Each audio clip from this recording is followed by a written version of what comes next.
When they reach the end of their medical journey and are reunited with happiness and hope, we unleash our decades of legal experience to obtain maximum compensation. We are real, local, experienced litigators and snappy dressers too. Consultation's free and there's never a fee until we win. Remember, for the best advice, don't think twice. Call Ashton and Price. Jason Mraz and the Super Band. Live. The mystical, magical, rhythmical, radical ride. Friday, August 9th. The venue at Thunder Valley. Jason Mraz and the Super Band with special guest Molly Miller Trio. For tickets, visit ThunderValleyResort.com. Jason Mraz and the Super Band in concert. Pick up the new album, Mystical, Magical, Rhythmical, Radical Ride. From the Power Business Technology Toshiba Studios. Your home for Kings basketball for over 25 seasons. No look, Bibby to Weber, down the lane, flying jam. There's your play of the night right there. It's inside is Sabonis, a two-hand rip, a brilliant pass from De'Aaron Fox. KHTKAM Sacramento, KYMX HD2 Sacramento. Sacktown Sports. Feeding your passion for local sports in the afternoon. It's the Drive Guys with Kevin Gleason and Kyle Drake on your radio at 1140 a.m. Streaming audio at sacktownsports.com and the Sacktown Sports app. You can also watch the show on YouTube at Sacktown Sports 1140. Here are the Drive Guys with Kevin Gleason and Kyle Drake. What is up, everyone? Drive Guys, Drapes and CG back with you here again on Sacktown Sports 1140. Our guy Kevin Gleason, Whitey's still on vacation. I need to find out how much time this dude gets off. It seems like every month he's gone. He's in Hawaii. He's in Japan. He's gone all this week, and we got Aiyuk news, and he's missing out on it. We got guys like that at my station where it's like every month, it's where's he going? Where is he? How does he have so much vacation? Exactly. So, yeah, we got a great show coming up. At the bottom of the hour, our guy Rico Hines, former Sacramento Kings assistant coach, currently with the Philadelphia 76ers. He will be joining us. I got to ask him about the landscape in the Western Conference right now. NBA.com has the Kings rated as the 9th best team in the Western Conference, behind the likes of the Warriors, behind the Pelicans. Does our guy Rico agree with that? That's coming up at 2:30. And then also, Grant Cohn. You know he's going to get to the bottom of what's happening with the San Francisco 49ers. Oh, yeah. Mm-hmm. He's not going to sugarcoat this Aiyuk situation in the way the Niners have handled it. So you don't want to miss that. That's coming up at 5:15. But first, how you feeling, man? Good drive today? Everything good? Yeah, no construction, no accidents, no idiots. And it was, it was a nice, smooth drive. In fact, I was going to get here a little too early, so I had a chance to stop and eat and then catch up on the prep thread, as we like to call it. I had to catch up on everything you and Jay were batting around. A lot going on there. A lot going on. A lot of stuff being fired off. I'm looking at it right now. Yeah. Some of the text that we sent back and forth.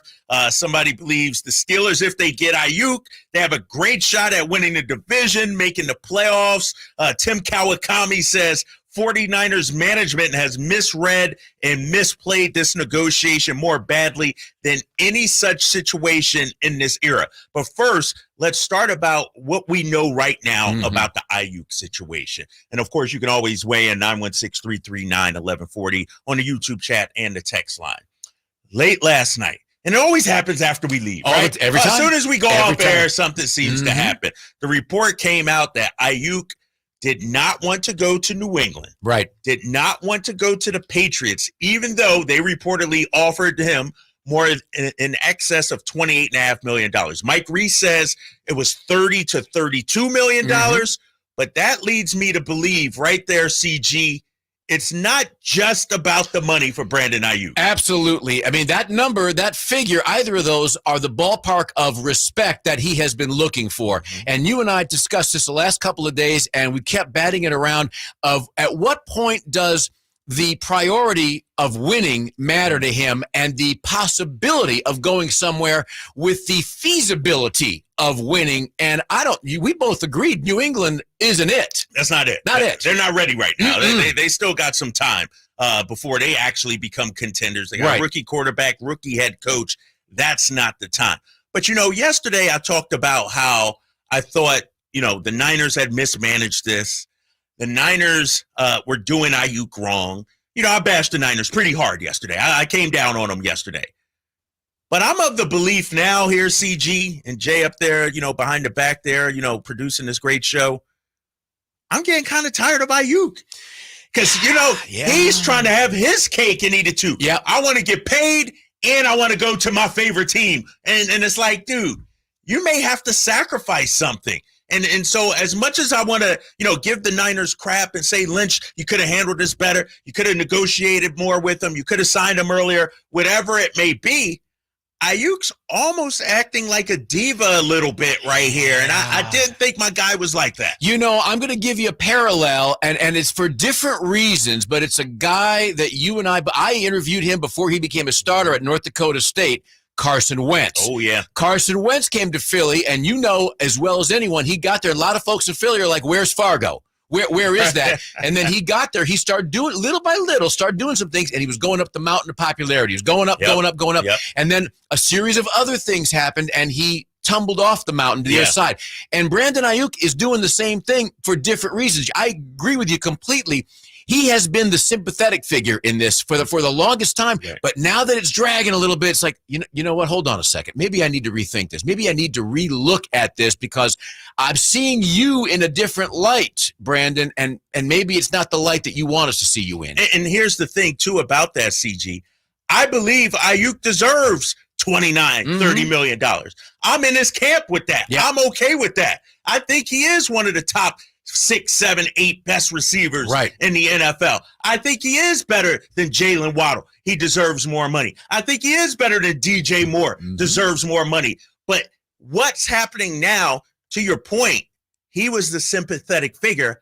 I think he's starting to lose that just a little bit now. Like you said, with the Carson Wentz, it's going to tip, and the court of public opinion might be against you because, like you said, the Niners offered him, hey, you want to go to New England? Okay, we'll make that happen. You want to go to Cleveland? We'll make that happen. Now Aiyuk's like, nah, I don't want to go to those places. I want to go to Pittsburgh. And it's like, dude, your money or your happiness, where you want to be.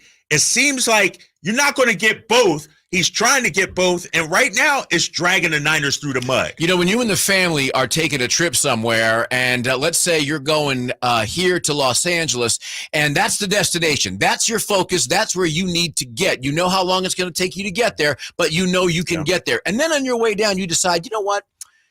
Why don't we stop in Yosemite? Should we? No, let's stop here.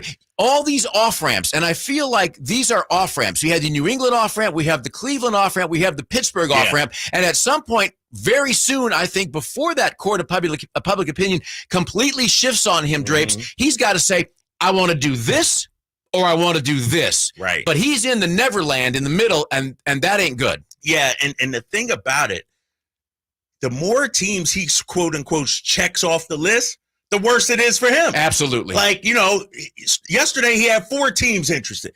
Niners, you had Washington, you had Cleveland, and you had New England. Now you only got 3. And so sooner or later, he's going to wake up one day, and the only team standing there looking at him is the San Francisco 49ers, and he might have to tuck his tail, come back to Santa Clara and be like, all right, I'll take whatever you're off. And Campio on the YouTube chat, he's always listening, loyal listener of the show. He says, I believe it's more the agent than BA. Agents are taking too much interest in players' employment. What do you think about it? Is he getting some bad advice? Do you think it could be the agent that's steering all this with him? We brought up the agent. Why haven't we heard Jay? We were all talking about why haven't we heard the agent? I think that the reason he's got his agent employed is with him is because he wants to hear what he has to say. But I gotta believe at some point Brandon Aiyuk is enough of people are going to hear this the wrong way.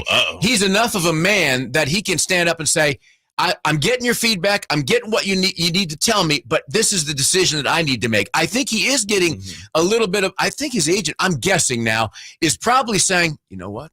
If you just hold your cards a little bit, I think we can make the number work for you. And I think that Brandon just needs to come out and say, hey, listen, you just hold on. Right. This is what I want to do. Is he in a position to strong arm his way to Pittsburgh, you think? Because that's what seems like to be his destination. Yeah. That seems to be the place he wants to go. Do you think he has the leverage, the strong arm tactics to say, you know what, Cleveland, nope. New England, nope. San Francisco, I'm not taking that offer. The only one I'll take is Pittsburgh. I think 3 days ago he had more leverage and more strong-arming ability than he does right now. And I think with every passing day, Drapes, I think that leverage or that strong-arm ability goes out the window. Yeah, I really feel that way. It's gotten to a point, and I forget who it was. It might have been Mike Lombardi or Mike Silver. Somebody said, they're getting tired of the Aiyuk situation. It was Mike Lombardi. Yeah, I'm at that point too. Because we've been talking about this all week. Think about it. This time last week, late last week, reports came out that a deal was going to be done between the Niners and Aiyuk. And so everybody's excited. Yes, they're on this high. Then over the weekend, nope, Pittsburgh's in the mix. And this Aiyuk roller coaster, and not to diss my guy, because I'm a big Brandon Aiyuk fan, you got to wonder, it's like, dude, are you really worth all of this angst, all of this roller coaster of emotion? And I'll, point it to you like this too. If you're the Niners, if you're a fan of the Niners, you and I aren't, we're not Niners fans. Mm-hmm. We call it like we see it. But every year there's some drama. Every year, whether it's Debo, whether it's Kittle, whether it's Bosa, now you got Aiyuk and Trent Williams. Are the Niners approaching negotiations the wrong way, that we have to go through this year in and year out with their star players? There's got to be culpability. Right. There is culpability there, because when you are in any kind of a contract dispute, ultimately, and I've sat in on contract negotiations for a couple of other different things, and that it's a success when each side comes out of it not getting what they want. Right. There's got to be a little give. Well, right now, it seems like, at least up until this, where we're talking about this now, it seemed like the Niners didn't want to give at all. And now Aiyuk is starting to look like, he bags on New England. It's like, well, wait a minute now, who's gonna step across the line? Because somebody's got to make that step, and then hopefully the other party or the other player steps as well. Right now, I don't know. We have gotten to bad look stage, I think, for the 49ers. Yes, I agree with you, CG. We're going to take some calls, 916-339-1140. You can weigh in on the Aiyuk situation. Bottom of the hour, we got our guy Rico Hines joining the drive, guys. But coming up next, why this is entirely different than Nick Bosa. He says it was painful. He says it was rough. Hey, his negotiations, nothing compared to what Aiyuk is going through. We'll talk about that next here on the drive, guys. Sacktown Sports, 1140. Why'd the kid jump off the boat? I don't know. Why? Peer pressure. Oh, good one, Ned. Ned isn't funny, but Ned owns a boat, and you don't. So every time Ned tells another one of his unfunny boat puns, you're going to laugh loud and keep on laughing until you get a boat of your own. A pier where you put a boat. Yeah, I get it. And when you do get a boat of your own, make sure you save money by bundling it with your home, auto, or other vehicles with Progressive. Progressive Casualty Insurance Company affiliates and other insurers. Not available in all states. eBay Motors is here for the ride. 120,000 miles of night drives, daily commutes, and who knows how many. Are we there yet? Through countless fixes, elbow grease, and a new radiator, you kept your ride alive. With eBay Motors, you have over 122 million parts to keep it running. And with eBay Guaranteed Fit, they'll be the perfect fit every time. Plus, at these prices, well, we're burning rubber, not cash. Keep your ride or die alive at ebaymotors.com. Eligible items only. Exclusions apply. Michael Dave here for Capital Casino. Sacramento summertime heat is back. And, of course, Cap Casino, Sacramento's #1 poker room, wants to invite everyone to soak up some air conditioning, still with the most variety of table games in the region. And, as always, the best food, best service, and the best action, conveniently located in downtown Sacramento. Capital Casino, of course, reminding everyone to please make sure you gamble responsibly. 1-800-GAMBLER.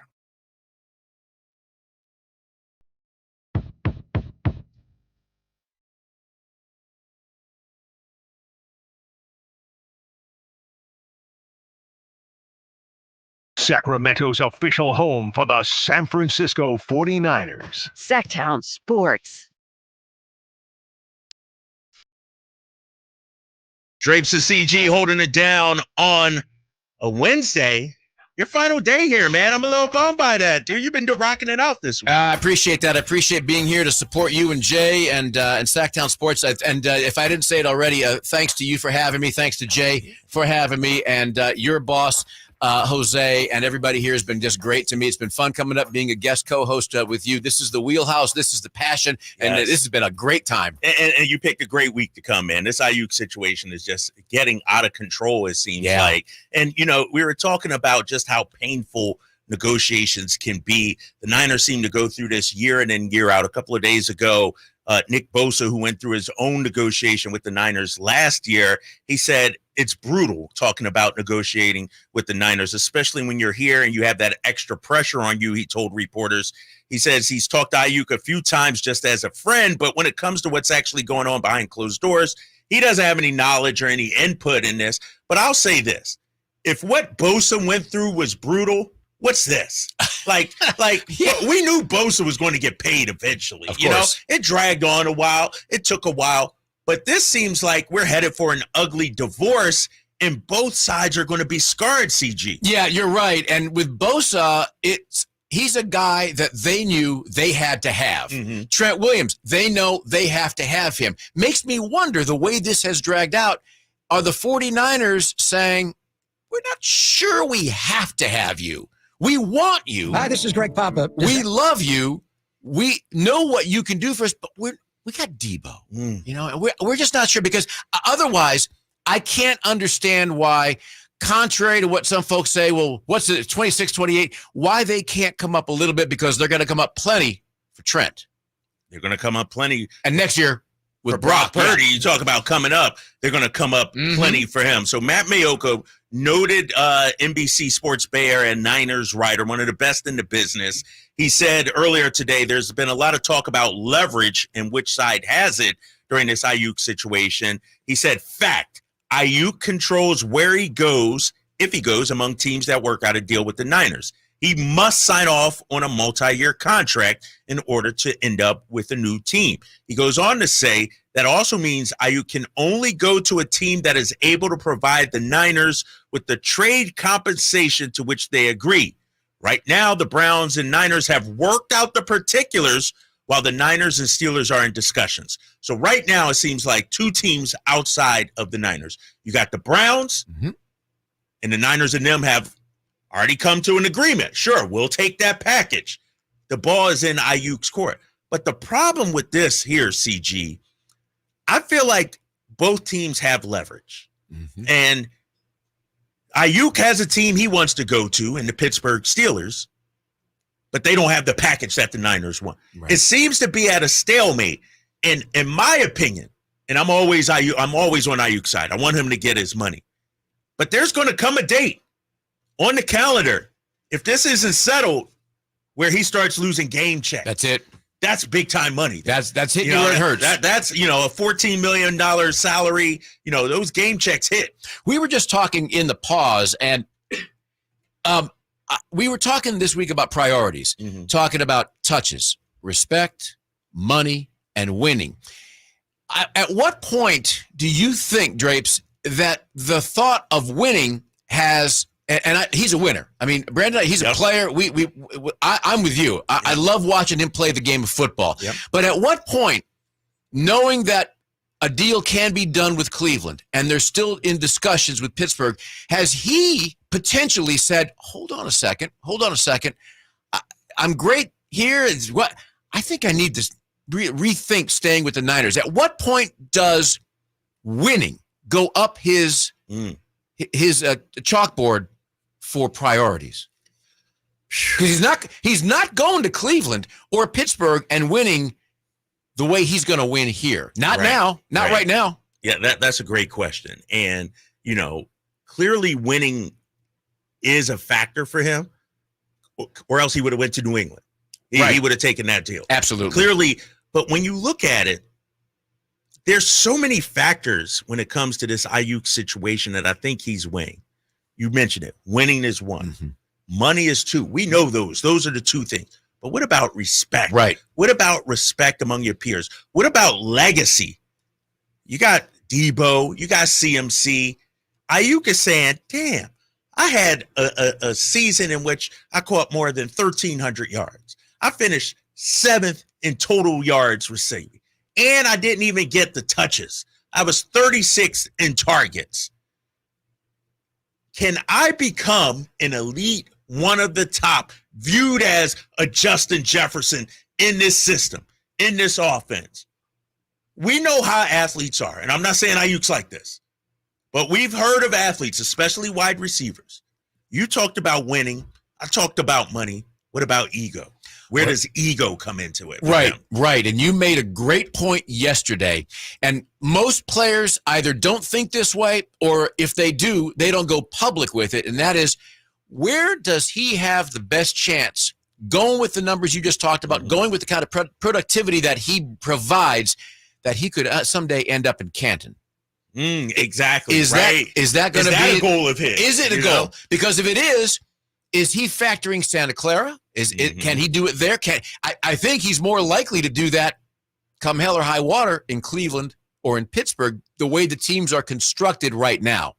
Yeah, you're right about that. And Michael Silver, he good follow on Twitter. He talks about the war of wills right now between the Niners and their wide receiver.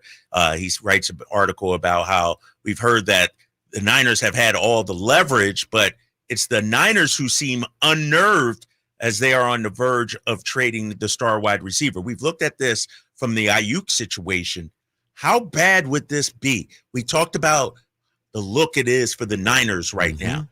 If you trade your homegrown guy, a guy you drafted in the first round, a guy that you nurtured, a guy that, works lock and step with Brock Purdy, a star wide receiver. And here's the thing. Jay put in the text, well, we've seen Stephon Diggs traded, but here's the difference. Stephon Diggs was there for a minute. Stephon Diggs was a malcontent at times. Stephon Diggs bumped heads with Josh Allen. You saw him arguing on the sidelines, pouting and crying. Brandon Aiyuk has been a good soldier by most accounts. He's done everything Shanahan has asked. When does it become a bad look, egg on your face from the Niners organization standpoint?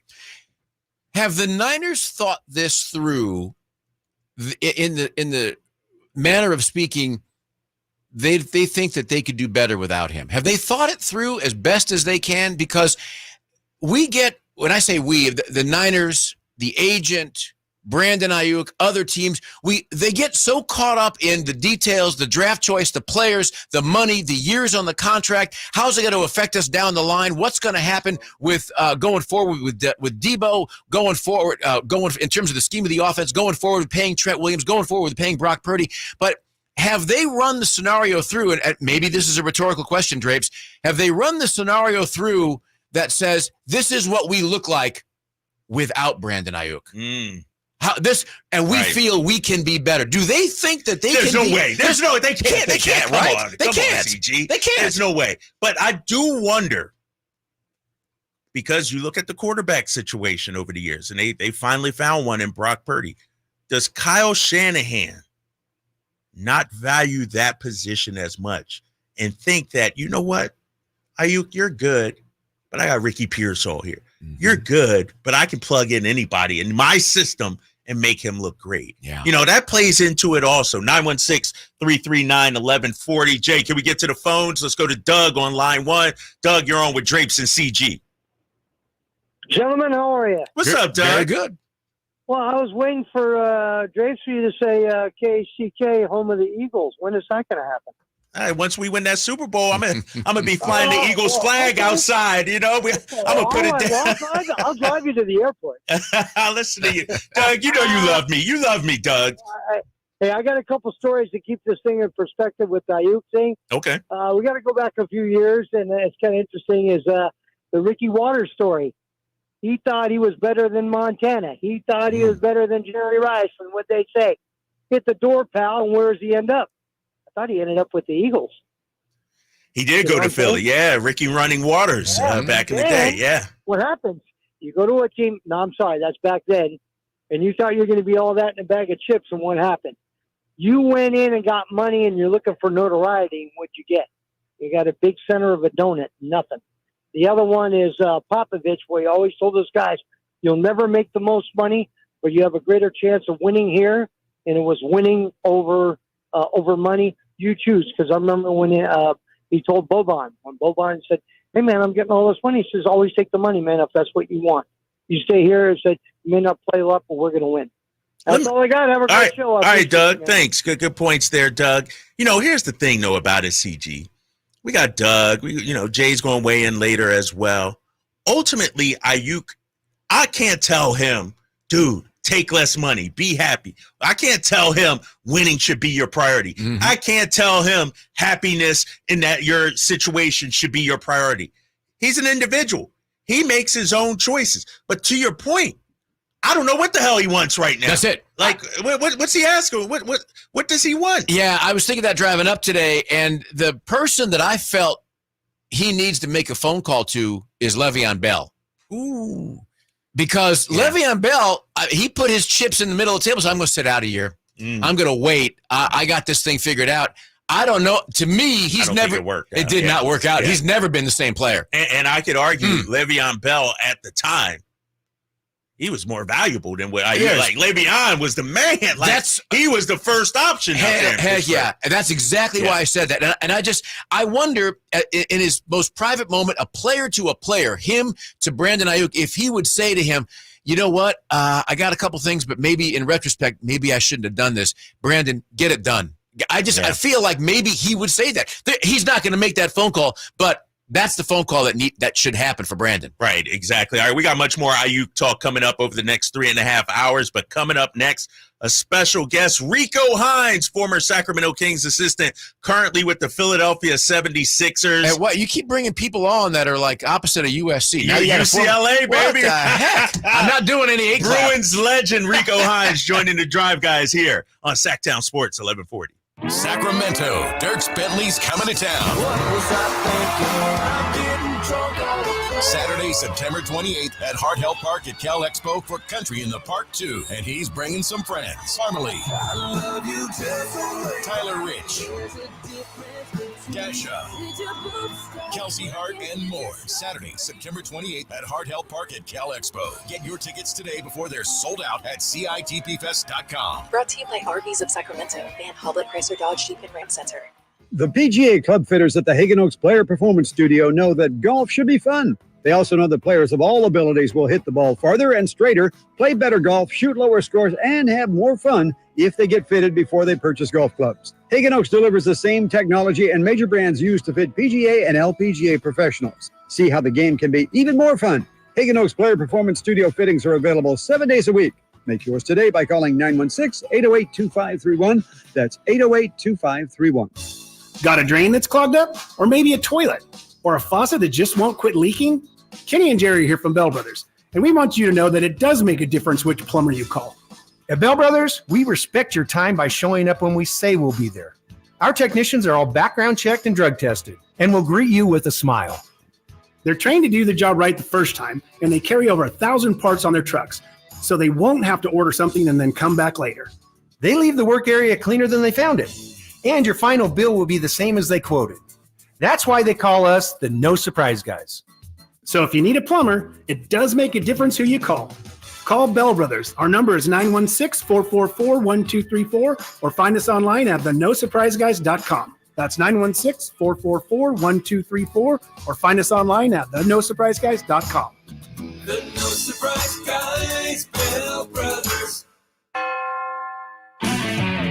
If your passion is bass fishing, only one radio show has the action, information, and excitement of your favorite outdoor sport. Ultimate Bass, hosted by Tournament Bass Pro and California Outdoor Hall of Famer Kent Brown, takes you live to where the fish are biting every Saturday morning. Only Ultimate Bass feeds your passion with the latest news, products, tips, and advice from the pros. Ultimate Bass with Kent Brown, Saturday mornings at 5 a.m. on Sacktown Sports 1140, part of SEP's Saturday Morning Outdoors.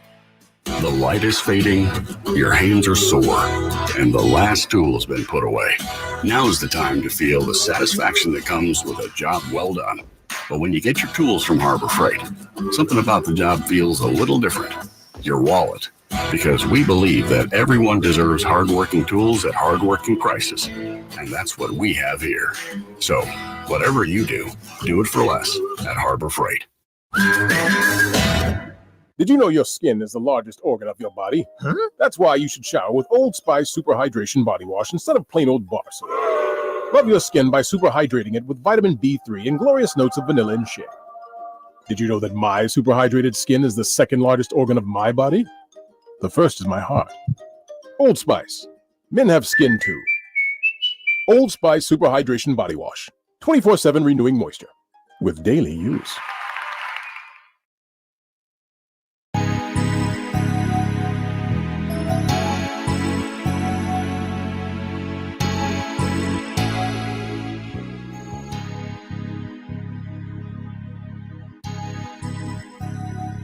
Live and local, it's the Drive Guys. Watch the show on youtube.com/Sacktown Sports 1140.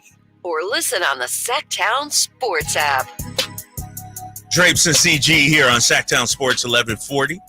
Had a great half hour of Aiyuk conversation. Going to switch to basketball. Shout out to Team USA, the women's team, getting that victory today over Nigeria to advance to the semifinals. Yeah. Just 2 wins away from the gold medal. Mowing teams down. Yes, exactly. Man, that team right there, that women's team, so much fun to watch. So much star power. Star power on that team as well. They remind me of, U.S. teams going back to the days when there was the college kids wiping up, and then after Barcelona, our team's just cleaning up. This team is so far advanced from the rest of the world. Yeah.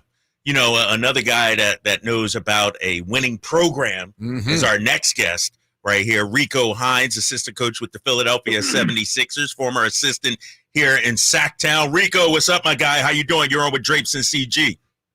Cal, how you doing, man? What's up, CG? How y'all doing, man? Thanks for having me. Right on, man. Good to have you aboard. Yeah, no, hey, I'm going to just, start the conversation off, Rico.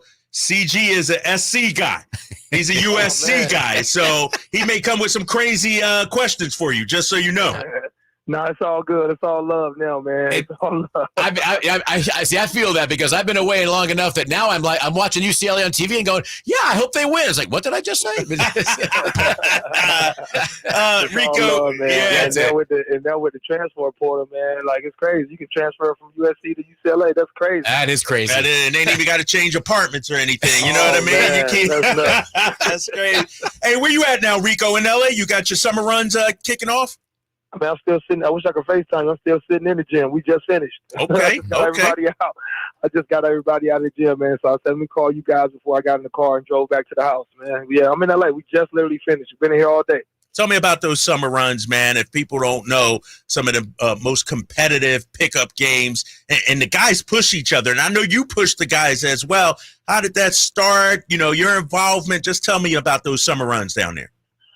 Well, it started a long time ago, man, way before me, with, even before Magic started it. It started a long time ago with like Walt Hazard and Marcus Johnson and all the UCLA guys, man, and all the pros that were around in Los Angeles, in the Los Angeles area. And it just started a long, long time ago, man. And then when I signed to come play at UCLA, Magic Johnson was running it then. You know what I mean? So just coming on a recruiting trip, man, and then signing my letter of intent to come here and then come into summer school, and you get a chance to come in this gym every day. You got Magic Johnson, Hakeem Olajuwon, Penny Hardaway, you name it. They're in here. You know what I mean? They're playing pickup, and we had that luxury of just finishing up class every morning and then coming over here in the evenings and playing, man. So it went on a long time, way before me. And then, once I finished my college career and then started getting into coaching, man, it had stopped for a second. And then, I had a lot of guys that I was working out already, and we just started it back up. I just started it back up, man. I just put a little different twist on it than they did by having different coaches on every floor, kind of officiating the games and kind of running it and telling them what to do. More like a chance to kind of coach them a little bit too in the summertime. You know what I mean? It's one thing to train in the summertime, but it's another thing to just go play pickup too. And a lot of guys do it, but sometimes it can get watered down as far as just rolling the basketball out and dudes doing whatever they want to do. Mine is a little bit more structured. It's not for everybody. You know what I mean? Obviously, because I'm a coach, and I'll tell you exactly what I think you probably should be doing. or shouldn't be doing. And sometimes guys don't like that. So it's fine, but it's not for everybody. But we love it, man. And I always have a good turnout. And, it helps guys get better. And I've seen a lot of guys go from two-way contracts to main contracts, from Euro Cup to Euro League, from marginal NBA players to, $50 million for their career, and from, late first round picks to superstars and max contracts. So I've seen it all in here, man. Yeah. And I'm just fortunate that these guys get allow me to help them out with their games in the summer, man. It's a lot of fun.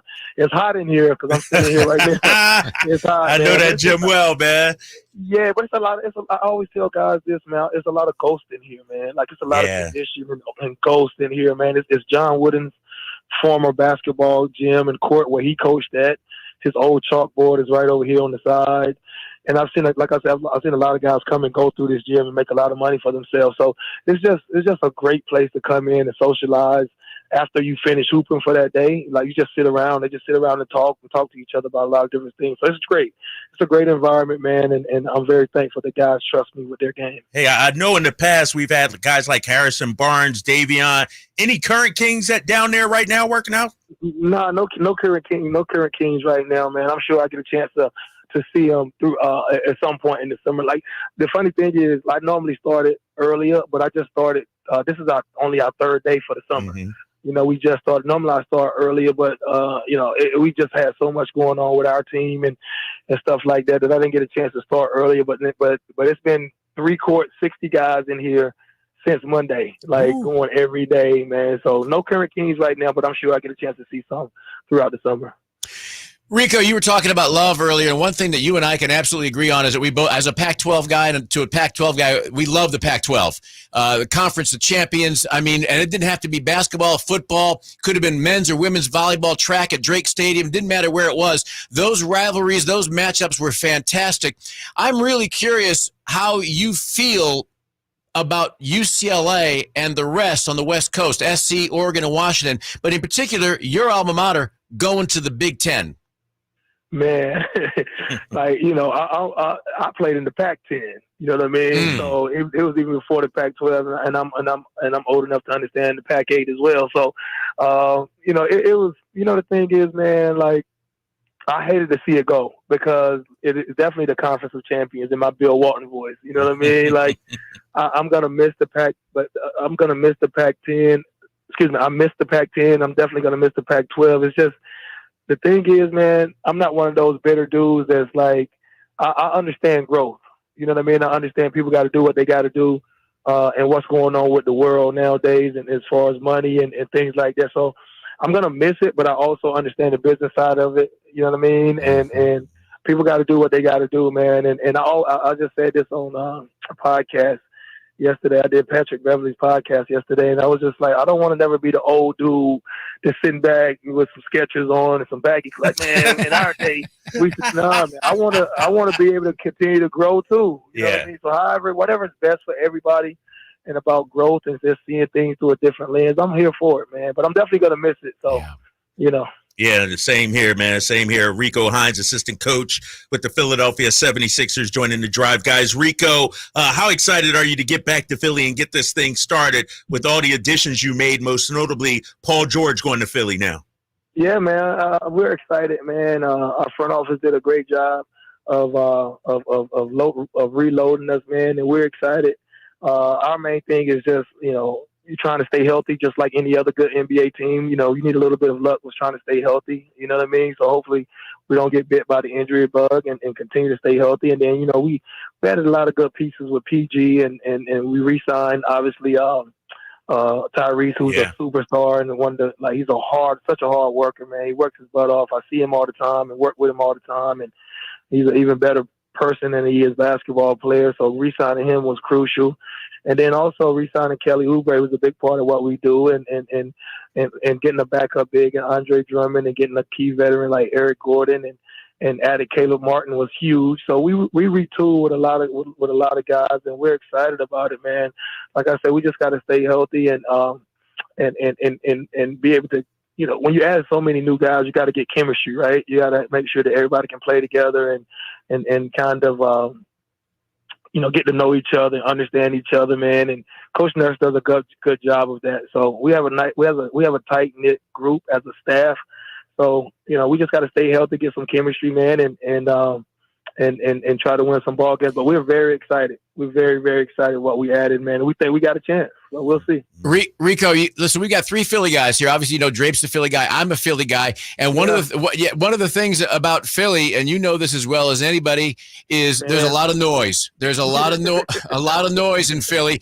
And how do you, as a coach, you guys as a staff, how do you shut out the noise? I mean, to me, it still bothers me the amount of Knicks fans that were down there, and that made me nuts. How do you shut out that noise with the media there? They were loud in there. I ain't even gonna lie, man. Those Knicks, they were loud in there. I had never experienced anything like that. But you just keep the main thing, man. Trying to get your guys confident, try to get them better, try to understand what we're trying to do as schematically every game, and just trying to go out and compete and put your best foot forward. Like that was our whole thing, man. There's no secret sauce to it. We just continue to just keep our blinders on, keep our head down, and try to go out and perform the best we can. We have very passionate fans, and there are very passionate fans in Philadelphia. Whether that's the Eagles, the Flyers, us, you know what I'm saying? Like they're just passionate fans. And they love their sports, and they're very knowledgeable of what's going on. And their thing is, just play hard, play your best, give it your best shot, and be confident, and then they'll do the rest. So we want to try to hopefully give them what they ask for and play as hard as we can, man, and let the chips fall where they may. But I think I think Daryl and EB and those guys have done a good job of putting together a good crew for us. So we're going to go out there and compete, man, and do the best we can. But as far as just shutting out the noise, it's going to be what it's going to be. All we can do is control how hard we play, man, and understand what we're doing as a team. That's it. Rico, Boston's still the team to beat out east, even with all the moves you guys made. Is that who everybody's gunning for? I mean, they're the champs, right? You know what I mean? You always got to beat the champs. You got to beat them. You know what I mean? And they've done a great job over the past few years of retooling and adding Drew Holiday and KP and those guys, man. And that's the team. You know what I mean? But I think everybody in the East has gotten better, man. I think the whole NBA has gotten better, man. You got teams like New York who retooled by signing OG and those guys, man. They're tough, man. They have a style of play that's very, very tough. You know what I mean? So, but it takes a little bit of luck from everybody, man, as far as just staying healthy. Like I think we were like 31-9 with Joel healthy. You know what I'm saying? Something like that. That's a big number. You know what I mean? So we just got to stay healthy and see what happens, man. But Boston are the champs, so you got to beat the champs, right? Yep. You know what I mean? Yep. You mentioned Joel. PG Paul George coming there. For me, the swizzle stick that everything surrounds on that team is Tyrese Maxey. I love watching him play basketball. What is the ceiling for him, or is there no ceiling for him? Man, he's so young, right? And he works. I mean, I've been around everybody, man, and he's up there. He's at the very top of all the guys of how hard he works. You know what I mean? I've seen him all and worked with a lot of guys, but of all the people I've ever worked with, man, he's in the top 3 of hardest working people that I've ever worked with, ever. I mean, he's a worker, man. I'm talking about he works, and he's like 23 years old. You know what I mean? And he doesn't even know how good he is yet. He already is averaging like 26 a night almost on a very, very good team, most improved player in the league. I think he's on his way, man. He's on his way, but he's definitely a big part of what we do. I think he's a superstar in this league. I really, really believe that. I know he is, and I think he's only scratching the surface of how good he can really be. And he's such a Pied Piper, man. People love being around him. I've never seen him have a bad day. Never. I'm talking about he's always smiling and everything. Oh, man, first person in the gym. We in there first every day, and he's smiling and happy, but he comes from such a good family. If you met his mom and dad and his family, you'll understand, because they're great people and they did a good job of raising him, man. So he never has a bad day, and he's only scratching the surface how good he could be, man. I'm very, very happy for him and proud of him. Hey, Rico, you spent a few years here in Sacramento. Things have changed a little bit. The team seems to, have turned the corner. They're winning now, 48 wins a couple years ago, 46 this last year. When you look at the Kings, when you scout the Kings, What are some of the differences you see versus when you were here? Man, first of all, I'm happy for those guys, man. A lot of those guys I have great relationships with, man. And so I'm very, very happy that they got stuff turned around. And obviously the fans there, they deserve it. They deserve a winning product. And the front office has done a good job too, man, of hiring good coaches and more importantly, just putting some good pieces around De'Aaron. You know what I mean? Which is that's where it starts. You know what I mean? Right. Putting great pieces around him because the kid has done a good job of turning himself into a superstar as well. So kudos to them for that. But you know, they play fast. They have a style of play, and they shoot threes. You know what I mean? and those teams are always hard to beat.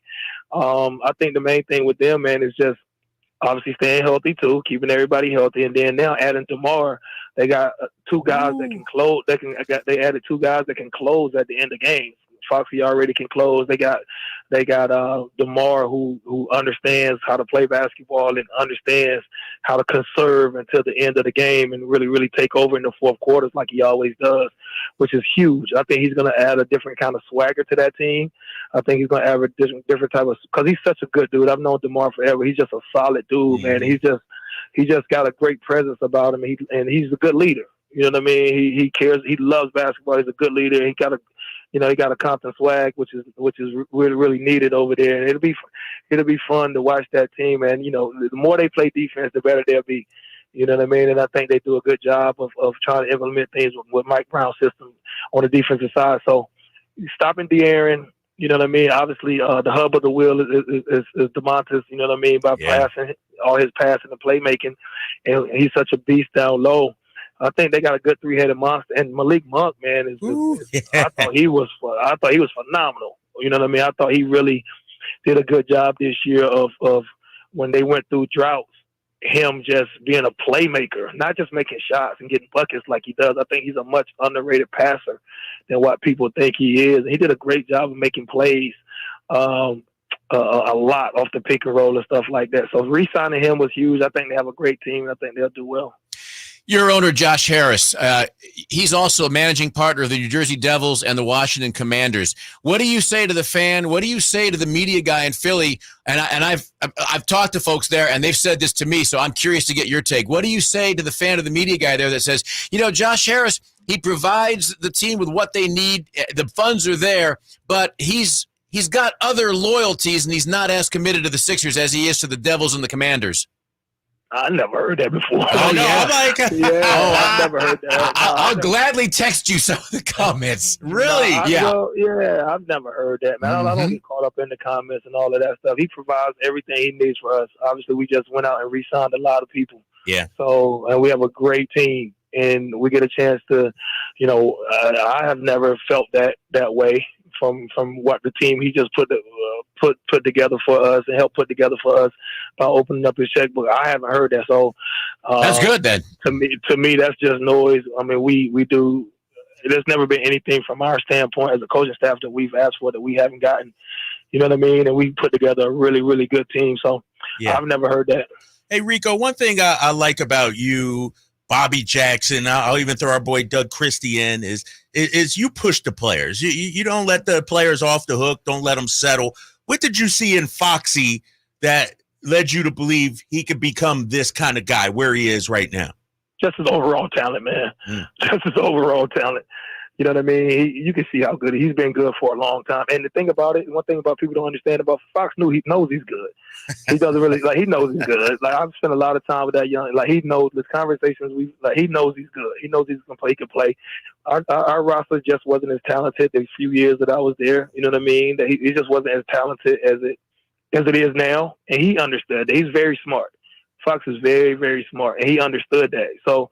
You know what I mean? And he was just young at the time, man, but he worked, and now I think he works even harder. He's more settled in as far as his marriage and his kids. Yeah. He's more mature, just like any other young dude. You know what I mean? They grow up. I always say young dudes become old dudes. You know what I'm saying? And they don't stay young forever. You know what I'm saying? So it just takes time, but you can see it. You can see talent when it's there or not, man. And you can see talent that's unforced. You know what I mean? And not self-made. His talent came from God. You know what I mean? It just needed to be nurtured and worked and enhanced. That's it. And, you know, coaching staff has done a good job of helping him out with that. And at the same time, he has done a good job of pushing himself and getting everything and all his ducks in a row and trying to maximize his potential. And the organization has put talent around him. So, that helps out too when you got pieces around him so he can showcase who he truly is, and they don't have to like triple team him every day. But he's a motherfucker, man. He plays defense. He's a much better defensive player than people is, man. The people think he is. He's a really good defender. He's fast. He can defend, and he's competitive. You know what I mean? So I'm happy for Foxy, man. I'm very happy for him. I'm thankful for the time that I had a chance to work with him. You obviously you want every aspect of the Sixers to level up and be better, to go further, to go deeper into the playoffs. If you had to single out one aspect of the Sixers, not only a player, but one aspect of the game at either end of the court or in transition, what are you hoping for the most improvement out of this team in the 24-25 season? I just hope we stay healthy. I'm not even I just want us to be healthy, man. I'm telling you, it's a big thing. You know what I mean? For us to be healthy and obviously adding new guys, man, and our chemistry, our team is going to be what it's going to be as far as our offense. Coach Nurse is in my opinion, a top 5 NBA coach. You know what I mean? In the NBA, he's a championship coach. He's won it. And he's a great mind. I'm thankful for the opportunity to be around him so much, man, because he has an open mind. He tries a lot of different things. He thinks outside the box tremendously. You know what I mean? And I'm confident that he'll lead us in the right way as far as what we need to do as far as adjustments and stuff. He make great adjustments. We'll be fine when it comes to that. I think our main thing is just being healthy, man. I really believe that, being healthy and getting our chemistry together, because if you think about even our team last year, we were never fully healthy all the time. Right. You know what I mean? And we still won a lot of games and should have got out of the first round against the Knicks, but we didn't, and we retooled, and so hopefully we can stay healthy this year and keep it pushing. Hey, Rico, a lot of talk has been made, about the West and how strong it is, and I'll sort of end it on this, I guess. When you look at the Western Conference, man, whew, tough, right? Where do the Kings fit in, man? Where does the squad fit in? Well, I think and this is a credit to the whole NBA. I think the whole NBA is just tough now. Yeah. It's like no nights off no more. You know what I mean? Everywhere, man. Everywhere you go, you got to play somebody. You know what I mean? And now the Western Conference, man, you got Denver, you got the Lakers starting all over. You got obviously Golden State is a championship organization in San Antonio, man. That team is good down there. You know what I mean? I think the Kings will be right there though. You know what I mean? Adding DeMar was huge. I think they'll be right there. Like I said, staying healthy is big. I think they'll be somewhere right at the top of it, man. You know what I mean? We'll see. You got to go out there and play the game, but I think they'll be right there in the mix. I think Aaron will be motivated. I think he'll be tremendously motivated to come back from a year where they didn't make the playoffs. And I know how competitive DeMontis is as well. And DeMar, man, every time he plays on the team, he can help you get 20 wins, 30 wins, just 20 wins just by himself. He can help you get about 20, you know what I mean, just by himself. So, they'll be right there at the top, man. You know what I mean? Probably 50 wins or right there near 50 wins. You know what I'm saying? Yeah. So they'll be right there in the mix of everything, man. They did a good job of retooling. All right, Rico. All right, I got one more. Sorry about that. I know you got to run, man. I know you're in that hot gym right now, just chilling. One more. Settle a debate. 2024 Olympic team? Oh, boy. A 92 Olympic team. Who's winning? 2024 or 92. What? Yes, sir. Thank you, Rico. I'm buying a UCLA hat right now. There you go. It's easy call for me. Yeah, me too. Because you done been around those guys, the 92 guys. You watched them. You've been around these guys too. I maintain the skill level, Rico. The 3-point shooting would give the Dream Team some issues, man. I know, but they still had number 23, man. That's it. Thank you. I think his number was 6 or 9 is with the Dream Team or something like that. Yeah, number 9. Rico, I got to add some context here. My boy Drapes, yesterday he said that way too many of us, meaning you and I, are over-romanticizing about number 23.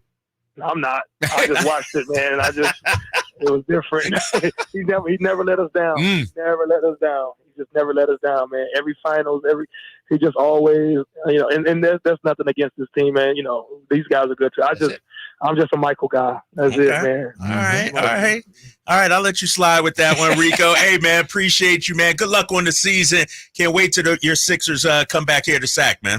No doubt. Thank you guys for having me. I'll see y'all soon. Thank you. All right, that's the legend Rico Hines, awesome. Running his summer runs Awesome guy. down there on the UCLA campus. I remember those. Oh, yeah. heck yeah. Yes. They were legendary, man, and they still are. I mean, anybody that could get in there that was invited in there, whew. Yes, that was the place. All right, coming up, we're going to stick with basketball. NBA.com has just come out with its power rankings for the Western Conference. You won't believe where the Kings are. I got a problem with NBA.com. You'll hear about it next here on The Drive Guys, Sacktown Sports, 1140.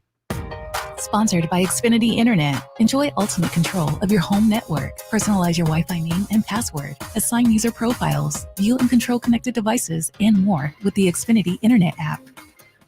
Hi, this is Greg Papa. Disasters hit every day. If your home, business, or building has suffered from any disaster, SunPoint Public Adjusters can help. SunPoint prepares, presents, and negotiates your claim with the insurance company, working only for you, making sure you get everything you're entitled to and letting your focus be on what's most important, your family or your business. Call SunPoint today at 888-247-7865 or contact us at sunpoint.us. SunPoint Public Adjusters, the gold standard in public adjusting. License number 2N14884. Maida Chevy saves you $12,000 off MSRP on every new half-ton Silverado LT Turbo Max. In stock after rebates. Always 5 to choose from. Labor Day savings on now at MaidaChevy.com. Together, let's drive.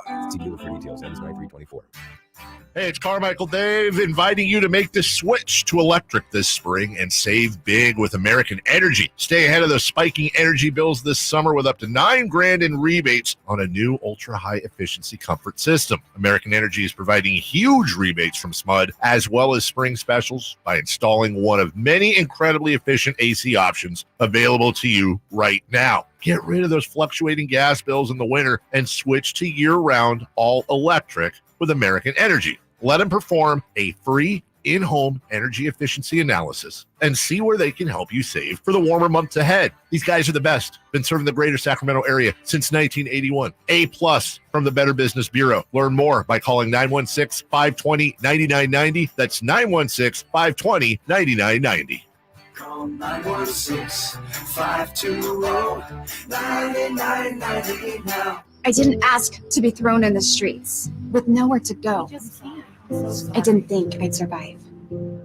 But I did ask for help, and Covenant House was there for me. 1 in 10 young adults will experience a form of homelessness this year. For these kids who didn't ask to be put in this unthinkable situation, Covenant House is there. Covenant House helped me break the cycle of homelessness in my family. They gave me the love that I needed. Over 2,000 young people will sleep safely in a Covenant House bed tonight. When youth who are experiencing homelessness have a hot meal, a safe place to sleep, medical care, and love, they can overcome heartbreaking challenges and have a brighter future. They just really genuinely just wanted to help me succeed, and I'm succeeding. I'm a speaker, I'm an author. Covenant House really helped me and really helped mold me into the woman I am today. If you or someone you love is asking for help, go to safeplacetosleep.org today. If you've been on the American River, it's uphill, it's downhill. There's trails everywhere that you can walk, and it just makes you happy. And I couldn't walk, and it was terrible. I was turning into a real crab. I went to the Good Feet store, and I tried on the arch supports. I could not believe that I was not in pain. I can walk, I can run, I can jump, I can do anything. My name's Terry, and that's my Good Feet story. The Good Feet store in Sacramento, Roseville, and Vacaville. What sets Ashton & Price apart from other injury law firms? I'll tell you. From beginning to end, all important legal decisions are made directly between our clients and their experienced local attorney. A gate agent flying the plane, the receptionist performing surgery, not a chance. There's simply no substitute for the unique power of the direct attorney-client relationship offered by Ashton & Price. And there's never a fee until we win, and between you and me, we win a lot. Remember, for the best advice, don't think twice. Call Ashton & Price. Sacramento, Dirks Bentley's coming to town. What was I thinking? I'm getting Saturday, September 28th at Hart Health Park at Cal Expo for Country in the Park 2. And he's bringing some friends. Parmalee, Tyler Rich, Dasha, Kelsey Hart, and more. Saturday, September 28th at Hart Health Park at Cal Expo. Get your tickets today before they're sold out at CITPFest.com. Brought to you by RVs of Sacramento and Public Chrysler Dodge Jeep and Ram Center. It's a myth to think you don't play golf well enough to get fitted for golf clubs. The professionals at the Hagen Oaks Player Performance Studio would argue that playing the game with golf clubs properly fitted to your body and swing characteristics is the best way to improve your game and have more fun on the golf course. With a professional staff of fitters, all the major brands of equipment, and cutting-edge technology featuring TrackMan, the indoor-outdoor Hagen Oaks Player Performance Studio is worth a look. See for yourself, Fulton Avenue at the Cap City Freeway. Schedule your fitting at 916-808-2531, 808-2531. KHTKAM Sacramento, KYMX HD2 Sacramento. From the Power Business Technology Toshiba Studios, your new home for 49ers football in the 916. Sacktown Sports. The only station in Sacramento giving you local sports coverage from 6 a.m. to 6 p.m. Monday through Friday. Sacktown Sports.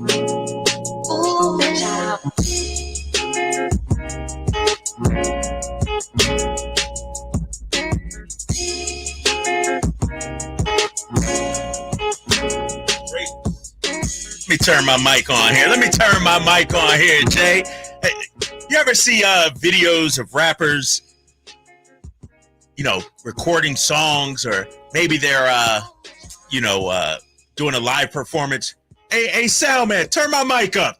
Jay, turn my mic up right here. I got things to say. Got my boy Jay behind the boards. Up in my ear. Right, turn the mic, exactly. Turn the levels up. Drapes and CG, shout out to everybody listening in, whether you're driving, you're at work right now listening, checking us out on the YouTube channel. Appreciate all your support. Just had our guy Rico Hines on. I love Rico. That is my guy. Love everything he stands for, the work he puts in. But even he can be wrong about the Jordan 90. Like, it's okay. He can be wrong about that. He can be right.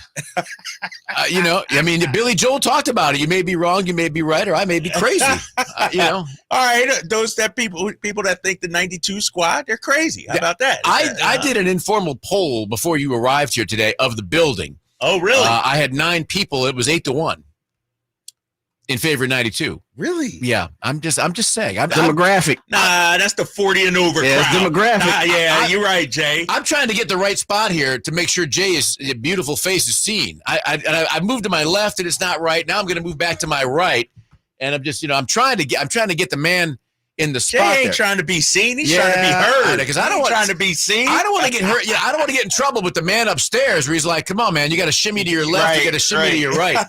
But it was 8-1. Okay. It's unofficial, but it's 8-1. And the one person, as I found out, the one person who voted for 2024 was actually just making a delivery. He didn't even work here. He didn't even work here. Yeah. Did not work here. You know what's funny? I walked into the building and our guy JC downstairs, he's like, "Drapes, I got something for you. I brought this to work just for you." And I'm like, man, he might have a king something or other, you know what I mean? Maybe a sponsorship deal that he wants to hook me up with, an endorsement or something like that. Mm-hmm. He pulls out this Michael Jordan basketball card. Yeah. Decade of Dominance, I think it was. And it was signed. And he said, "Drapes, this is the GOAT right here." Yeah. So everybody got their opinion. Well, everybody got there, but it's okay. The thing is, I want to show you this, and then you can articulate it on the air for everybody. This is if LeBron was the NBA logo. Why you got him flopping there? I don't know. It looks like he's upset. He's on the carpet or something there. Oh, man. But, I met JC earlier. Oh, did you? Yeah, I did. I met him right after he fist pounded me, thanking me. Thanking you. In that debate, yeah. That's interesting. I think one thing we can agree on as we move on here is this NBA.com off-season power rankings, which came out this week. Once again, not giving our Sacramento Kings any love. I just want to run it down here. Please. This is the Western Conference power rankings as of this week. Number 1, Oklahoma City Thunder. Okay, no, I have no argument with that. You okay with that? I have no argument with that at all. None. Number 2, the Denver Nuggets. They moved up 3 spots. How did they move up through it? What happened? What's happened in the last week or 3 months or 2 months that they move up? They got Russell Westbrook. That's not moving the meter for me. Right. Yeah, that might take you down. Actually, you know that you might. All right. So Denver's number 2. Okay. Dallas, number 3. Yeah, I would have Dallas ahead of Denver right now. I don't know. The movement is what I don't understand. Right. Why are teams like what has happened? What's all of a sudden changed? Am I missing something? Yeah, maybe. How about Minnesota at number 4, down 2 spots? You know, Minnesota's a tough one because I felt going into that Dallas series that they were looking awfully good and then they slipped. And I mean, did they move down because the people voting on this suddenly decided, yeah, we're going to move them down a little bit because I feel like they're better than 4. Maybe that's about right. Where are you at with the Timberwolves? No, I think they are better than 4. Yeah. I probably have them ahead of Denver. Yeah. I think the loss of KCP is really going to hurt Denver. Yeah. I think they're going to take a step back. Jamal Murray does not look the same. Mm-hmm. You know, we see him in the Olympics with Team Canada. He averaged only 6 points per game in the Olympics. He's supposed to be a star player. And so I think, they're going to take a step back. And so, but I have no problem with those teams being ahead of the Sacramento Kings. Okay. Those top 4. That's fair. That's fair. Yeah. All right. Yep. That argument could be made. This is when your boy Drape starts getting out of pocket and not feeling right. This next team, say it, I'm going to say it, is too high. Too high? By at least one. By at least one? By at least one. How about the Phoenix Suns at number 5? I'm not feeling them at 5. What's even crazier about it, CG, and I'll let you weigh in on this here. Last week, they moved up 7 spots this week. I understand they got Tyus Jones. I understand they got a point guard. Yeah. But to move up 7 spots? Yeah. What are we doing here? It doesn't make any sense to me at all. I just based upon what they showed us in the regular season, in the place, I'm not feeling where they're at. It just seems they are way too high. Way too high. And I understand they got star power. Their key additions, Tyus Jones, Monte Morris, and Mason Plumlee. Solid players. They lost Eric Gordon and Drew Eubanks. But Bradley Beal's a year older. Kevin Durant's a year older. Mm-hmm. They're built on a deck of cards, a house of cards. Like that's right. They could come collapsing because of injuries at any time. I will say I do like the hiring of Mike Budenholzer as coach, a championship coach. He's won a title. I think he'll get the most out of those guys, get them to play better defensively as well. But 5, this is the problem I have with the NBA, though, here, CG. It's all about names. Yeah. It's all about the stars. And one of the issues, and Jay has talked about this in the past too, the Kings, and we'll get to them in a minute. We have great players, but we don't have the star power that Phoenix, Devin Booker, Kevin Durant, they have. Isn't this the same? And I don't want to take too much of an off-ramp here, but what you just said is so spot on. Isn't it the same problem that a lot of teams have in college football in the AP rankings? Because a lot of times the name on that, the logo on that helmet or on that jersey, that matters more than the reality of what that team is bringing on the field. 100%. And you know as well as I do in college sports, it's about where you start. Absolutely. How's Georgia ranked number 1 and we ain't even see them play yet or anything? Yeah. They done graduated guys. And so even if they lose a game, they don't fall back as far if they were ranked 15th or 20th or something like that. I have lobbied for years, and it'll never happen, but because I understand why they do it. They want to sell magazines. They want to get clicks. I have lobbied for years. Do not give me an AP ranking until week 4. Right. We got to see it shake out, Let's right? see what happens. Yeah. See what happens. I'm with you on that. Number 6. I got a problem with this team. Yeah. I know they kicked our butts 6 times last year, but how do the Pelicans move up to number 6? And I know they got my guy DeJounte Murray. I know that's a big improvement for them, but they still don't have a center. They lost Jonas Valanciunas. Dyson Daniels is gone. Najee Marshall's gone, and Larry Nance. How are the Pelicans picked to finish 6th in the power rankings right now? Yeah, and again, I'm with you. Murray's an outstanding addition, but based upon who is not there now, I don't know how they are at 6. I don't know how they moved up from the last power rankings based upon the roster configuration that it stands right now. I don't get it. And I think it's star power, though. Zion. Go back to you, yeah. You know, Yeah, that's a big name out there. But this is where your boy has a problem. I'm tired of this team getting the benefit of the doubt. I'm tired of this team because they have one player. They're a threat out west. Watch out. They could get hot. This team ain't done nothing in a couple of years. They missed the playoffs this past season. They barely scraped by us the season before. It took 50 points from Steph Curry. How the heck are the Golden State Warriors 7th ahead of the Sacramento Kings? Yeah, it makes no sense, and it illustrates the point that you just made about the star power, the name power, because last year, I don't know how, if I had a dime, a nickel, a penny for every time I heard, you know what, they're gonna flip the switch and things are gonna change. Things didn't change. Right. And as you said, they really haven't done anything for a couple of years. And again, looking at where they're at now, and they moved up. They moved up. How did that happen? They moved up from 10th to 7th. I just don't get it. And here's the thing, though, about it, CG. And Kings fans, I need you to explain it to me. 916-339-1140. How do you feel about the Warriors being rated ahead of the Kings in the NBA.com offseason power rankings? They lost Klay Thompson, Chris Paul, and Dario Saric. You know, those guys weren't great, but they were, you know, especially Klay Thompson, the fabric of that organization. You bring in DeAnthony Melton, solid player coming off injury. Kyle Anderson, good player. And Buddy Hield, he can shoot. But I look at the Warriors roster and what we did. We had arguably the second best offseason out of any team by getting DeMar DeRozan. Easy. How come we are not getting the benefit of the doubt, the respect that the Golden State Warriors are going to get? I just don't get it. No, at a minimum, and I don't want to, go too far here because you're going down the list, but obviously the next team is the Sacramento Kings. And at a minimum, these two teams should be flipped, Golden State and Sacramento. And I'm saying at a minimum. I agree. Yeah. At a minimum. And Sacramento is number 8. And here's what they say about the Sacramento Kings. Key question: does DeRozan fit here?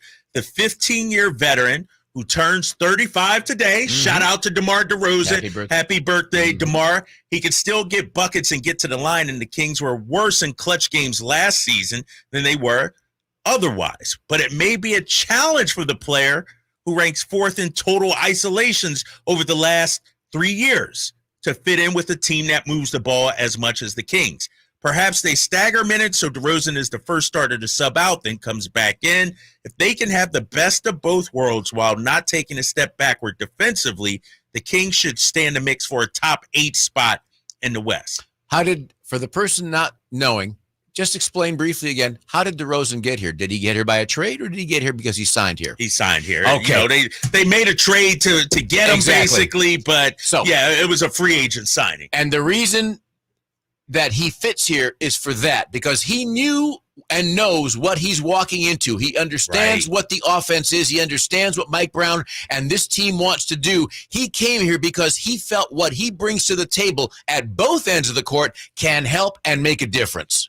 Yes, 100%. And this is the problem with NBA.com rankings, some of the articles that we see on social media, some of the articles that guys write about on Twitter, because when I look at what they said in this article, talking about DeMar DeRozan, it may be a challenge for the player who ranks 4th in total. I don't give a damn about 4th in total. I look at the eye test. Jay knows this. Tell me, can DeMar DeRozan hoop? Heck yeah. Yes, he can. Come on. Too many times you got these dweebs, these nerds in their pocket protectors, on their phones, going to NBA.com stats instead of watching the game. Instead of studying the game and try to make a case. That's what this guy is doing. John Schumann, noted respected writer, but this dude is talking about total isolations and stuff like that. I don't care.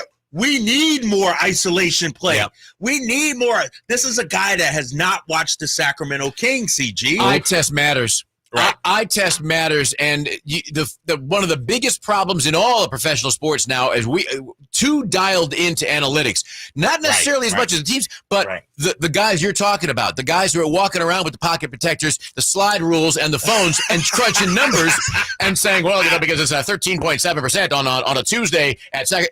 Get later for that. What is he showing you? Put the stuff down and watch him play. Real quick. Go ahead, Jake. Just so we have some back page to this.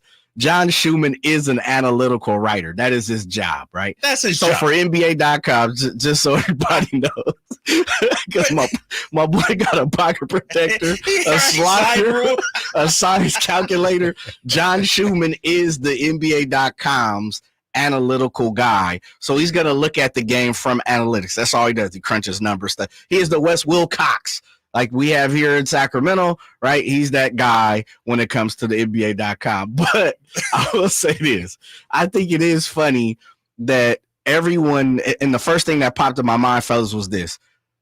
I think people have trepidation with DeMar's age and doesn't look at him still playing ball. Right. And, one of the things is, and we know this, you turn 23, oh my goodness, your prospect, you're too old. Right. You belong, you're supposed to be a 6-year veteran in the NBA by now.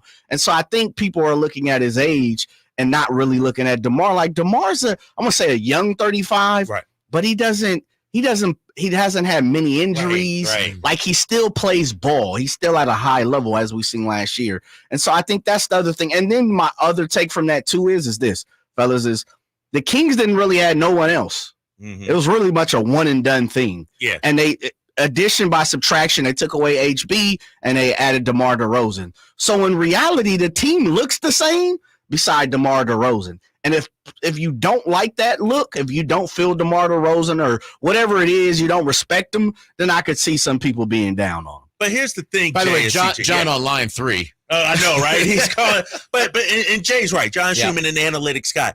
But the problem with the analytics guys, and I'm not talking about my boy Wes Wilcox, because their analytics that they have is much deeper than going to NBA.com/stats and going to the advanced page and reciting some numbers. Right. Just because a guy writes about basketball doesn't mean he knows basketball. That's it. Just because somebody talks about basketball doesn't mean they know basketball. You can talk about basketball, you can write about basketball, and you got your head in your laptop 24/7 and don't even watch a damn game.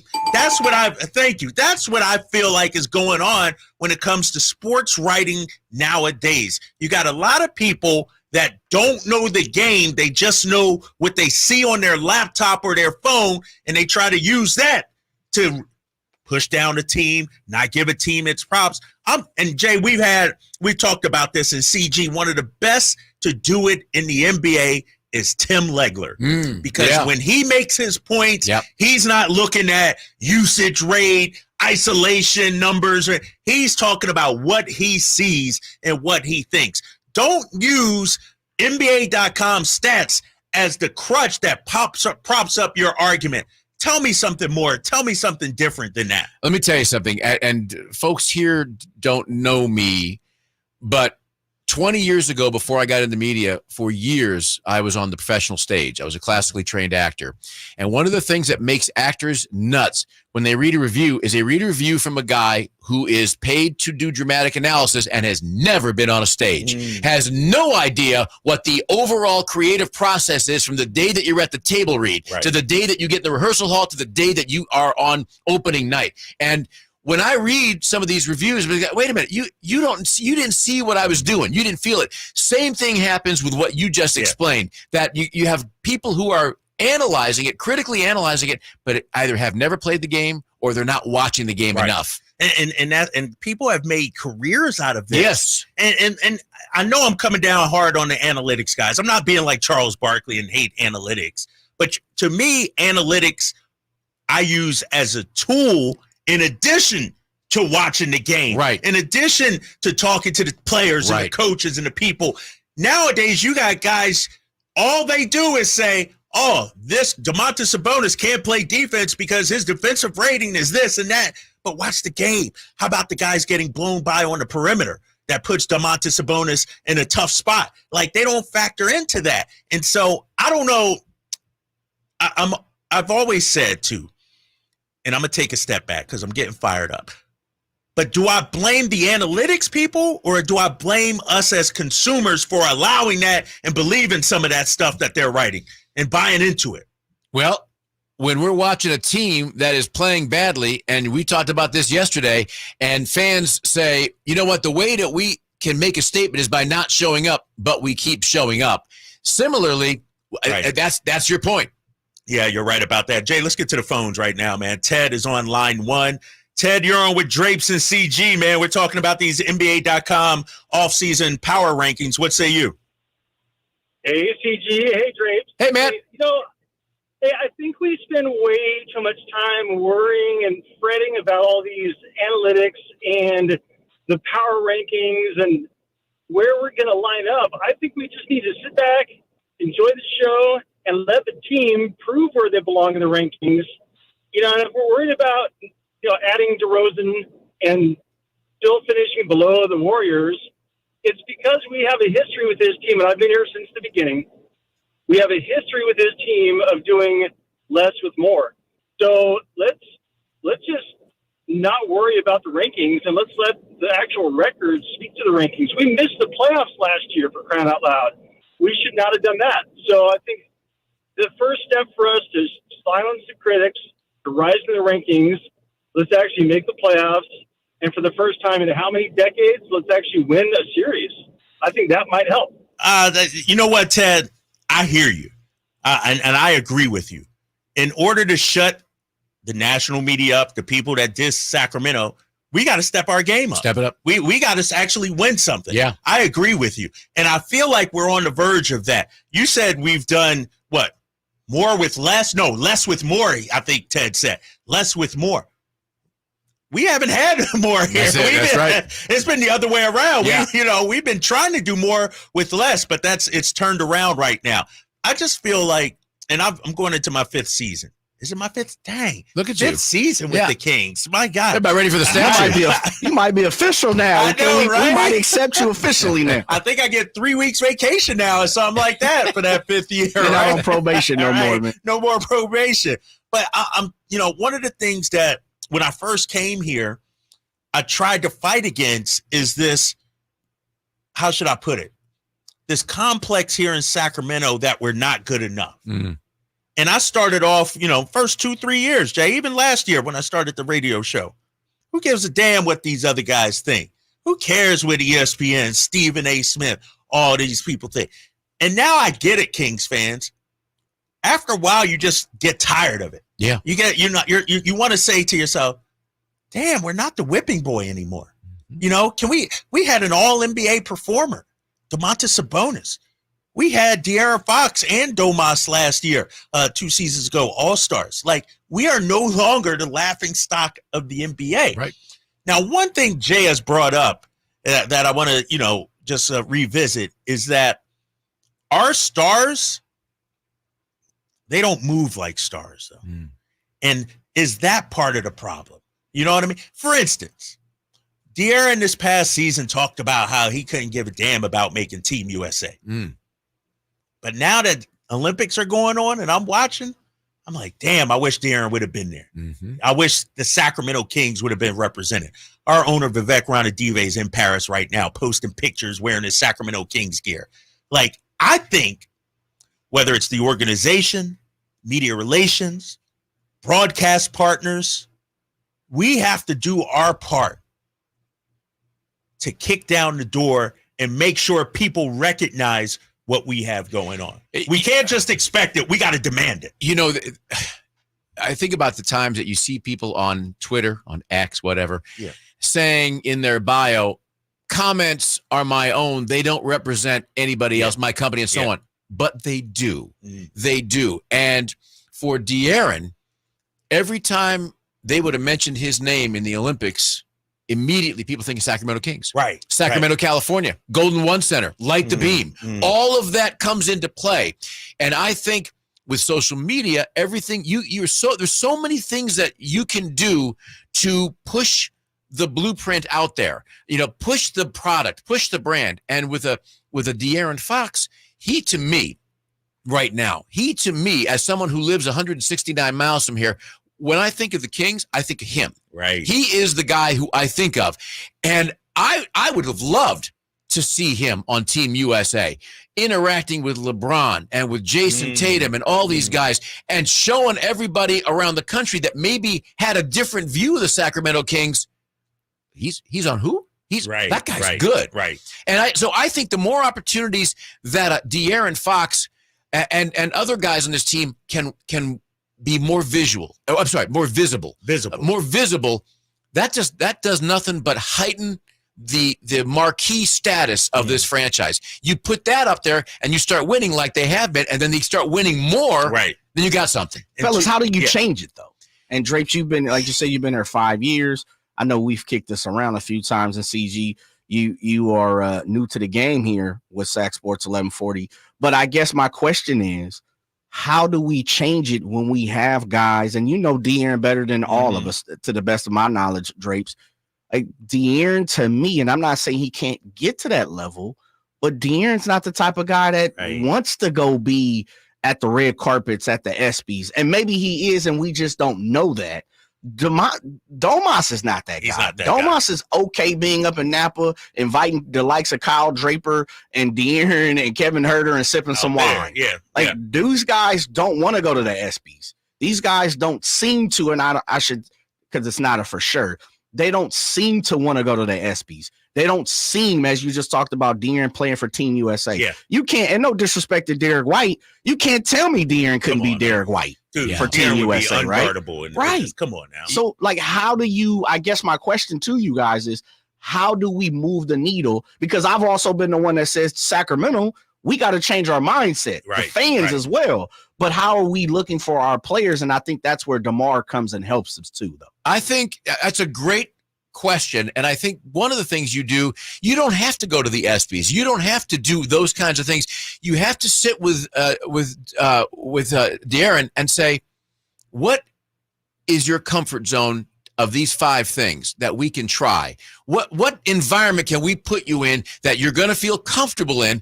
Not the ESPYs, not doing the red carpet thing, but finding something else that still heightens his visibility by association, brings the Kings along, brings Sacramento along, but it's in a comfort zone for him. And I think that's where a marketing team, all the folks get together in that room at Golden One Center and say, what can we do that benefits both of us, but it doesn't make you uncomfortable? Yeah, fellas, let's continue this conversation. Get back to the phone lines as well. Now's your time to weigh in, 916-339-1140. What can we do here in Sacramento to be on that big stage, to get the recognition we deserve? Is it on the players, the organization, the broadcast partners, much more with the Drive Guys, Drapes and CG on Sacktown Sports 1140. Hey, this is Greg Papa. Are you working through a major insurance claim? Sunpoint Public Adjusters can help. Sunpoint prepares, presents, and negotiates your claim with the insurance company, working only for you, making sure you get everything you're entitled to, not what just some adjuster working for an insurance company thinks you should get. Call Sunpoint today at 888-247-7865 or contact us at sunpoint.us. Sunpoint Public Adjusters, the gold standard in public adjusting. License number 2N14884. It's a myth to think you don't play golf well enough to get fitted for golf clubs. The professionals at the Hagen Oaks Player Performance Studio would argue that playing the game with golf clubs properly fitted to your body and swing characteristics is the best way to improve your game and have more fun on the golf course. With a professional staff of fitters, all the major brands of equipment, and cutting-edge technology featuring TrackMan, the indoor-outdoor Hagen Oaks Player Performance Studio is worth a look. See for yourself, Fulton Avenue at the Cap City Freeway. Schedule your fitting at 916-808-2531, 808-2531. Dan owed an unbelievable amount of money to the IRS. I got behind on my taxes. It's a horrible feeling. He was in denial. And when I got those letters from the IRS, you wanted to act like they didn't exist. Finally, Dan turned to Optima Tax Relief, the leading tax resolution firm. A-plus rated by the Better Business Bureau, they've resolved over $1 billion for their clients. Optima got me a settlement with the IRS. These people are really people-friendly. It was every bit of a new lease on life for me. The fast action and the great results made Dan's head spin. I felt like I was in a dream, but it's real. And I have paperwork to prove it. They got the job done, and life is good. For tax help you can trust, call Optima now for a free consultation. If you're worried about what's going to happen with the IRS, stop worrying. Make the call now. Call 800-343-6460. 800-343-6460. 800-343-6460. Optima Tax Relief. Testimonial from an actual client. Some restrictions apply. For complete details, please visit OptimaTaxRelief.com. Jason Mraz and the Super Band. Live. The mystical, magical, rhythmical, radical ride. Friday, August 9th. The venue at Thunder Valley. Jason Mraz and the Super Band with special guest Molly Miller Trio. For tickets, visit ThunderValleyResort.com. Jason Mraz and the Super Band in concert. Pick up the new album, Mystical, Magical, Rhythmical, Radical Ride. Hi, Michael Dave here for Capital Casino. Sacramento Summertime Heat is back. And, of course, Cap Casino, Sacramento's #1 poker room, wants to invite everyone to soak up some air conditioning, still with the most variety of table games in the region. And, as always, the best food, best service, and the best action, conveniently located in downtown Sacramento. Capital Casino, of course, reminding everyone to please make sure you gamble responsibly. 1-800-GAMBLER. Thanks for calling Discover. This is Diego. Hi, Diego. It's Jennifer Coolidge. I just want to say your cashback match makes me feel so special. It really inspired me. That's great. Doubling the cash back you've earned at the end of your first year is what we do. Well, I'm doubling everything now. Double dating, double dipping, double feature, double header, double whammy. Basically double or nothing. You earn, we match. Discover Cashback Match. See terms at discover.com/creditcard. At Lowe's, save big every day. Right now, get a free pneumatic nailer when you buy a pallet of Metabo HPT nails. And there's more. Save 10% on select shingles when you buy in bulk. Visit us in-store or online for low prices on the materials you need. Because Lowe's knows savings. Lowe's knows pros. Selection varies by location. While supplies last. Discount taken at time of purchase. See sales associate for details. Your water heater. Old, rusty, forgotten. We hardly ever even think about them until there's no hot water. Right now, get incredible rebates up to $3,000 off and financing available for as little as $40 a month. Leave it to Bonnie to crank up the heat.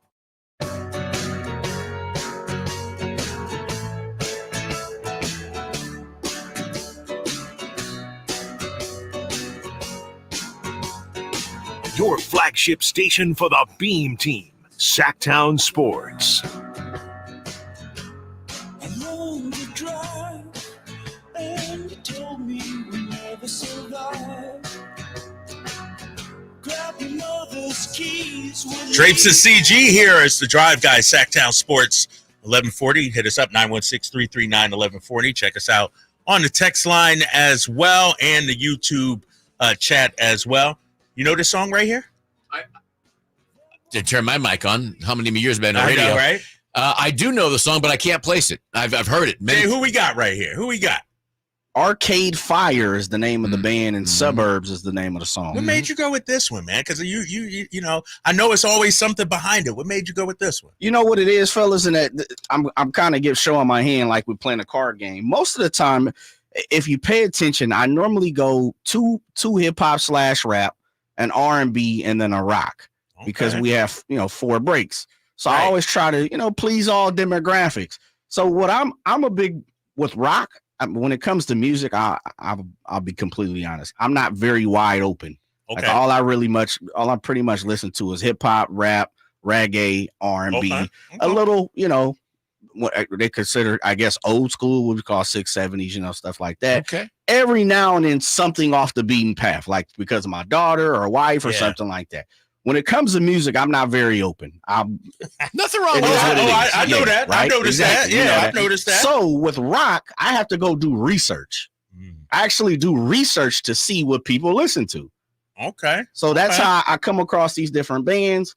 And that's, I'm just looking for new people compared to Led Zeppelin and Metallica. So I need to send you a little bit of Southside Johnny and the Asbury Juice. Yes. Well, I absolutely have no clue what that is, but yes, send me that. I'm going to tell you right now, bro, you will like them.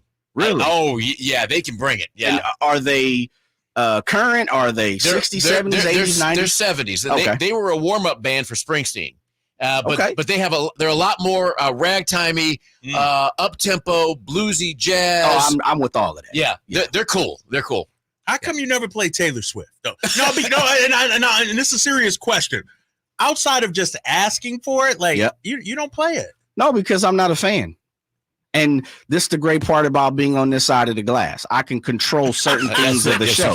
And so I play it when my host be like, hey, Jay, give me some Taylor Swift. Man. Have I ever withheld it from you? You have not. Okay. You have not. So, You have not. I'll add one thing to this.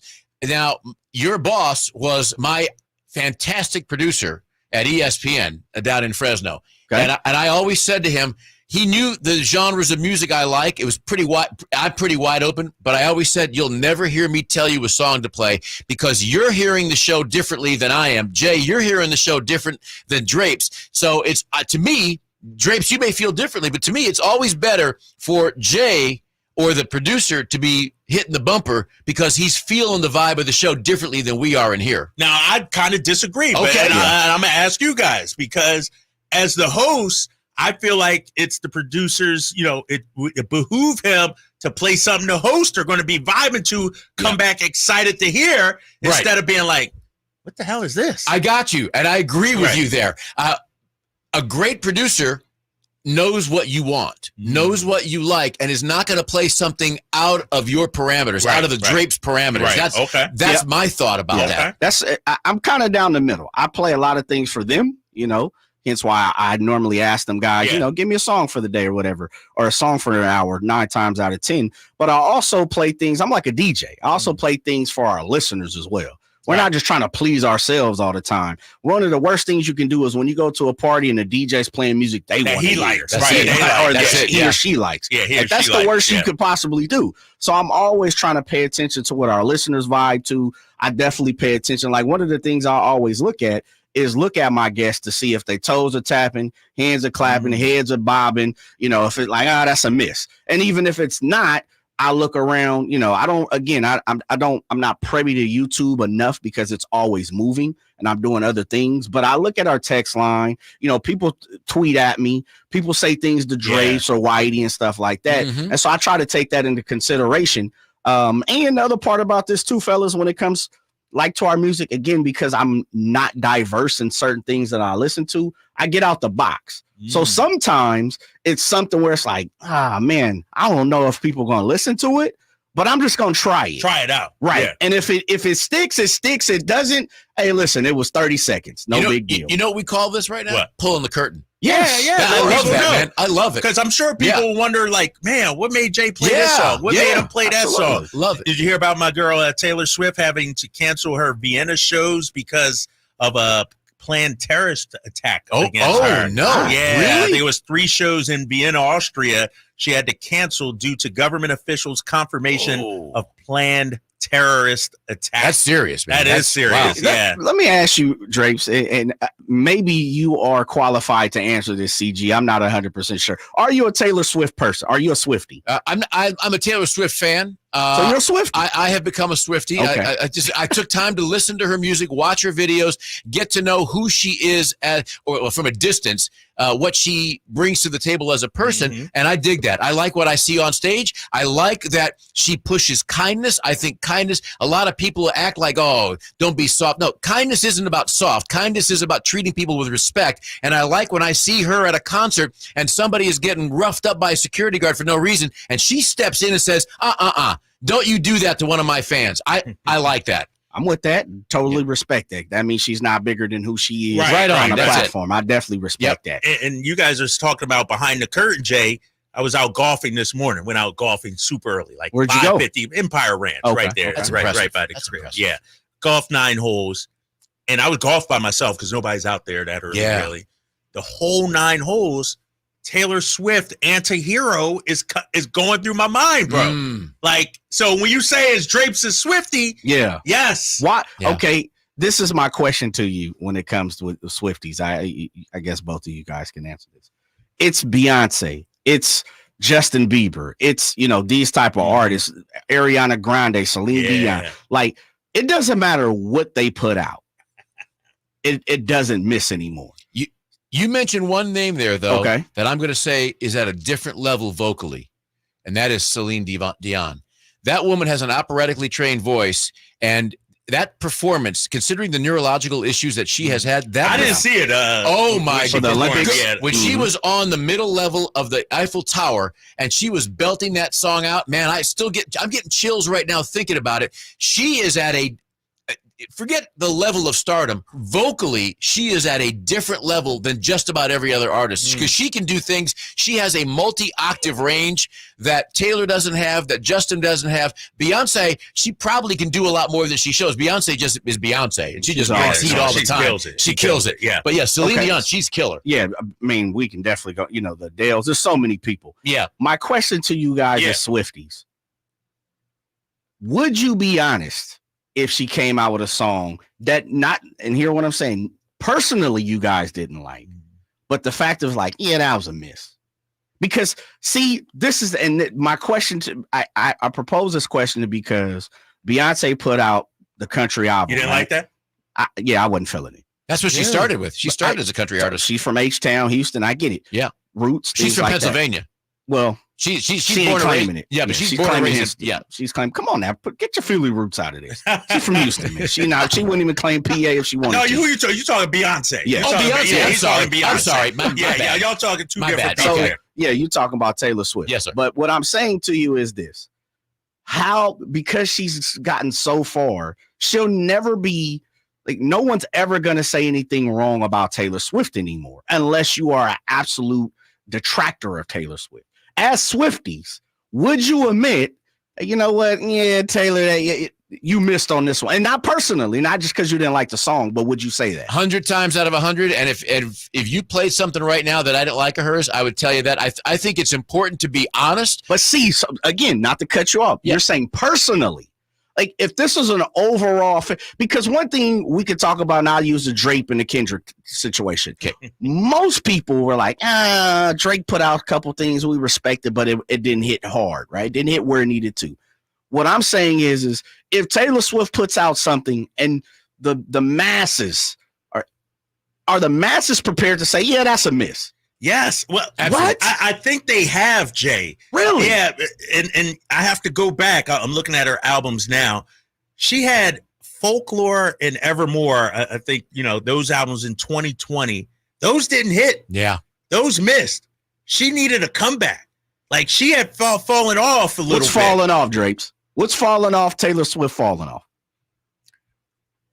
We talking album sales. We talking about folks because she's still packing out Levi Stadium now every she night. Is, but yeah, that's okay. like her popularity the last 4 years has taken off. It's gone to a different level. She was up here, and I'm looking at her albums, right? Reputation was good. Red was good. Lover was great. Lover's awesome. Lover's awesome. Yeah. But trying to follow Lover up with Folklore and Evermore, it didn't hit.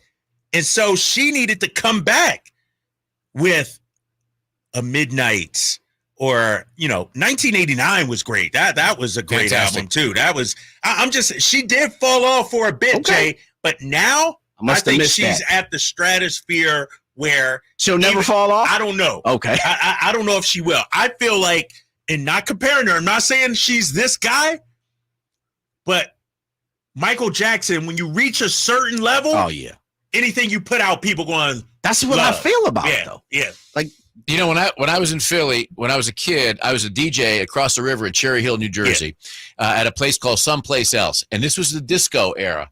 And one night I did the curtain speech for a famous disco group. You'll know it, the Tramps. Oh, yeah. Okay. Yeah. The Tramps had a number of albums. They had one song that was bigger than everything else. That was Disco Inferno. Yep. Disco Inferno. Yeah. When they played the club that I was at, fellas, they led with Disco Inferno. They didn't want to bury the lead. And everything else after that was like, it was good, but it was like, it's not. And so it's important to me as a Swiftie or as a fan of anybody's music. I mean, there it is. Yeah, baby, there it is. That's it. All these guys, 5 guys up there dancing, doing the same thing. But it's important, I think, to be able to recognize of an artist that you like to say, you know what? I really dig her. I dig him. I don't like this. That album, that song or whatever it is. Yeah, we got to get back to the phone lines coming up in just a little bit. We'll also talk more Kings talk. Coming up at the top of the hour, a Drapes Takes, why it's time for Monty McNair to drive to Salt Lake City and bring back John Collins. I'll tell you why. That's coming up here on the Drive Guys, Sacktown Sports, 1140. There it is. Disco Inferno. Hey, movie fans, it's time to get your tickets to see Borderlands, the IMAX experience at the Esquire IMAX Theater in downtown Sacramento. It's on the weirdest, most dangerous dumpster fire of a world in the universe. God, I hate this planet. The best-selling video game of all time hits the big screen with a ragtag team of misfits on an epic adventure to achieve unimaginable power. Don't miss opening weekend of Borderlands in front of the Esquire IMAX 6-story screen. Grab your tickets early at IMAX.com/Sacramento and reserve your seats today. I'm a very active person that likes to move around and go. The pain I was in was really excruciating. It was actually debilitating. I was basically heading towards a sedentary lifestyle. I had really tried everything, but I quickly lost hope with all of the things that we had tried, and that's what led me to the Good Feet store. And when I found the Good Feet system, it really just changed everything. It brought me back to life. I have my active lifestyle back. The Good Feet store in Sacramento, Roseville, and Vacaville. There was always a crowd gathered around our dining table when I was growing up. Hi, I'm Frank LaRosa with a word about Naturewood Home Furnishings. Everyone was welcome at my mother's table, so holidays, birthdays, and celebrations always included family and friends. I used to think I was the most popular kid in the neighborhood until I realized that my friends were really there for my mother's incredible cooking. Years later, when I bought my own dining table from Naturewood, I made sure it was large enough to make friends feel welcome. And right now, during Naturewood Home Furnishings Dine in Style sale, you have an opportunity to find the perfect dining room furniture to help you create your own treasured memories. Choose from casual to formal or anything in between. Visit Naturewood Home Furnishings during the Dine in Style sale off Highway 50 at Hazel. Look for the water wheel. Labor Day savings now at Maida Chevy with $12,000 off MSRP on every new Silverado half-ton Turbo Max in stock after rebates. $12,000 off every Silverado LT Turbo Max at Maida Chevy with at least 5 at this price. Labor Day savings up to $12,000 off MSRP exclusively at Maida Chevy at MaidaChevy.com. Sacramento Silverado headquarters. Together, let's drive. Not available with special financing and leasing. Some other offers must trade in 2010 model year or newer. Ends 9/3/24. Make a great deal at Maida.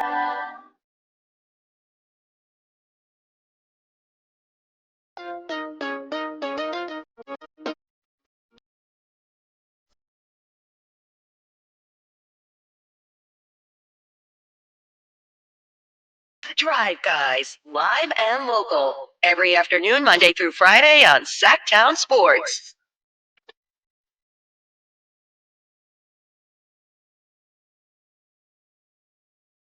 Drapes and CG here with you on the Drive Guys, Sacktown Sports, 1140, 916-339-1140. Coming up at the top of the hour, more Kings talk about what Monty McNair should do. He should hop in his old 89 Chevy, go fill up with petrol, and head to Salt Lake City. I'll tell you why. That's coming up at 4 o'clock in Drapes Takes. But back to the Kings conversation, too. You know, we were talking a segment or two ago about the NBA.com offseason power rankings, where the Kings stand at number 8. Why are they behind the Warriors? We talked about how do we get our guys, Fox, Sabonis, DeRozan, whoever it may be going forward, to get the star level treatment, the star level recognition. When we talked about the Olympics, I look at Jason Tatum and Bam Adebayo, who are extremely tight with De'Aaron Fox. And so I think, to your point earlier, you talked about they don't need to be on the red carpets. They don't need to be at the ESPYs. But when there's a big basketball event, I feel like our guys should be there. No question about it. They should be more open to doing that. No question about it. So what I wanted to bring to the table and have you touch on, because this is right in your wheelhouse. Yeah. I've had a chance to cover games in out-of-town places, out-of-town cities, and not to the extent that you do. And certain teams come to town, and you feel it, right? You feel a buzz in the air. People are excited to see a team because it's a great team, or it's a great player, or it's both. When the Kings are on the road, are you feeling a buzz from those fans? Let me answer it like this, because I have seen a shift in the last couple of years. Okay. When I first started here and we won 28, 30 games, whatever it was, you'd fly into a city, get to the hotel, middle of the afternoon, crickets. No fans waiting for autographs, nobody asking for pictures, nothing. I even said it on this air. When stars enter the building, they're there. Right. Everybody straightens up. Things get a little quiet, or maybe there's a hush. Oh, look, there's so-and-so. Over the last 2 seasons, I've seen that with De'Aaron Fox. Go to Minnesota. Earlier this season, first trip to Minnesota this season that we had. I saw so many De'Aaron Fox jerseys. It was unbelievable. Kids, De'Aaron. Like, he was one of the guys. Yeah. But it wasn't like that the first 2 years. So to your point, I think when you start having some success, you start winning some ball games, you start playing on national TV, when you start making the playoffs, then the country starts noticing you. Yeah. If you're just on League Pass every night and you're not winning, East Coasters aren't checking for you. Right. Right? You know what I mean? It is what it is. TNT's not showing your games, but I feel like over the last couple of years, you can see the transition, the change, the difference when the Kings arrived to town. Now, 10 to 15 people waiting outside the hotel, card collectors with their binders. Hey, can you sign this? Can you do this? Before, that wasn't happening. That was not happening. Now, every city we go, you see that buzz. You feel that buzz now. Now, hearing that, I want to reverse it, and especially for the Drive Guys family of listeners. Yes.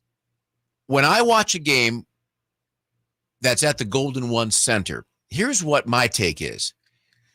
As silly as it seems to some people, I think the stroke of genius is to light the beam. Because when I'm watching, I'm seeing a rabid, passionate, hungry, fevered crowd inside, making noise. I mean, and you'll know what I mean by this, making noise at the right time. They don't, maybe they do this, but they don't need to have the make noise sign to make noise. They know when to make. It's a smart basketball crowd. Yeah. That makes me nuts. And when they put it up on the jumbotron, just make noise. Fans know. You don't see that at Madison Square Garden. Yeah. And I know that when I watch the light the beam, I think you immediately know when somebody just says light the beam, Sacramento Kings. Right. And that to me is great. So you start seeing that you're seeing jerseys in Minneapolis, you're seeing jerseys in other places. People are looking at De'Aaron Fox going, hey, oh, look who that is. Look at it. Yeah. And now I'm inclined. Sacramento is a place that when I see that they're going to be on TV, I'm watching. I'm especially at home because I know what I'm getting. I like watching games in an environment that looks like controlled chaos. Right. And that to me is what you tell me if I'm wrong. Golden One. That's what Golden One looks like. Right. It just comes across like pandemonium yes. out there sometimes, right? It just looks like it's nuts in there. Mm-hmm. Yes, and you're right. And the thing about Golden One Center, when I first started, it was during COVID, so we didn't have fans, and I was like, man, this is tough. I go out to the grocery store, nobody would be asking me about the Kings. It wasn't a topic of discussion. 2 years ago when we started winning, can't go anywhere now. Look at that. Dude, how about them Kings? Are we going to get this guy? You could feel it just walking around the community that the vibe is changing. Now I need our stars, and somebody pointed out on the text line 916, not sure if you guys mentioned it, but Fox was a part of the select team a few years back, but he decided to withdraw. I have no doubts had he stayed, he would have made this team. That's a good point. And so as much as we talk about the organization, the broadcasters, us, the guy's got to be willing to do it also. Yeah. Yes. Aaron's got to be willing to put himself out there also. That was exactly my point. Those guys, the crowd is doing it.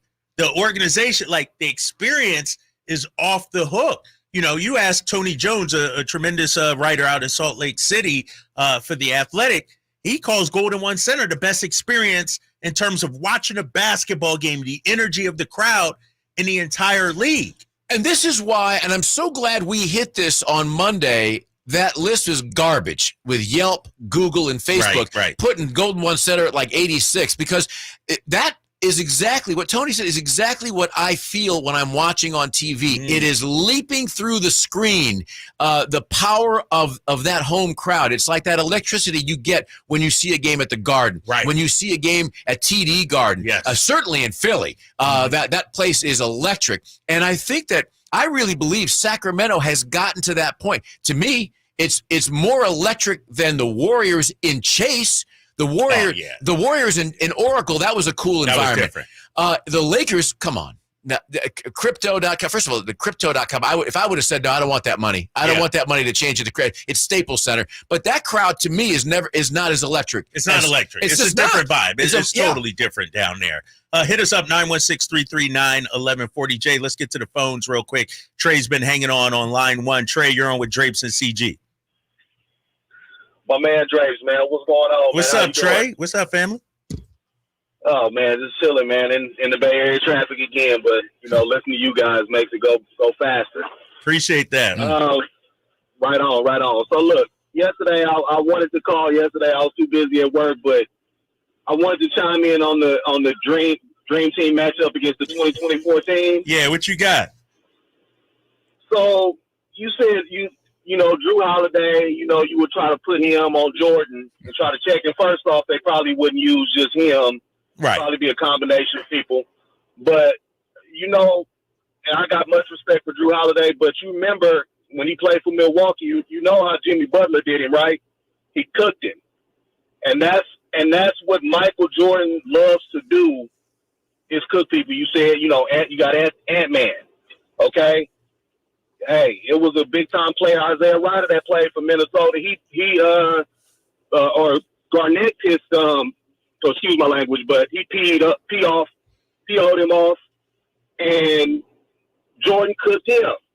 And so that's how that team would win, because you would be so focused on Jordan. The other guys really knew how to play the mid-range game, and they could attack.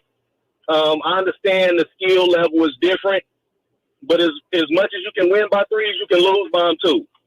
And then the last thing I want to say was Michael Jordan, he would beat you mentally. And mind you, this not even my favorite guy. I'm just saying, like, he had people beat down so mentally that they were shook against him, and this is how he would, be able to score and get off. So I think we all got, recency bias and revisionist history. We all get caught up, but them players can play, man. I'll take the comments off the air, man. Love you guys' show.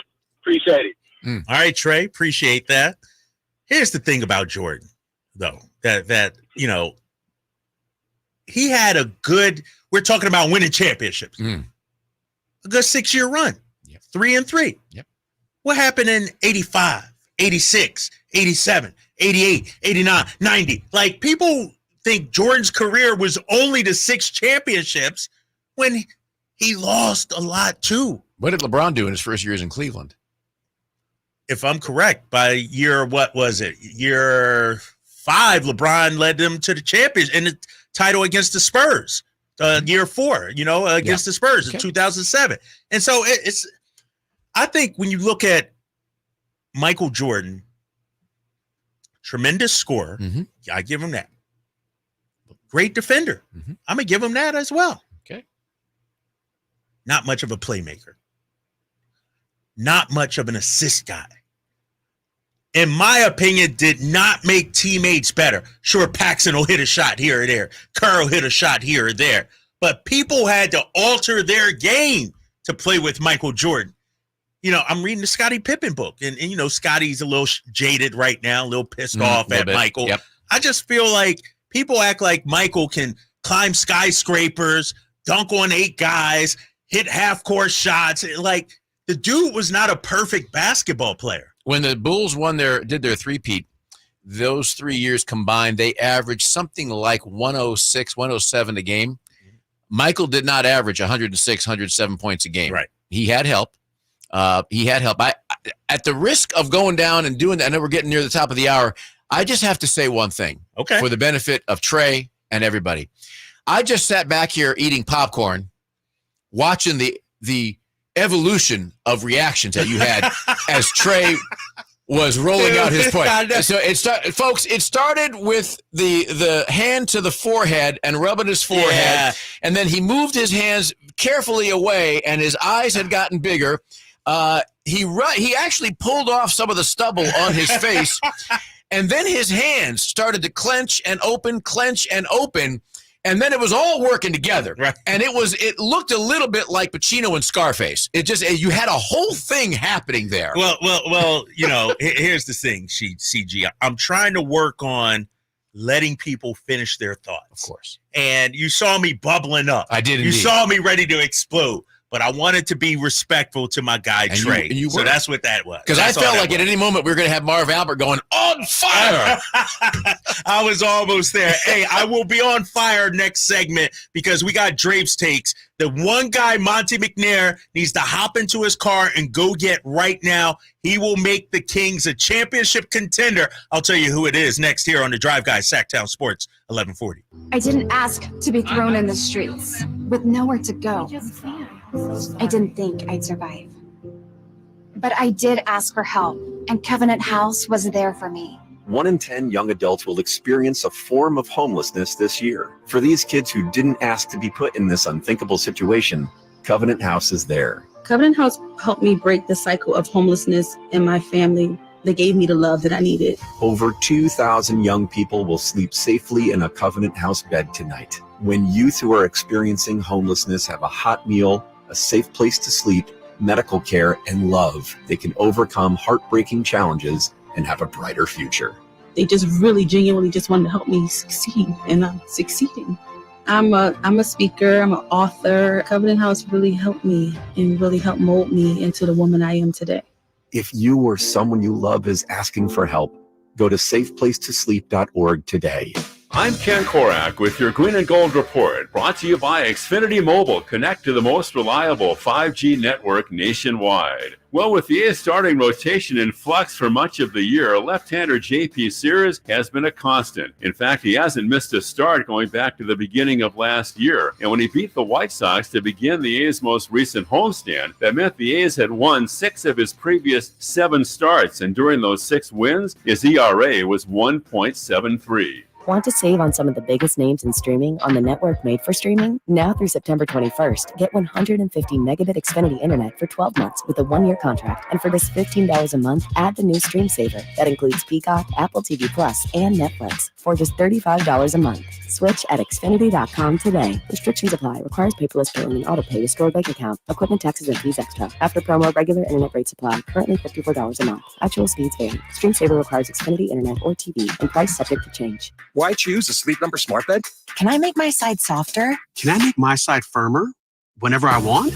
Can we sleep cooler? Sleep Number does that. Cools up to 8 times faster and lets you choose your ideal comfort on either side. 94% of Sleep Number smart sleepers report better sleep. J.D. Power ranks Sleep Number #1 in customer satisfaction with mattresses purchased in-store. And now, during our biggest sale of the year, save 50% on the Sleep Number limited edition smart bed. Limited time. For J.D. Power 2023 award information, visit jdpower.com/awards. To find a store near you, visit sleepnumber.com. This is the story of the one. As head of maintenance at a concert hall, he knows the show must always go on. That's why he works behind the scenes, ensuring every light is working, the HVAC is humming, and his facility shines. With Grainger's supplies and solutions for every challenge he faces, plus 24/7 customer support, his venue never misses a beat. Call quickgrainger.com or just stop by. Grainger, for the ones who get it done. Why'd the kid jump off the boat? I don't know. Why? Peer pressure. Oh, good one, Ned. Ned isn't funny, but Ned owns a boat, and you don't. So every time Ned tells another one of his unfunny boat puns, you're going to laugh loud and keep on laughing until you get a boat of your own. A pier where you put a boat. Yeah, I get it. And when you do get a boat of your own, make sure you save money by bundling it with your home, auto, or other vehicles with Progressive. Progressive Casualty Insurance Company, affiliates, and other insurers. Not available in all states. eBay Motors is here for the ride. 120,000 miles of night drives, daily commutes, and who knows how many. Are we there yet? Through countless fixes, elbow grease, and a new radiator, you kept your ride alive. With eBay Motors, you have over 122 million parts to keep it running. And with eBay Guaranteed Fit, they'll be the perfect fit every time. Plus, at these prices, well, we're burning rubber, not cash. Keep your ride or die alive at ebaymotors.com. Eligible items only. Exclusions apply. KHTKAM HD1 Sacramento. KYMX HD2 Sacramento. From the Power Business Technology Toshiba Studios. This is Sacktown Sports.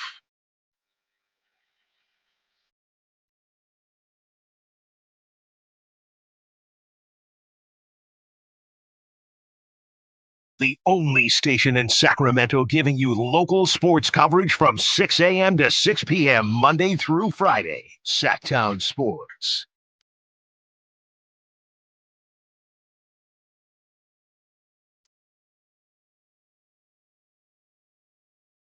Okay, Jay, I see you. All right. This one hits right here. This is nice. Yes. Drapes, CG, Sacktown Sports 1140. It's the drive, guys, here.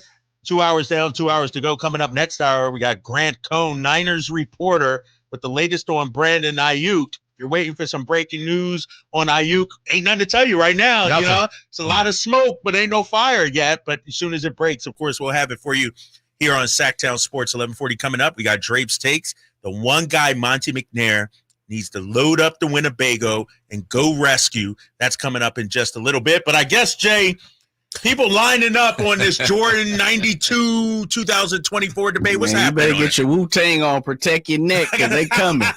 Let's go to Spencer on line one. Spencer, I'm ready for all the smoke, big fella. What you got for me? Okay, well, it's not just smoke, it's fire, okay? Here's the reality. Is Michael Jordan is the perfect basketball player. He played in an era where you got molested every single time you went to the basket. And last time I checked, there was hand checking. There was a lot of bodying. Basketball was different in the 90s. We can all agree. It's a much softer game. It's free-flowing. Yes, he wasn't your atypical point guard, mix it, but the dude could pass, no doubt about it. And by the way, 6 rings. Hello, says it all, people. Thanks. Oh, don't run. I thought he was ready for the smoke. I thought he was ready for the smoke. Where'd he go? It's not about taking leave. Sorry, I'm getting another call. Exactly. That's our boy Frankie Clicks. Here's the thing, Spencer. You say 6 rings. Let me do the math. How many years did Michael Jordan play? 1, 2, 3, 4, 5, 6, 7, 8, 9, 10, 11, 12, 13, 14, 15 seasons for Michael Jordan. Mm-hmm. How many times he go to the finals? 6. Okay. LeBron James. Yep. 20 seasons. Mm-hmm. How many times he go? He's been to the finals half of his career. Yeah. You think and so you think that elevates LeBron? Yes. Okay. 100%. Okay. 100%. And here's the thing about it. I got Jordan's numbers up. Jordan, I don't agree with that, number. but go ahead. Jordan was a ball hog. His third year in the league, 27. No, excuse me. Let me go back. Yeah, 27.8 shots per game. Mm-hmm. Think about that. That's his third year. Was Pistol Pete a ball hog? Yeah, Pistol Pete was a ball hog too. And why was he? Because nobody could stop him. Because he was the best. He was the best player on the court. Nobody could stop him. Come on, you and I are of an age. Remember what he was like. Nobody could stop him. You know what Michael Jordan's career field goal percentage is? I'm going to guess in the low 40s, upper 30s. No, I'm talking just overall percentage. Overall, not just 3. Oh, okay. I'm talking. He was a 49% shooter. But the 3 ball was non-existent for him. Right. LeBron's a better shooter than Michael Jordan, just because in today's day and age, you got to shoot. You got to shoot the 3. LeBron's a better rebounder. He's a better passer, and he's the game's all-time leading scorer. So, what do you mean? So, I mean so. Michael Jordan is one of the great creators of all time. And you keep talking. Yesterday, it was on and on and on. I don't know why you have a fixation with Craig Elo and Mark Price. As if the whole league, like those two clowns were the fulcrum of the league, as if he played nobody else. You know what? In the 90s, I always felt badly for the Knicks because the Knicks had the misfortune of having a really good team at a really bad time. You remember the movie The Warriors? Yeah. That was the Knicks. They were the Warriors, and they're always I mean, that's how the Bulls had to play them. They were playing against the Warriors, trying to get back to Brooklyn. Michael Jordan, you have pared him down. You've paired the greatest basketball player ever down to a guy that shot 49%. He was a ball hog. He was a ball hog. He was definitely a ball. You got to admit that. He shot a lot. He did, and he won a lot of games.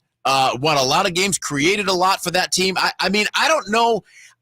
I almost feel badly. I feel a little dirty that I have to try to make a case to you, an elite basketball mind, as to why Michael Jordan, head and shoulders above anybody in his era. But maybe that's not that. It was a head above everybody in his era, and the fact that just because he didn't get to as many finals.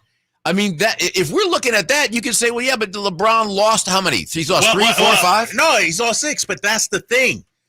The knock on LeBron is that he doesn't have 6-0. Mm-hmm. But when you look at the finals that LeBron's lost, he was not the favorite.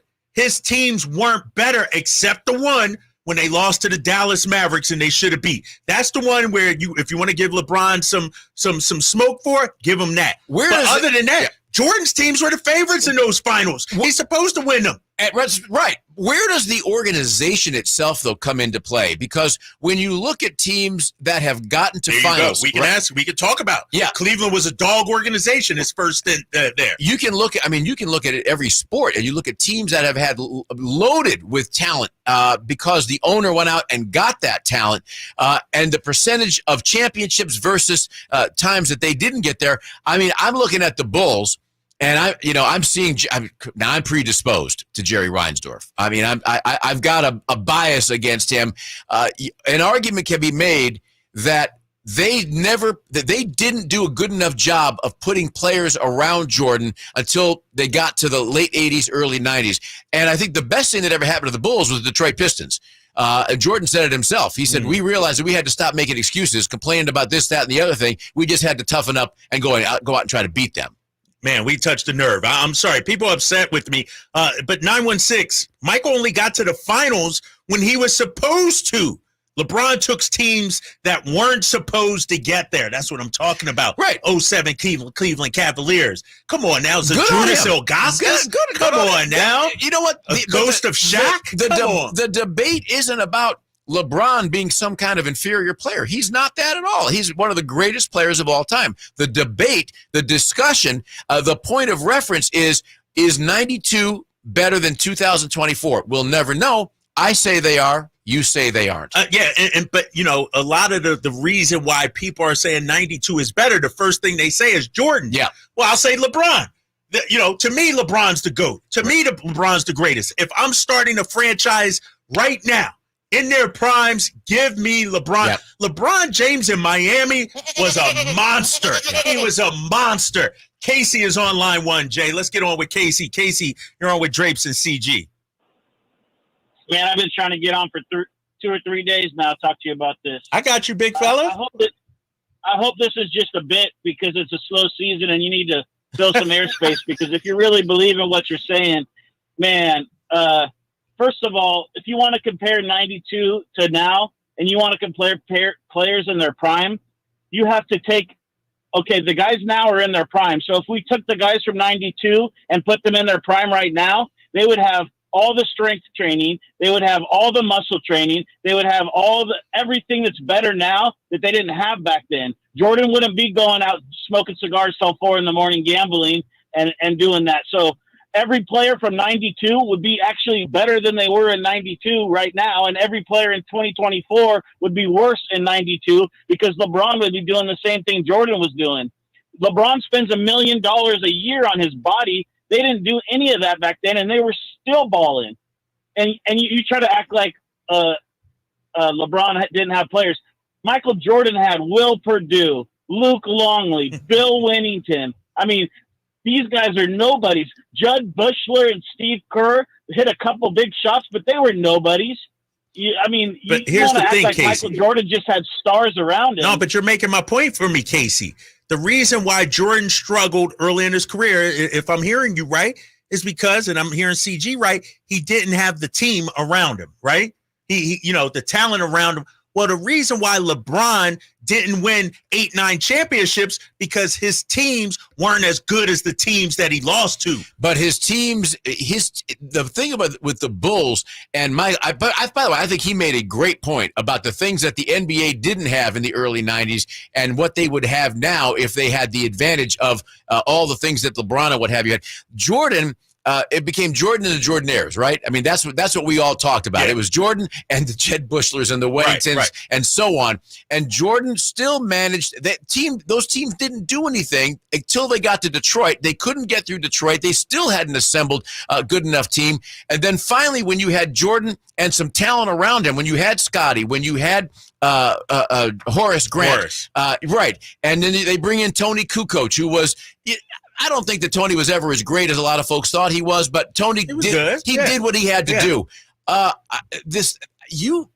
To me, what you have made it seem like is that Jordan was in and of himself, and he was essentially the only reason the Bulls were any good, and at 92, overinflated. No, that's what Jordan fans make it seem like. He did it all by himself. He's the greatest in all. Jordan didn't win anything until he got the team around him, until he got Pippen, that kind of thing. Hold up. We want to take a quick break because I see Benny, Paul, and Mark hanging on. I got to get to commercial. Stick around, guys. You're listening to The Drive, guys. I'll tell you why LeBron is better than Jordan. We'll keep arguing this here on Sacktown Sports 1140. Hey, it's Carmichael Dave for American Energy Heating and Air with a question. Have you recently had a technician diagnose your HVAC system and you were a bit surprised at how much it cost? Or did something seem off about their quote? Because at American Energy, they take pride in giving you honest, straightforward solutions to get that system up and running. Have their qualified technicians come out and give you a free second opinion. It's free. You got nothing to lose but some dollars off of that original quote. They're making the uncomfortable comfortable. They've been doing it since 1981, serving the greater Sacramento area. A+ with the Better Business Bureau. That's why they keep having customers coming back for more and more and more. You can call them and set that appointment at 916-520-9990. That's 916-520-9990 or AmericanEnergyAir.com. Call 916-520-9990 now. Sacramento, Dirks Bentley's coming to town. What was I thinking? I'm getting drunk on the plane. Saturday, September 28th at Hart Health Park at Cal Expo for Country in the Park 2. And he's bringing some friends. Harmony. I love you just the way Tyler Rich. Dasha. Kelsey Hart, and more. Saturday, September 28th at Hart Health Park at Cal Expo. Get your tickets today before they're sold out at CITPFest.com. Brought to you by RVs of Sacramento and Hoblet Chrysler Dodge Jeep and Ram Center.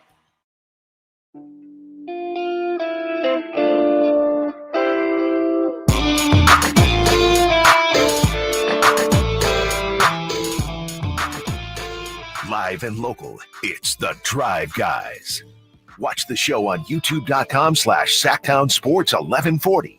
Or listen on the Sacktown Sports app. Drapes and CG here on Sacktown Sports 1140. It's The Drive, guys. Our guy Kevin Gleason on vacation all this week. He'll be back on Monday, vacationing in Hawaii. This Jordan versus LeBron debate, 92 versus 2024 debate, it just won't die. 916, if Bron could go against one man and the other four defenders glued to their man on the opposite side for its illegal defense, who is stopping Bron? They didn't have zone back then. You had to guard your man. Yep. You know, illegal defense, and all that. That's right. Yeah. Hey, Jordan operated on Elo and Mark Price. night in and night out, basically. Okay, that's not true. It's not. You got to stop playing the Elo Mark Price card, for heaven's sake. I know. I got to come up with somebody. Wow. I'll come up with somebody. You're coming else. up. I mean, you're talking about like a Chateaubriand versus a peanut butter and jelly sandwich. Right. You're right. But he was going up against Rory Sparrow. No. And come on, man. Come on now. LeBron is going against the greatest of the greats. Like the best era of basketball. Let's get to Benny online too. Benny, I know you got to be on my side, big fella. You're on with Drapes and CG. No, Drapes. I'm not, brother. Hey, Drapes, man. I think we got to get some therapy going on or something. Michael rubbed you the wrong way, man. But all I'm going to say is this, bro.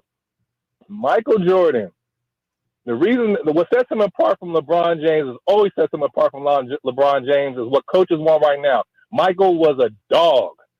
The knock on LeBron is that he wouldn't take the big shot. He had to be surrounded by great players. Michael was taking that shot back as a freshman at North Carolina. This is America. We love the story of the underdog. Michael was cut from his high school team to be the best player in the NBA.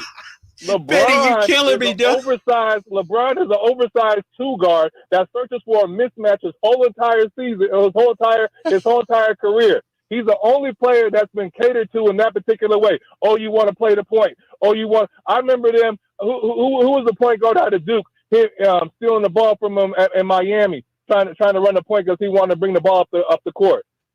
Blocking Steph Curry's layup and talking mess to him. But don't have nothing to say to KD when KD in his face. LeBron is not a dog, man. He's been propped up his whole entire career. He's been propped up his whole entire career. He's been defending his reputation his whole entire career. If he was denied the accolades like MJ was back in high school, then he would have had a chance. But that ship's already sailed. He's nowhere close to MJ. Benny, how old are you, Benny? I'm 42. Exactly. See, Jordan was God when you were coming up, big fella. You were about 8, 9, 10 years old, so you had a Michael Jordan poster on your room. No Michael Jordan poster, but let me ask you, how old are you? I'm 49, so I grew up in the era of Magic. I grew up in the era of Bird before Jordan accelerated. I've been in basketball for 40-plus years, big fella. But we see it, though. But there's never been a high school player catered to so much as LeBron. LeBron has been scared to take on the smoke. That's why that's not true, Benny. He's got more game winners than Michael Jordan. He's got more game winners than Kobe Bryant. Come on now, he scored 25 in a row against Detroit. Nobody talking about that. Let me make this last point. You said that he was a bog or he wasn't a playmaker. MJ was the play. All right. When it comes down to championships and championships won, MJ was the one that made those players better. Scottie Pippen is kicking himself in the butt because he was scared to leave Chicago to go get some more money. There was deals on the table where he could have made more money, but he knew he couldn't do it without Mike. Mike didn't make him stay, but Mike looked at him like, you crazy if I'm going to give you my money? Go earn it yourself. He's made everybody All right, better. Benny, I appreciate it. Let me just say this. Thanks for the call, Benny.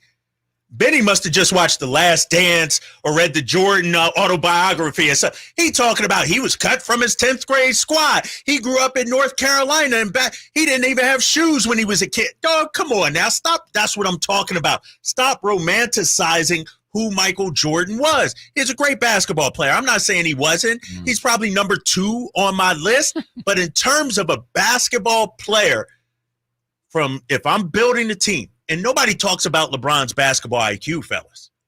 Arguably the smartest guy in the game.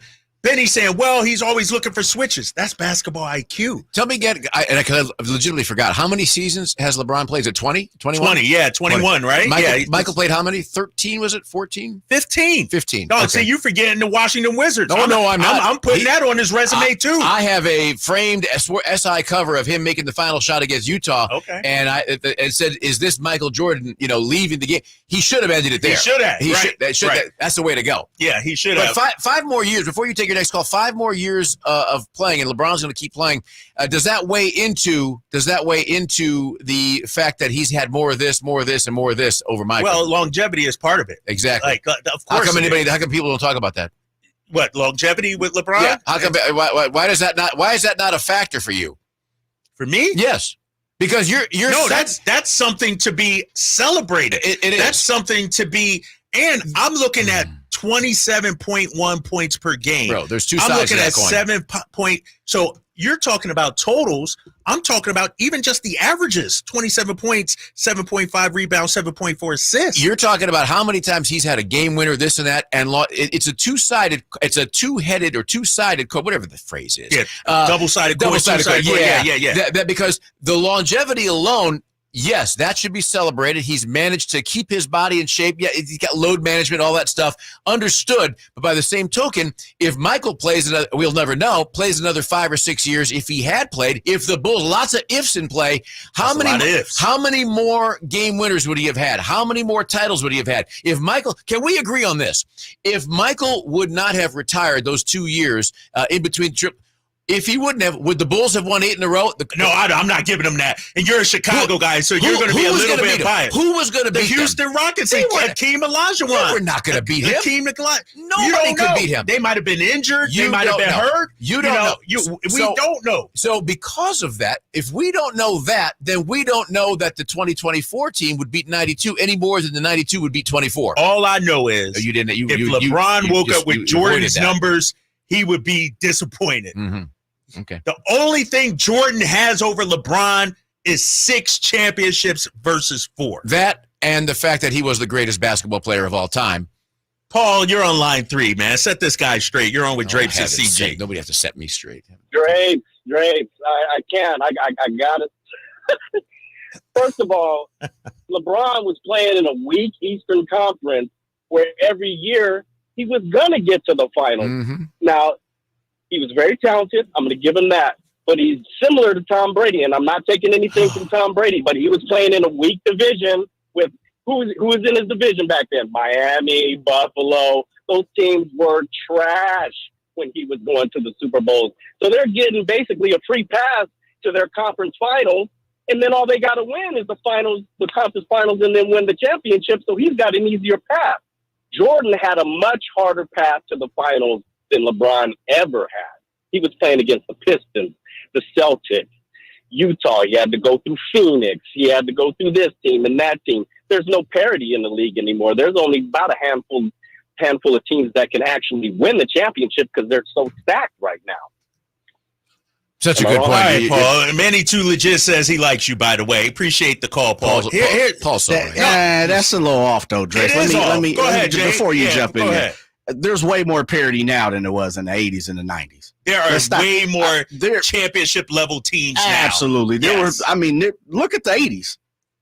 There was only 4 teams that won: the Pistons, the Lakers, the Celtics, and the 76ers? And the Sixers, Am I missing anybody? Not in the 80s. Okay, I'm just saying. In the 90s, who won? The Rockets, the Bulls, the Spurs in 98 on the backside. On the backside, and the Pistons on right the front in the 90s. side. Yeah, we talk about 7 teams in 20 years. And in reality, the only reason the Rockets won is because Michael hung it up for a couple years. Here we go. That's the only reason. Guy. See, this is the I'm thing. Just saying, you're a Chicago guy, so it's hard to have this conversation. Hold on a second. Because you also believe Jordan turned water into wine. You know what? I'm a Chicago guy that goes back. I am old enough to remember the miserable franchise that these guys were. They played at Chicago Stadium, and there were 1,500 people in a 20,000-seat arena. I watched Van Leer and Jerry Sloan and Chet the Jet and Butterbean Love. I watched those teams fall apart against the Lakers every year. They went for 4 or 5 years never winning a road game in the playoffs, and that's what did them in. So I am a Chicago guy, and I did love those Bulls teams, but I also appreciate the fact that what they did came from absolute misery, bottom of the barrel, bottom feeders as a franchise. No, you're right. They were bottom feeders. They were awful. And it took Jordan. He started to change things, and then Pippen came along. Phil Jackson came along and changed things. Pippen talked about it in his book. Doug Collins just couldn't get it done. Well, it's because he had a perm. Yeah, right. Dougie Collins, who, couldn't win with Jordan. Was on the garbage Sixers team, the 9-73 team as well. I was there. Lost Team USA to Russia in the 72 Olympics. Doug Collins has had some tremendous shortcomings in his career. Now I'm remembering that. Can I just say this? Yeah, go ahead. That Soviet Union USA championship game, gold medal game, which we got robbed. robbed. Yes. What a travesty that was. I mean, anybody who's grown up today that reads about it, don't read about it. Go find the video of what happened in those final 3 seconds. What a travesty. Yeah. 2 referees that didn't speak each other's language, didn't speak English, but figured we're going to give the Soviet Union 3 shots at this. Come on. You're still fired up about it. I love it. 50 years ago, he's Man. still fired up. All right, we're going to check in with Todd and Mark coming up in just a little bit. Plus, Drapes Takes, who Monty McNair needs to go sign right now, make a trade, and bring this guy to Sacramento. You're listening to The Drive Guys on Sacktown Sports, 1140. Sacramento weather is brought to you by Bonnie. I'm meteorologist Heather Waldman in the KCRA3 Weather Center. Better Delta breeze this evening. That should bring temperatures back down into the low 60s to start us off on Thursday. Afternoon highs around 100 degrees. Get the latest forecast on the KCRA News and the KCRA app. Your water heater. Old, rusty, forgotten. We hardly ever even think about them until there's no hot water. Right now, get incredible rebates up to $3,000 off and financing available for as little as $40 a month. Leave it to Bonnie to crank up the heat. The Gold Rush Classic, where the stars and guitars shine. The Gold Rush Classic is a celebrity pro-am golf tournament, a $1 million hole-in-one contest, the Harrah's Celebrity Challenge, a draft party, a farm-to-fork dinner, and a concert under the stars. The Gold Rush Classic takes place August 22nd and 23rd in Rancho Murrieta. Come join the fun, raise money for charity, and play golf with a celebrity like Tim Brown, Mervyn Fernandez, Greg Lloyd, Michael Merriweather, Reggie Theus, Greg Ostertag, Olden Polynice, or our own Greg Vaughn. The Gold Rush Classic is sponsored by Harrah's Northern California. Harrah's Northern California is the presenting sponsor of the 2024 Celebrity Challenge. Check out our newest game, Hot Seat Jackpot, and join us for a casual, elegant dining experience at Louis Oliver's. Harrah's Northern California. Fast action fun. Gold Rush Classic golf and concert sponsorships are still available at goldrushclassic.org. I would end the day with sore feet, sore legs. The drugstore inserts that I was purchasing were really not very useful at all. I walked into the Good Feet store and the guy kind of grinned at me and said, I hear that a lot. I was living with chronic pain before going to the Good Feet store. Now I don't really have that problem. I'm able to do the things that I expect to be able to do, even at my advanced age. I feel pretty good about what's going on. The Good Feet store in Sacramento, Roseville, and Vacaville. Insurance companies perform a very valuable service, but they want to keep their money. Although most cases settle before trial, it is paramount that the insurance companies know that if pressed, your legal team has the experience to take your case all the way. For 25 years, Ashton & Price has earned the reputation that if the insurance company isn't fair, we're ready to force them to be fair. My mom used to warn me, wait till dad gets home. Think of us as dad. The best part, there's no fee until we win. Remember, for the best advice, don't think twice. Call Ashton and Price. Carmichael Dave here for Capital Casino. Sacramento summertime heat is back. And of course, Cap Casino, Sacramento's #1 poker room, wants to invite everyone to soak up some air conditioning, still with the most variety of table games in the region. And as always, the best food, best service, and the best action, conveniently located in downtown Sacramento. Capital Casino, of course, reminding everyone to please make sure you gamble responsibly. 1-800-GAMBLER.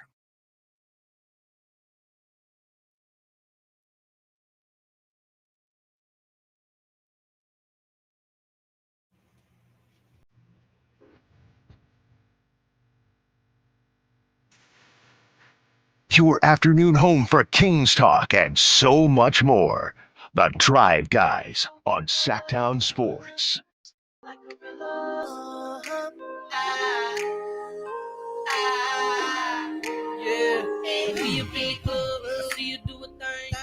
Drapes and CG here with you on The Drive Guys, Sacktown Sports 1140. Coming up at the top of the hour, get back to the Brandon Aiyuk news or lack thereof, the latest on him and his future in San Francisco. I feel like this Jordan, LeBron talk, 92, 2024 talk, like you said earlier, is a generational thing. Mm-hmm. I need callers under 30 to call in. 35 might even be the cutoff because I feel like anybody, 40 and older, they grew up on Jordan. They were romanticized with Jordan, like Jordan was on, round ball rock. We hear that. We think 90s Jordan, right? And winning the championships and everything. And I get that.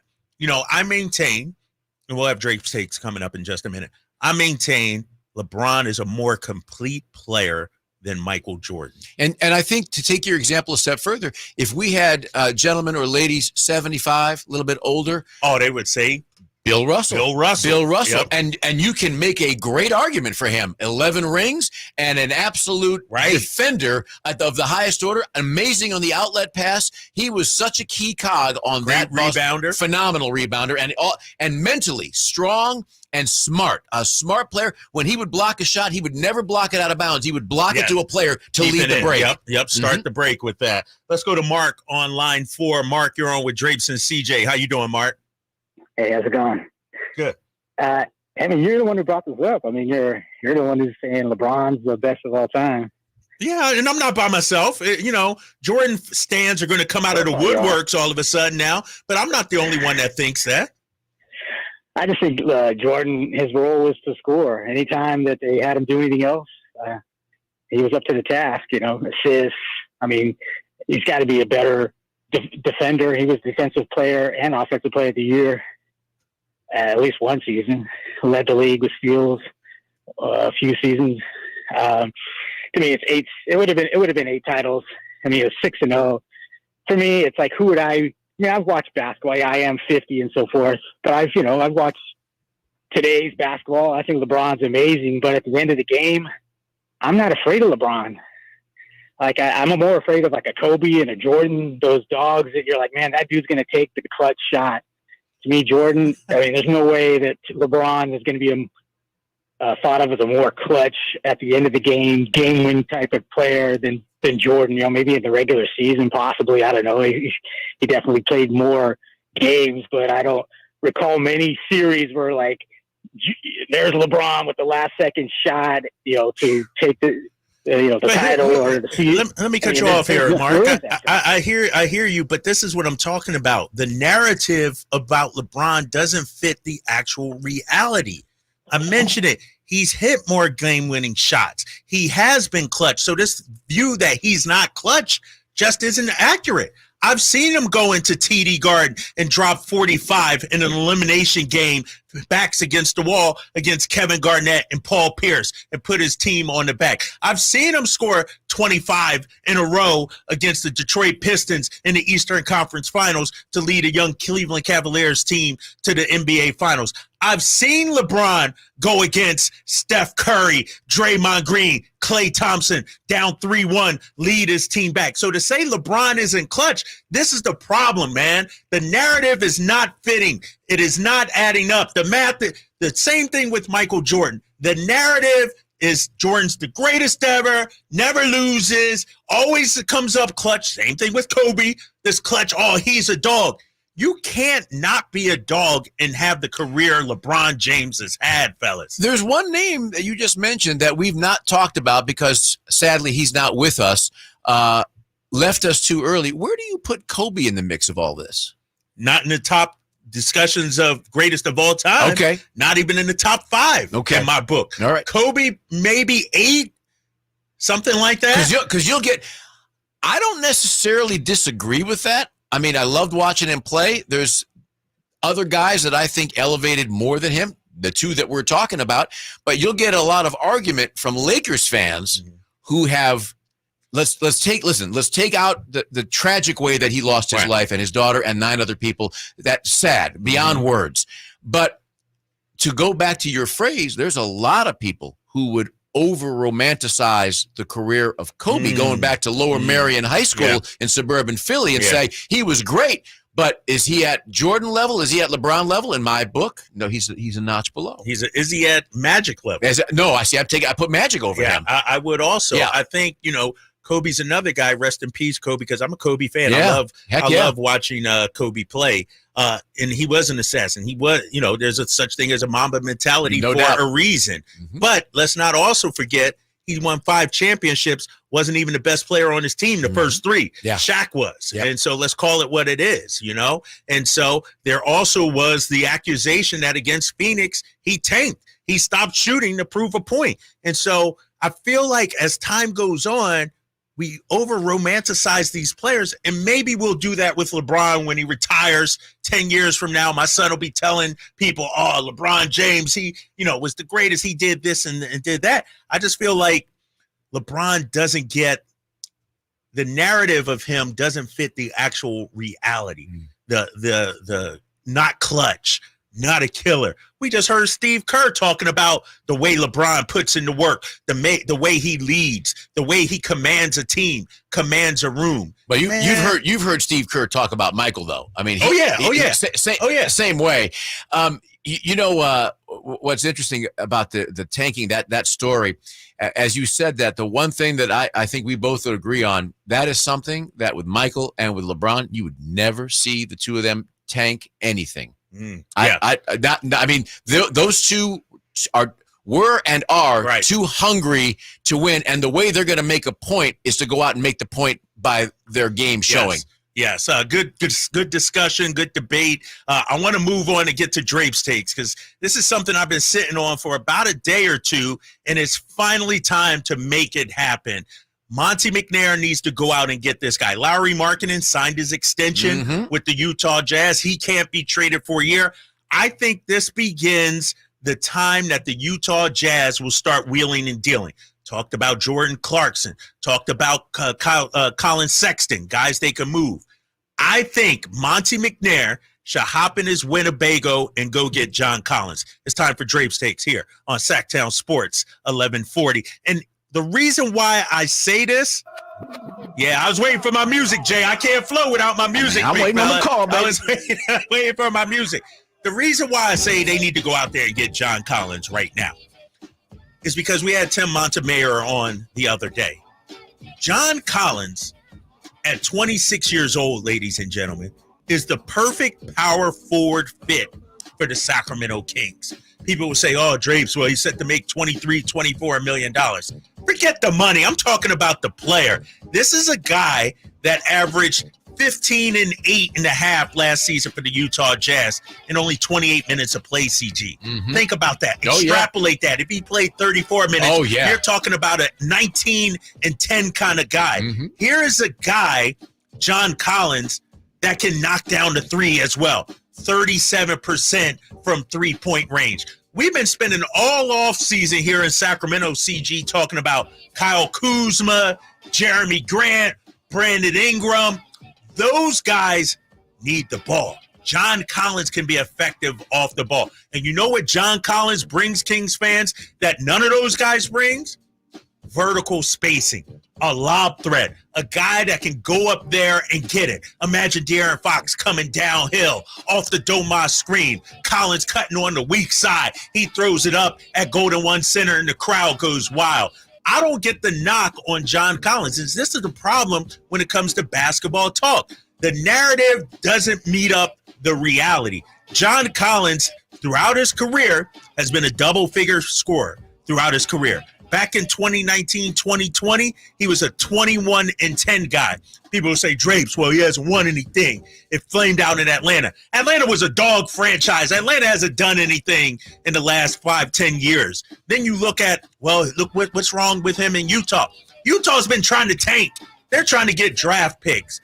Tim Montemayor said the other day when he was on our show, John Collins in this Kings culture, John Collins with this roster, John Collins with this head coach would be a perfect fit. Kings fans, I don't want to hear about beef stew. I don't want to hear about Isaac Okoro. I don't want to hear about Ben Simmons, Carmichael Dave.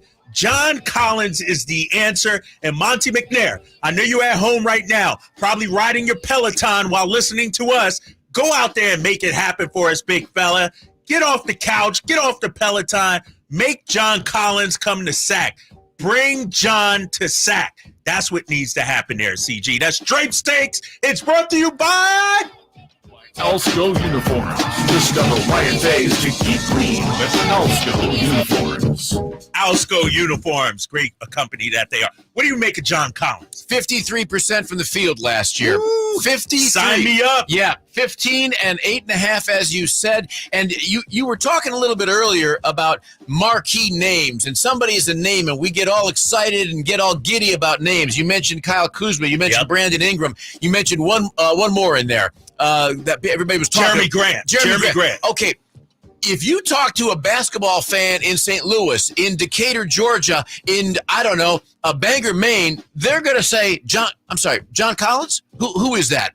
And that's one of the reasons why I dig him, because he goes out and does the job. He gives you numbers. He's a smart player. He's a physical player. He can do so many different things, and he's not looking to be a name. He's looking to be a contributor and somebody who is playing on a team that can win ball games. I love that. CG's takes right there here on the Drive Guys, Sacktown Sports 1140. And here's the thing about John Collins, and I agree 100% with you, CG. He's not coming in here looking to be the man. He's not coming in here looking to shine like a Kyle Kuzma would. He's not coming in here looking to get up 20 shots a game like a Brandon Ingram would. He's coming in here to be a piece. And I'm looking at John Collins' numbers. I got them right here on the screen. Last season, 15.1 points on just 11 shots per game. That's something. Season before that, 13 points on 10 shots. The most shots he's ever taken was his third year, 14.8. This guy is a career 55% shooter from the field. He can shoot the three, 36% career three-point percentage. And oh yeah, Kings fans, listen up. He knocks down his free throws, a 78.5% career free throw shooter. We need that. I don't understand why everybody's out on this guy, John Collins. It's clear as day to me. He is the guy that will put the Sacramento Kings over the top. You talk about a starting five with De'Aaron Fox, DeMar DeRozan, Keegan Murray, John Collins, and Domantas Sabonis. I can make the argument that's a top 2 or 3 starting five in the entire Western Conference. He has something that we talked about a little bit earlier. If you want to talk analytics, his numbers add up.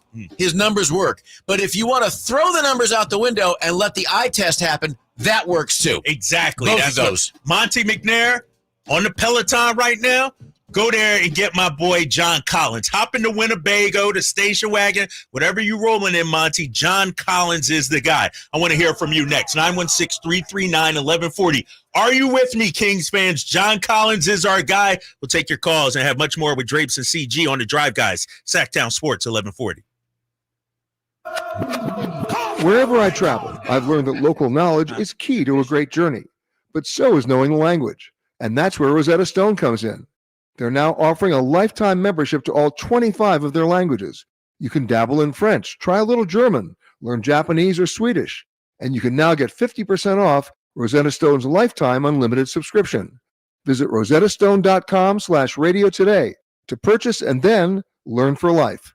That's rosettastone.com/radio. Ooh, ma. What was that? That is business phone bliss with the Ooma Cloud Phone System. It handles all our voice, video, and messaging needs. You sound very calm. I am. Ooma has everything I need to run my business more efficiently, like virtual receptionist, call routing, and video conferencing. And it starts at just $19.95 per month per user, plus taxes and fees. Ooma. Nice. Find your business comm at ooma.com/radio. Labor Day savings now at Maida Chevy with $12,000 off MSRP on every new Silverado half-ton Turbo Max in stock after rebates. $12,000 off every Silverado LT Turbo Max at Maida Chevy with at least 5 at this price. Labor Day savings up to $12,000 off MSRP exclusively at Maida Chevy at MaidaChevy.com. Sacramento Silverado headquarters. Together, let's drive. Not available with special financing, lease, and some other offers. Must trade in 2010 model year or newer. Ends 9/3/24. Made a great deal at Maida. If you're looking for a new couch, you could cut down on expenses by bundling your car and renter's insurance with Progressive. Because you know you've had this couch for too long. Sure, you've had good times together, but a ripped-up cushion is not a fond memory. It's a sign. Notice how other people have couches with 2 armrests? Now that's living, right? No, it's just normal. So bundle your renters and car insurance with Progressive and put the savings toward a new couch. Please, it's time. Progressive Casualty Insurance Company coverage provided and serviced by affiliates and third-party insurers. Not available in all states. School is almost here, and if there's two things I can count on, it's my kids needing new outfits because they grow like weeds, and Kohl's stocking their favorite styles. With the back-to-school customer appreciation event going on, I scored 30% off tees, jeans, sneakers, and more when I shopped with a Kohl's card. No card? No problem. Rewards members save 20%, and everyone else saves 15%, plus earn Kohl's Cash. When it comes to back to school, you gotta go back to Kohl's. Select styles. Some exclusions apply. Offer ends August 11th. See store or Kohls.com for details. The PGA Club Fitters at the Hagen Oaks Player Performance Studio know that golf should be fun. They also know that players of all abilities will hit the ball farther and straighter, play better golf, shoot lower scores, and have more fun if they get fitted before they purchase golf clubs. Hagen Oaks delivers the same technology and major brands used to fit PGA and LPGA professionals. See how the game can be even more fun. Hagen Oaks Player Performance Studio fittings are available 7 days a week. Make yours today by calling 916-808-2531. That's 808-2531.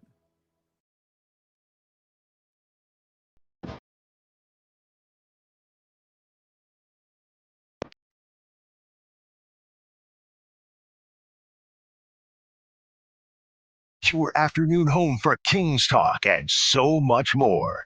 The Drive Guys on Sacktown Sports.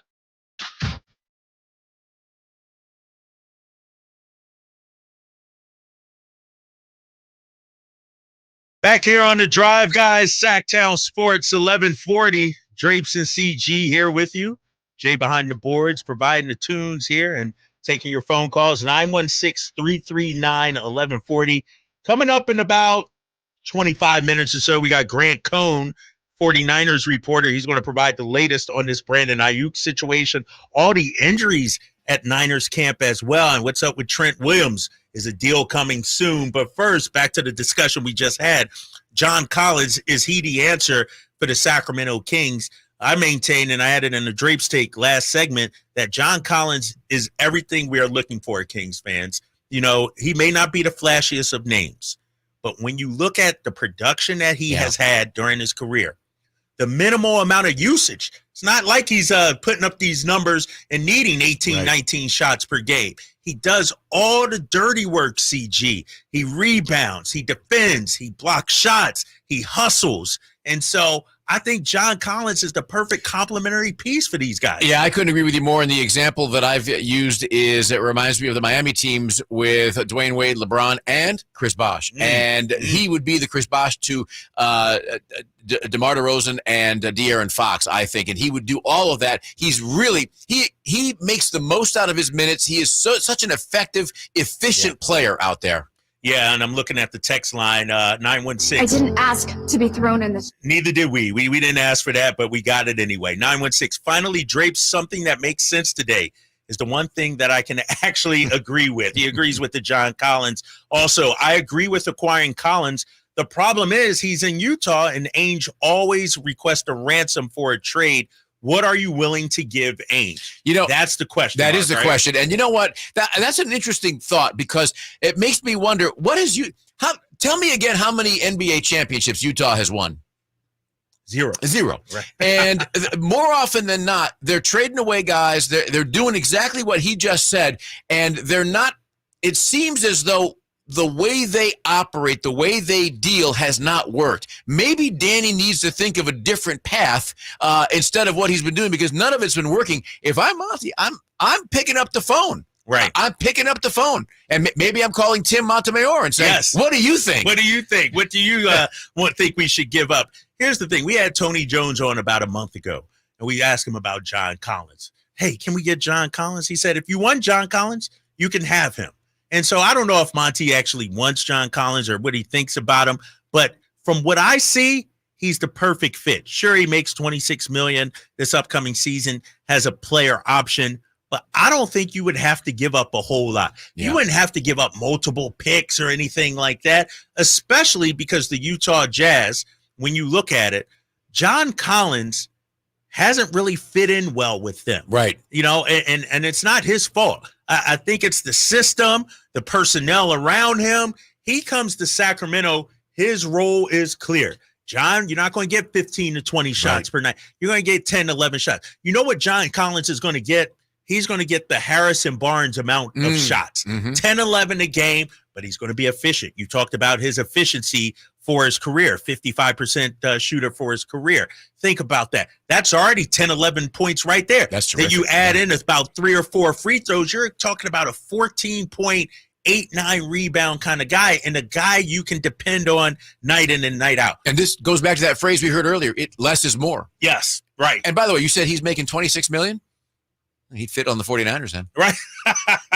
He get paid more than Brandon Aiyuk, which is crazy. We'll talk about Aiyuk coming up in just a little bit. Let's go to line 1, Jay. Hit the phone lines, 916-339-1140. Ashley, you're on with Drapes and CG. How are you, Ashley?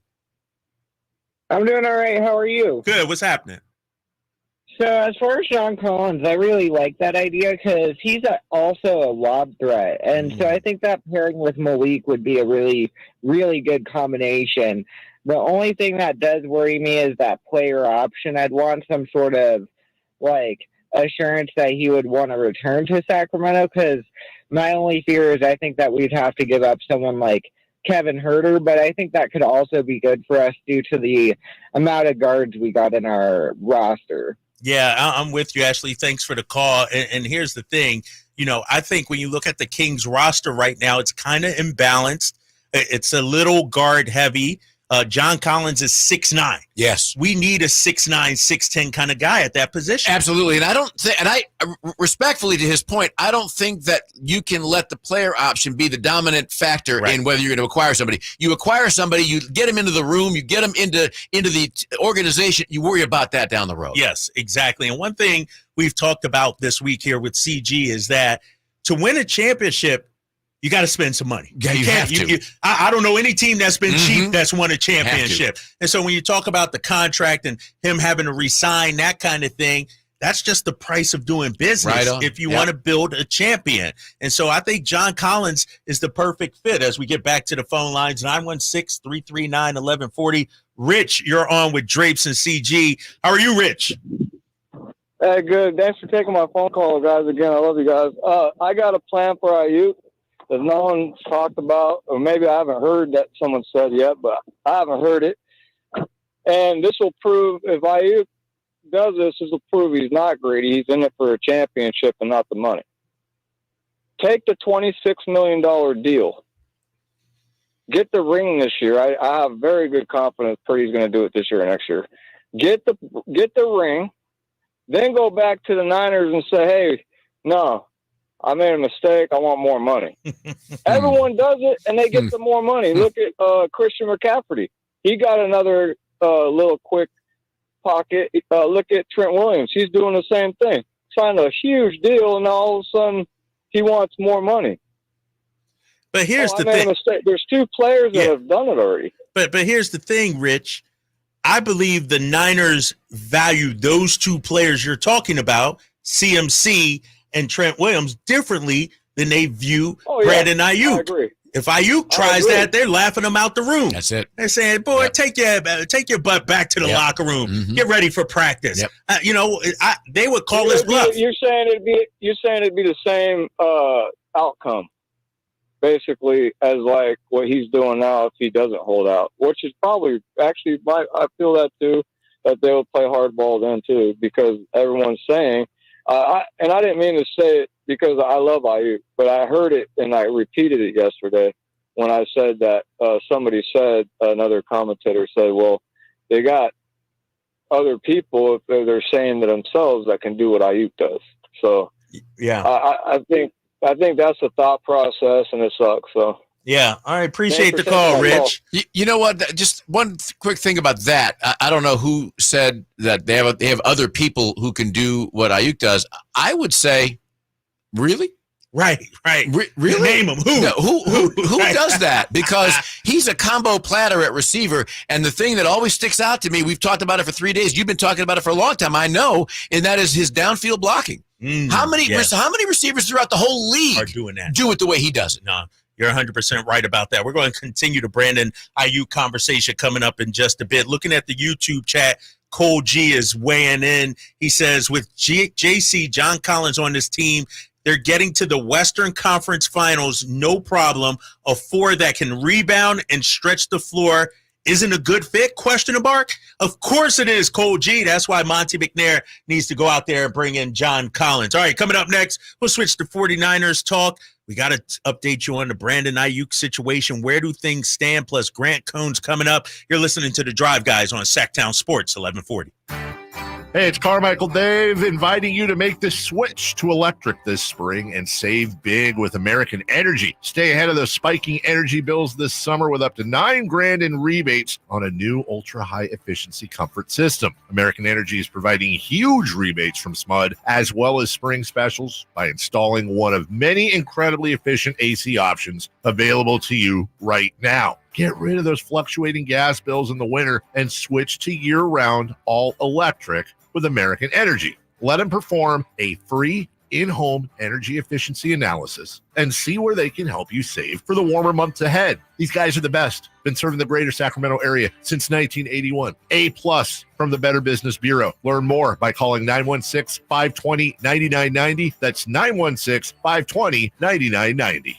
Call 916-520-9990 now. Hi, this is Greg Papa. Disasters hit every day. If your home, business, or building has suffered from any disaster, SunPoint Public Adjusters can help. SunPoint prepares, presents, and negotiates your claim with the insurance company, working only for you, making sure you get everything you're entitled to and letting your focus be on what's most important, your family or your business. Call SunPoint today at 888-247-7865 or contact us at sunpoint.us. SunPoint Public Adjusters, the gold standard in public adjusting. License number 2N14884. I didn't ask to be thrown in the streets with nowhere to go.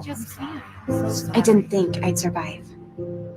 But I did ask for help, and Covenant House was there for me. 1 in 10 young adults will experience a form of homelessness this year. For these kids who didn't ask to be put in this unthinkable situation, Covenant House is there. Covenant House helped me break the cycle of homelessness in my family. They gave me the love that I needed. Over 2,000 young people will sleep safely in a Covenant House bed tonight. When youth who are experiencing homelessness have a hot meal, a safe place to sleep, medical care, and love, they can overcome heartbreaking challenges and have a brighter future.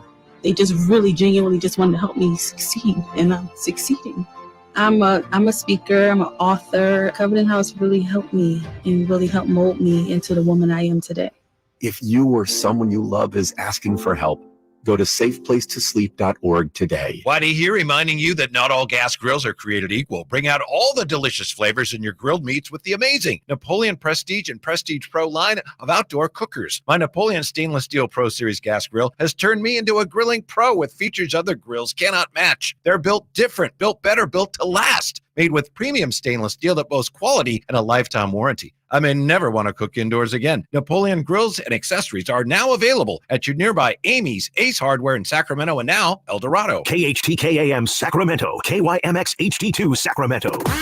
Take it on the local level. Live and local, 6 a.m. to 6 p.m. Monday through Friday. From the Power Business Technology Toshiba Studios. Sacktown Sports.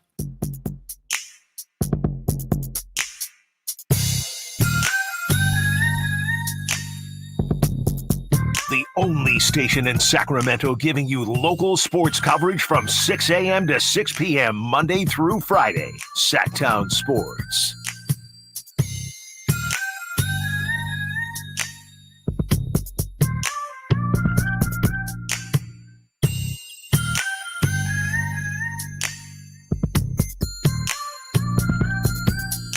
Welcome back to the Drive Guys, Sacktown Sports 1140. Drapes and CG here with you. Final hour coming up in about 12 minutes. Grant Cohn on the latest with Brandon Aiyuk.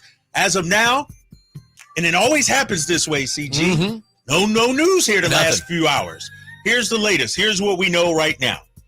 Last night, Matt Mayoko, I believe he was the first one to report that Brandon Aiyuk turned down the Patriots offer. Right. Patriots made a great offer, supposedly. Mike Reese says anywhere from $30 to $32 million. But Aiyuk decided, I don't want to go to New England, turned him down. So now the Patriots are out of the Brandon Aiyuk sweepstakes. That leaves the Cleveland Browns, the Steelers, And, of course, the Niners haven't heard much about Washington, even though we know that's a desired destination of his, but haven't heard much about Washington.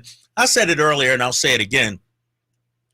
I'm tired of Brandon Aiyuk saga. I'm tired of this. Yeah, and seems like Grant, when we bring Grant on, seems like he is too. Yeah. Just reading some of the things that he's wrote, I'll tell you, it gets to it. Restating what we said earlier, that he has been the guy that everybody's been in the corner for. Everybody's like, man, we feel for Brandon. He's been such a great performer. But the more this has dragged on, the more it has looked like he has been a player, not the player, but a player. It starts to look like, you know what, man, you had me for a while. Now I'm not down with this anymore. I'm just not down with this anymore. Go ahead, do whatever you want. Let me ask you this, though, because – and I'm with you. I feel the tea leaves, the winds starting to shift a little bit in terms of the court of public opinion. Do you think the Niners did this on purpose, meaning, hey, we got the offer from the Patriots. We got the offer from the Browns. We like those offers. The ball is in Brandon Aiyuk's court. The Niners organization leaked that out. Do you think they sort of backed him into a wall and sort of, in the battle for court of public opinion, swayed it a little bit? I think they did. And I think they did it without having to say they're doing it. I think that they, just by the nature of the position that they have taken and the way they have approached the number that he wants, the number that they don't want to give him, and the fact that it's been less words than more words. It's been press conferences that Kyle Shanahan hasn't said much. We haven't heard much of anything. Plays into, I think, what you're saying, and that is that we're going to go ahead, we're going to do this, but we're not going to look that culpable, and it's going to look like Brandon has been the bad guy. Right, exactly, because with the words, the ball is in his court. Right now, everything's on Aiyuk. Yeah, it's like, hey, we got these offers. If you want them, we'll send you there. If you want to leave, we'll honor your trade request. He already shot down one team. I will say this though. And we'll get to the calls coming up here in a minute, 916-339-1140. I think the organization needs to take a hard look in the mirror. Understand it's a championship organization. Understand they just coming off a Super Bowl berth. I understand they're Super Bowl favorites. I understand you got all these star players. But how many years are the Niners going to put themselves in this position with big-name players? Right. Whether it's Debo, whether it's Bosa, whether it's Trent Williams, whether it's Aiyuk. John Lynch and Shanahan, they have to look into the mirror because we talked about it yesterday. Shanahan said he knew this was coming. Well, if you know it was coming, it's like being on the train tracks and you see the crash coming and you still decide to go down that train. Hop off. Do something different. Address it, right there, then and there. Why let this percolate and continue on for months after months? So I think the organization is going to come out of this with some egg on its face. Are they, in a couple of years from now, 2-3 years from now, what is going to be the narrative? What's going to be the headline of the San Francisco 49ers? Is it going to be, this was the team that they made a couple of moves, they made a couple of missteps, but they found their way, they climbed the mountain multiple times, and they finally landed the big prize. They won another Super Bowl. Or B, are they going to be the team that had so many stars, so many big money players, so much money spent on this player, getting rid of that guy, and they never won the title? Which one's it going to be? That's a great question, because If we stopped it right now, it'd be the latter. It would be the latter. It would be the latter, yep. No doubt. Steven Torres says, huge Niner fan, but I got the organization's back on this one. Play the contract out. Statistically, Aiyuk isn't a top wide receiver who wants to get paid as a top wide receiver. Kick rocks if you're going to be on a pedestal. That's just not factually accurate, right, Steven. And this is the problem with sports discussion. People just say things without the facts to back it up. Brandon Aiyuk, 7 most receiving yards in the NFL this past season, more than 1,300 yards, 36 in targets. So he's done more with less. So the fact that he's not a top receiver, that's just not right. Pro Football Focus lists him as, I think, the 7th or 8th best receiver in the NFL. So he is a top 10 receiver and wants to be paid like that. Jay, let's get to the phone lines. Joe been hanging on with us. 916-339-1140. Joe, you're on with Drapes and CG. Hey, how you doing, fellas? Good. What's up, man? Hey, I think the problem with the Niners is they drafted all these players and they come due and they're taking care of them and the window's closing. But I wouldn't pay Aiyuk $32 million a year just because he's not worth that. You know, I'd rather have more talent on the defense, more talent on the offensive line, and then you can make that up at receiver. And when Brock Purdy comes due, there's no way I give him $65 million. No way. You wouldn't give Brock that much, even though he's your he's the quarterback. No. Because once you give the quarterback that money, then the team dissolves. I hear you, Joe. Let me ask you this. Joe still on? Joe, when you talk about, you wouldn't give Aiyuk $32 million, how much would you give him? The reports are that the Niners offered 26. Would you give him 28? Would you give him 28 and a half? What say you? I say that doubles his money, and then Debo isn't owed any money after this year, so they could take care of him next year. Well, so he's kind of being silly about it. You know what I mean? Yeah, and that's the thing. If I'm the Niners, and I appreciate the call there, Joe, if I'm the Niners, I'm looking at not only this year, Jay, I'm looking at the future as well. You re-up Brandon Aiyuk, take care of him. He's your number one receiver for the next 4 to 5 years. If you don't, who's your number one receiver in 2 years? Who do you got? Ricky P? Come on, Jay. Yeah. That's what I'm saying. And Debo's getting up there a little bit too. You're going to have to repay him. I mean, if you're going to make a decision on which wide receiver you want going forward, long term, to me, it's Brandon Aiyuk. If you're not going to pay, to the other party, he said, if you're not going to give Brock Purdy his money, as he said, then what's plan B? Well, there is. Don't worry about that, CG. You already got to ask that question. It's a rhetorical question. Yeah, you ain't got to ask that. He's getting his money. Yeah, Purdy's going to get his change. Yes, he is. Right? What do you make, though, Jay? I mean, the organization, they got to make a decision. And to me, Aiyuk at 26 years old, a number one receiver, why not take care of the man? Yeah, I just, Drapes, and I think we've had this discussion enough on this show, and I know it's going to continue until it's solved. Fellas, I don't believe the 49ers, and for me, I think parts of the NFL doesn't view Brandon Aiyuk as a top NFL wide receiver. I think if that was the case, everyone's hands would be up in the air and everyone would be like, what are the 49ers doing, right? There's a lot of analysts, a lot of reporters, a lot of insiders, a lot of the NFL brass who continue to say, like, yeah, I probably wouldn't give Brandon Aiyuk that $30 million either. I think what gets me is this, and one thing we don't do on a drive, guys, we ain't count people's pockets. But I do know this, and you guys made a great point about this yesterday. The 49ers have money coming out the wazoo, right?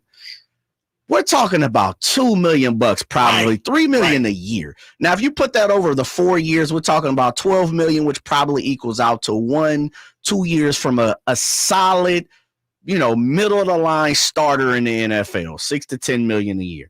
That's probably two positions the way the Niners are looking at it. Okay, how far, and CG brings up a great point, how far and how deep do you want to go into winning the Super Bowl this year or next year? And I think that's what the 49ers are faced with. This is probably a 2-year window maxed out here for me, 49ers. If you guys see different, please let me know. Cut me off. No, I think the next 2 years is pretty much what you're going to see with the 49ers, with this team, meaning Fred Warner, George Kittle, those guys. Yep. Now, there's going to be some holdovers because there always are. Like Fred Warner, how quick did he get his money? We didn't hear nothing about it. We got it quick as I don't know what's going on. Trent Williams is not on this team 2 years from here on out. I guarantee that. You know what I mean? I think he retires. Yeah, I think he's gone. Yeah. So I'd probably argue, fellas, George Kittle's probably not on this team 2 years outside of this. Yeah. Right? Yeah. And so with that being said, the 49ers have to do, they got to look themselves in the mirror. They have to say, is this something we want to do? Offer 2 more years to Brandon Aiyuk, come to a middle ground. And if not, they got to be honest with themselves. They got to go get somebody to replace Brandon. They have to, right? Yes. They're not close to being being to the team they were last year without Brandon Aiyuk, without bringing back Amari Cooper, without bringing back, somewhat of that ilk. I mean, they just brought in Robbie Anderson in there. Former All-Pro with the Carolina Panthers. Now he's closer to 40 than he is 25. Right. So, fellas, that lets me know they're looking for, backup plans, but at the same time, they know if Aiyuk walks out the door and they don't bring in Amari Cooper, they're in a position. They're in a position because when you look at the Niners offense, and maybe I'm wrong, but I'm looking at where Aiyuk works at. 15 yards down the field, 20 yards down the field, 25 yards down the field. They don't have anybody. They ain't got that. That's not Debo. That's not Debo's game. He's not stretching it. He's catching the 10-yard route and taking it 15, 20 more yards. But Aiyuk is that second, third level wide receiver that if you let him go, to Jay's point, and you don't replace it, now your offense becomes a little bit more easier to defend. It's Jay's point spot on, and that's what I said earlier to you, Drapes, and that is that if the 49ers, irrespective of all that's gone on to this point, if the 49ers are prepared for Brandon Aiyuk to leave the party, are they believing that they're going to be better than they are right now with him? And if that's the case, that's arrogance right there. Absolutely. That's 100% arrogance. Coming up next, Grant Cohn. He's going to be joining us. Niners reporter with the inside scoop. What does he think about this Aiyuk situation? All the injuries down at Aiyuk camp, and Trent Williams, they got to sign the big fella, right? Grant Cohn is coming up next here on the Drive Guys, Sacktown Sports 1140. When an overwhelmed injury victim calls Ashton or Price, we immediately remove their legal burden and introduce them to the very best medical care in the region. They focus on their health, and we handle all the rest. When they reach the end of their medical journey and are reunited with happiness and hope, we unleash our decades of legal experience to obtain maximum compensation. We are real, local, experienced litigators and snappy dressers too. The consultation's free, and there's never a fee until we win. Remember, for the best advice, don't think twice. Call Ashton and Price. There was always a crowd gathered around our dining table when I was growing up. Hi, I'm Frank LaRosa with a word about Naturewood Home Furnishings. Everyone was welcome at my mother's table, so holidays, birthdays, and celebrations always included family and friends. I used to think I was the most popular kid in the neighborhood until I realized that my friends were really there for my mother's incredible cooking.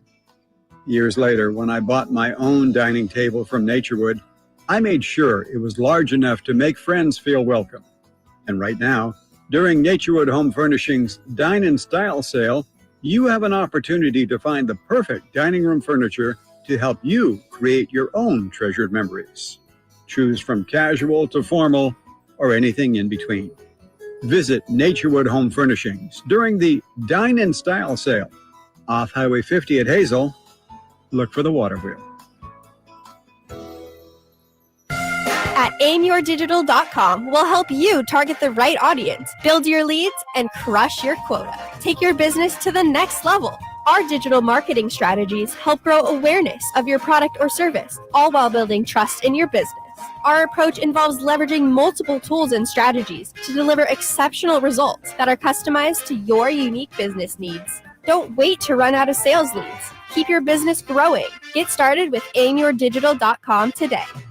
Sacramento, Dierks Bentley's coming to town. What was I thinking? I'm getting drunk. Saturday, September 28th at Hart Health Park at Cal Expo for Country in the Park 2. And he's bringing some friends. Parmalee,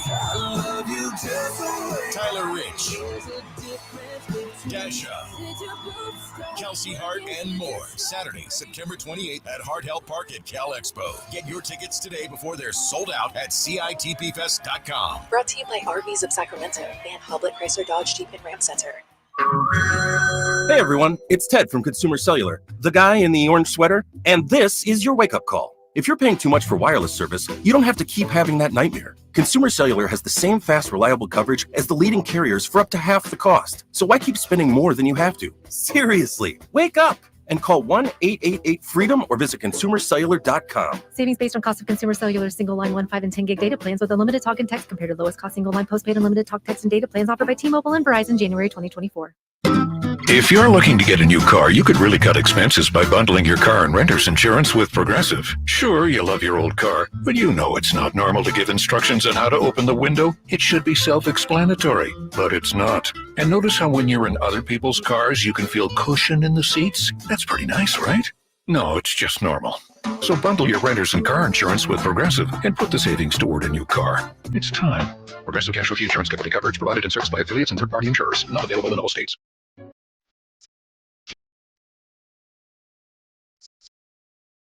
Sacramento's official home for the San Francisco 49ers. Sacktown Sports.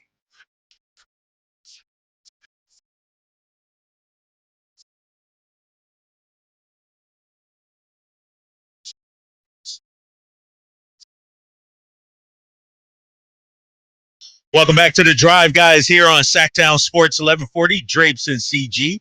It's my pleasure right now to welcome in our next guest here, Grant Cohn, noted Niners reporter, joining us. Grant, thanks for coming on with us. You got Drapes and CG. I'm going to be honest with you, man. I'm twisted up. My head is in a blender right now. I don't know what's going on with this Brandon Aiyuk situation. Is he staying? Is he going? What do you make of all the news or smoke that we're hearing over the last 48, 72 hours or so? It looks like he's going. I mean, from all that we've heard, the Niners haven't engaged in contract talks with Aiyuk since May. I mean, what they always do is they make a lowball offer. They did with Debo, Warner, Bosa, Kittle, lowball offer in April or May, and then they make a second counter offer in August to get the deal done. I think Aiyuk thought that was going to happen. He didn't hold out. He held in. He's here. He's waiting. And the Niners have made it real clear they're not going to give him that second offer. They draft 2 wide receivers. They're just holding the line. Who knows why? They're just not going to do it for him. Maybe they feel they don't have the money with Brock Purdy. So they're not going to make him. I don't think they're going to force him to play out the 5th-year option because he can make their life miserable. He can be a huge distraction. They don't need that. You know, they're trying to win a Super Bowl. So the one team he wants to go to that's interested in trading for him is the Steelers, and it looks like sooner or later he's going to get traded there. Grant, it was a great read on August 5th how 49ers wide receiver Brandon Aiyuk misplayed his hand. On the American River. And what I found interesting was what you said that, that he misplayed his hand and he's talking his way off the 49ers. I think you established that with what you just said. Is there any, from the people you've spoken to and people that you're around, is there any level of culpability in terms of the initial part of the impasse between the 49ers and Aiyuk that goes to the 49ers brass? Yeah, I'm starting to think he didn't misplay his hand anymore. I didn't realize that the Steelers were going to sort of give him a get-out-of-jail-free card. But I do think the Niners messed up. If you want to trade Brandon Aiyuk, you do it before the draft, not after. Because everyone knows a player's trade value is never higher than it is before the draft. Once the draft goes by, what are you getting? Picks next year? That doesn't help you. Or players that the team doesn't want? That doesn't really help you either. So when this goes down and it's official, I have a feeling Niner fans and analysts are going to look at the return and be kind of disgusted. Like, this is all you get for Brandon Aiyuk. It's been reported that they could have gotten a first-round pick from Pittsburgh before the draft. And so now what are they going to get, a second-round pick next year and a player? Yikes. And I think that's why hasn't been reported yet, because the Niners are trying desperately to make it look a little bit better. And, Grant, throughout this whole process, the thing that I think is probably hurting Aiyuk the most, when you have a guy seeking a new contract, when you having a guy that's threatening to, a trade demand, holding in, you think that would open up the lines of communication to some sort of negotiation. And you said it just a few minutes ago. For them not to have budged off their offer from May reportedly, I got New England willing to pay me more than $28.5 million per year. I got Pittsburgh willing to pay me, but my own family, the own team that knows what I can do and knows what I bring, isn't valuing me like others. I think it isn't always about the money, let's say. Aiyuk feels a little disrespected by his own organization. Yeah, and I think by Kyle Shanahan in particular, because this goes back to the Super Bowl, right? Mm-hmm. They go to the Super Bowl, they lose. Debo gets 11 targets and Aiyuk gets 6. And after it, he posts on social media like, don't forget the person who got you there. And I think if you challenge Kyle Shanahan, I do it, and I'm not on the team, but if you challenge Kyle Shanahan and insinuate that he didn't make the right decision, he will hate you. He loves Deebo Samuel. I don't know how he feels about Brandon Aiyuk. I mean, obviously he doesn't love him enough to make him a second offer. It seems like as soon as Brandon started criticizing Kyle, he was quick to draft someone else in round 1. He loves Ricky Pearsall now. So I can't help but notice that Brandon and Kyle aren't the best of friends, and that seems to be affecting Brandon's tenure here. Grant, Drapes and I have been talking about this from a perspective of priorities, and I'm going to throw this at you and I'm get your sense. When you think about Aiyuk, here's 4 things for you: money, touches, respect, and winning. What is your sense of which of those matters most to Brandon Aiyuk? It's a great question. Yeah. Touches. Ooh. Wow. And that's something the Niners can't offer, Grant. Sorry to cut you off. That's something the Niners can't offer that these other teams can. He wants to prove that he's a number 1 wide receiver. And getting $30 million a year will be great validation, but ultimately he wants to get 150 targets, 160 targets, so he could prove that he could be just if he had the opportunity. And I don't know that he is that guy, but he's a competitor, and he absolutely wants to be featured like that. And I think his teammates are looking at him like, who do you think you are, man? You really think you're better than Christian? Really? So I don't know. I think maybe it would be good for him to go to a place like Pittsburgh and be the guy. Grant Cohn joining this Niners reporter on the Drive Guys, Sacktown Sports 1140.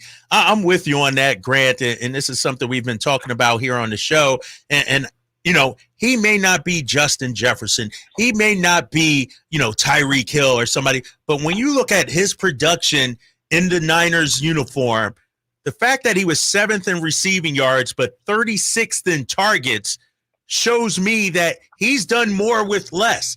And whether it's the money or whether it's the length or whatever, if you don't value him, I always say when you look at Brandon Aiyuk and you look at players, sometimes it's not about the money. Sometimes it's not about winning. What about legacy?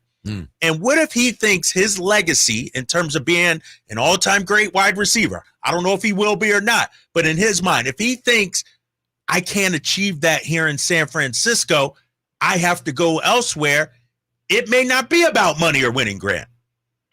Right. All right, did we lose Grant right there?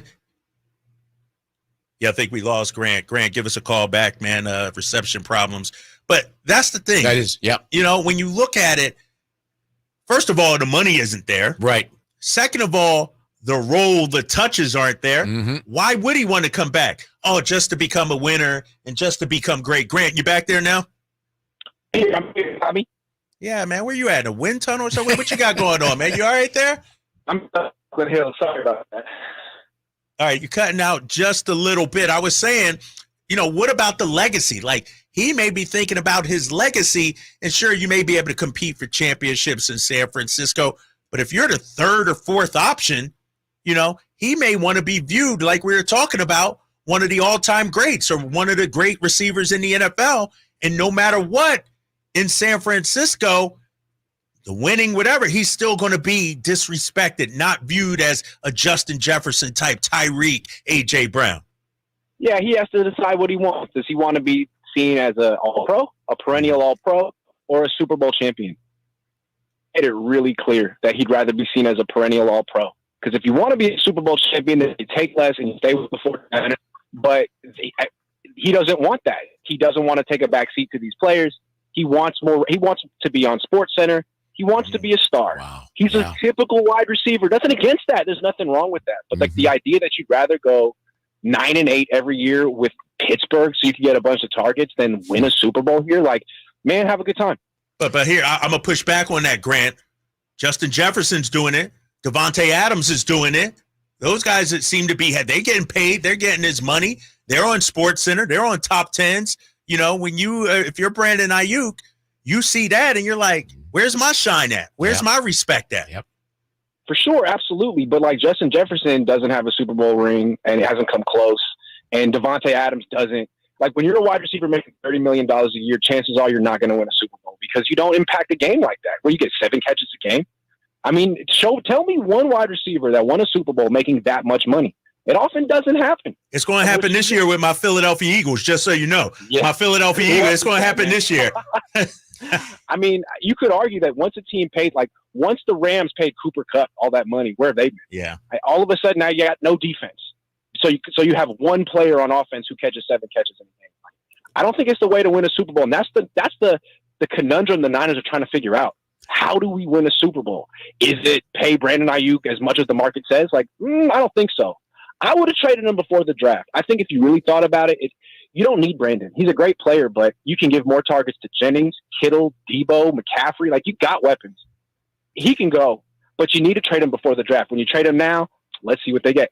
Grant, you know as well as anyone that players, when they're at contract time, guys are staying out of each other's business. They just, they understand a guy's trying to get his money, or he's trying to get his touches, or he's trying to get whatever it is he's trying to get. Nobody really comments on somebody else.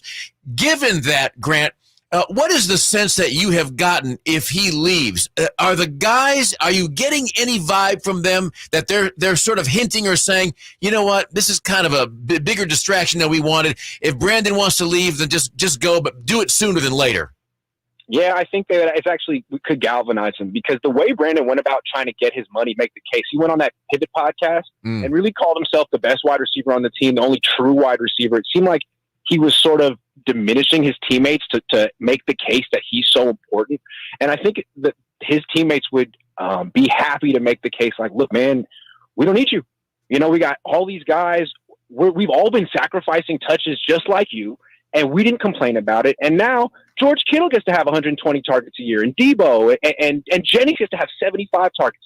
I asked Debo today, is Jennings improving? It looks like he's having a good camp. He's like, I wouldn't say he's improving. I think he's been the most consistent wide receiver on our team. You could interpret that as a shot. Yeah. Woo. Wow. You there, Grant? This team being like, we don't need this 26-year-old wide receiver, man. We're good.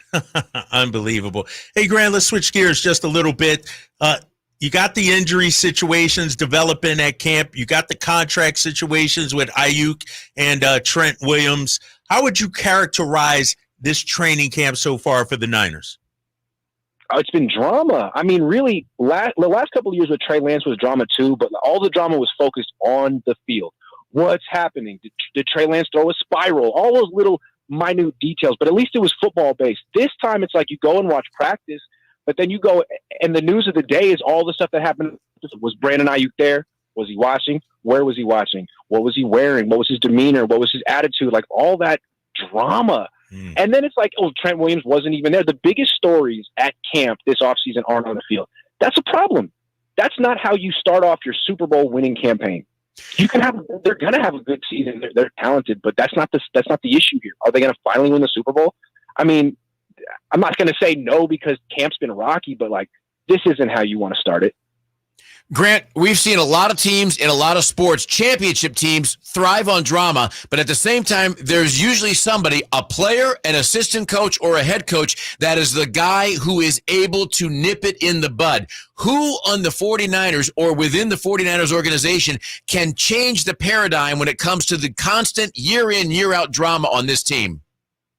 Boy, that's an interesting question. It feels like Kyle Shanahan is kind of the source of drama. He kind of makes him interesting because he's so controversial. I guess it would have to be the owner, Jed York. Do you want to? You've been sort of trying to win a Super Bowl the same way for 5 years with the same exact system and formula and makeup, and it hasn't worked yet. At what point do you need to do something new? And I think he's very uncomfortable with that question because everyone likes Kyle Shanahan and Brock Purdy, and everyone's comfortable with what they have going on. But at a certain point, are you going to shake things up and become legendary? You haven't done that yet. Grant Cohn, Niners reporter. You can follow him on social media on Twitter /X at Grant Cohn. Good stuff, Grant. Thanks for jumping on with us, man. We appreciate it. My pleasure. Thanks for having me. All right, good stuff there from Grant Cohn. When we come back, we got much more on the Aiyuk situation. We could talk Sacramento Kings as well. You're listening to The Drive, guys, here on Sacktown Sports 1140. Hey, everybody, it's Kyle Draper here from Mercedes-Benz of Stockton. I've had my new all-electric Mercedes-Benz SUV for more than 6 months now, and there are so many features that me and my family have fallen in love with. My favorite is the seat cooling feature. When those temperatures reach triple digits here in Northern California, I just hit one button to cool things down. Now, my 12-year-old daughter, well, she loves the seat massage feature. Every time she hops in the car, she immediately flips on the massage button. So whether you're going on a short drive or a long road trip, you'll be able to ride in comfort at the push of a button. And my 15-year-old son, who won't stop growing, well, he has no problem sitting in the back seat. There's plenty of legroom for him and his friends. I used to drive a Tesla, but I made the switch to Mercedes-Benz, and it was one of the best decisions I ever made. If you don't believe me, well, go see for yourself. Take the short drive down I-5 to Mercedes-Benz of Stockton and test drive a new Mercedes-Benz, or go online anytime at mbofstockton.com. We just want to have enough money for retirement. And travel to visit our grandchildren. I understand. That's why at Fisher Investments, we start by getting to know each other so I can learn about your family, lifestyle, goals, and needs, allowing us to tailor your portfolio. What about commission-based products? We don't sell those. We're a fiduciary, obligated to act in your best interest. So how do your management fees work? We have a simple management fee based on the value of your portfolio, so we do better when you do better. We appreciate that kind of transparency. We also check in with you regularly to keep you up to date on the markets and your portfolio. What other services do you offer? As a client, you have access to resources on investing, financial planning, estate planning, Social Security, Medicare, and more. Wow, it sounds like Fisher Investments has everything we need. At Fisher Investments, we're clearly different. Learn more at FisherInvestments.com. Investing in securities involves the risk of loss. If you've been on the American River, it's uphill, it's downhill. There's trails everywhere that you can walk, and it just makes you happy. And I couldn't walk, and it was terrible. I was turning into a real crab. I went to the Good Feet store, and I tried on the arch supports. I could not believe that I was not in pain. I can walk, I can run, I can jump, I can do anything. My name's Terry, and that's my Good Feet story. The Good Feet store in Sacramento, Roseville, and Vacaville. This is the story of the one. As a maintenance engineer, he hears things differently. To the untrained ear, everything on his shop floor might sound fine, but he can hear gears grinding or a belt slipping. So he steps in to fix the problem at hand before it gets out of hand. And he knows Grainger's got the right product he needs to get the job done, which is music to his ears. Call, click Grainger.com, or just stop by. Grainger, for the ones who get it done. Timmy, everybody. Great job. Next up for our 5th grade class recital, we have Samantha. 10 times better performance can make a big difference. Castrol Edge Motor Oil gives your engine 10 times better high-stress performance. Castrol Edge, better oil for maximum performance. Now through December 28th, Castrol Edge and Edge High Mileage Motor Oil are on rollback at Walmart. Claim based on sequence 9 tests under high-load conditions versus API SP test limits.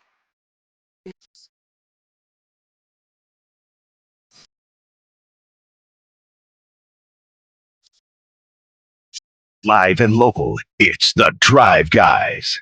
Watch the show on youtube.com/Sacktown Sports 1140. Or listen on the Sacktown Sports app.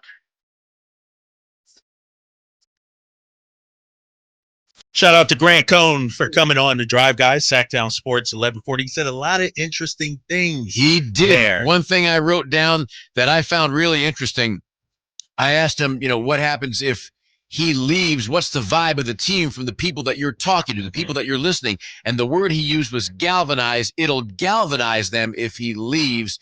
In other words, let's go. Just take care of your business and get out, because this is holding us back. Man, I didn't think he'd say that. But it sounds emotional to me, yeah. Because you're talking about a 1,300-yard receiver. You're talking about your number one wide receiver. And if you take him out, oh, well, we'll just replace him with Juwan Jennings. We'll just replace him with Ricky Pearsall. That's disrespectful, once again, to Brandon Aiyuk. And this is why I've said for 3 days, I'm right there with you, that if you feel that you're going to be a better team with Brandon Aiyuk, have you really thought this through? Right. Right. Because I don't think they have. Yeah. And Grant talked about it. Forgive my interruption. Go ahead. They're not better without it. No. But that's the arrogance. I think they believe that. And, Deebo Samuel was, talking about it today. It was very complimentary of Juwan Jennings and what he brings to the team. Listen to this, and I want you to listen to the tone and see if this is a shot at Brandon Aiyuk. Jay, play that for me. I wouldn't even say it's improved because Juwan has been the most consistent receiver that we have. Day in and day out, or blocking, going out and making plays. That's why we call it 3rd and 1. But just coming in better shape. Ball skills got way better. And every time you see Juwan out there, he's giving everything he got, every route, every play. So he was basically asked, about the improvement of Juwan Jennings, and he's saying, no, it hasn't been. He's just this is who he's been. Yeah. He's been great. He's been our most consistent receiver. Then he threw in the blocking aspect of it, things that Aiyuk does. Some people may say he took a shot at Aiyuk. I don't think so. No, I think he was just hyping up his guy. Yeah, I don't think so either. And I mean, Juwan Jennings, he's a guy, and I just get 2 words to say, go Vols. The fact is, he's a physical specimen. He is the guy who's going to be at the bottom of the pile. He'll take on everybody from the ushers to whoever's on that team. So he brings a different skill set.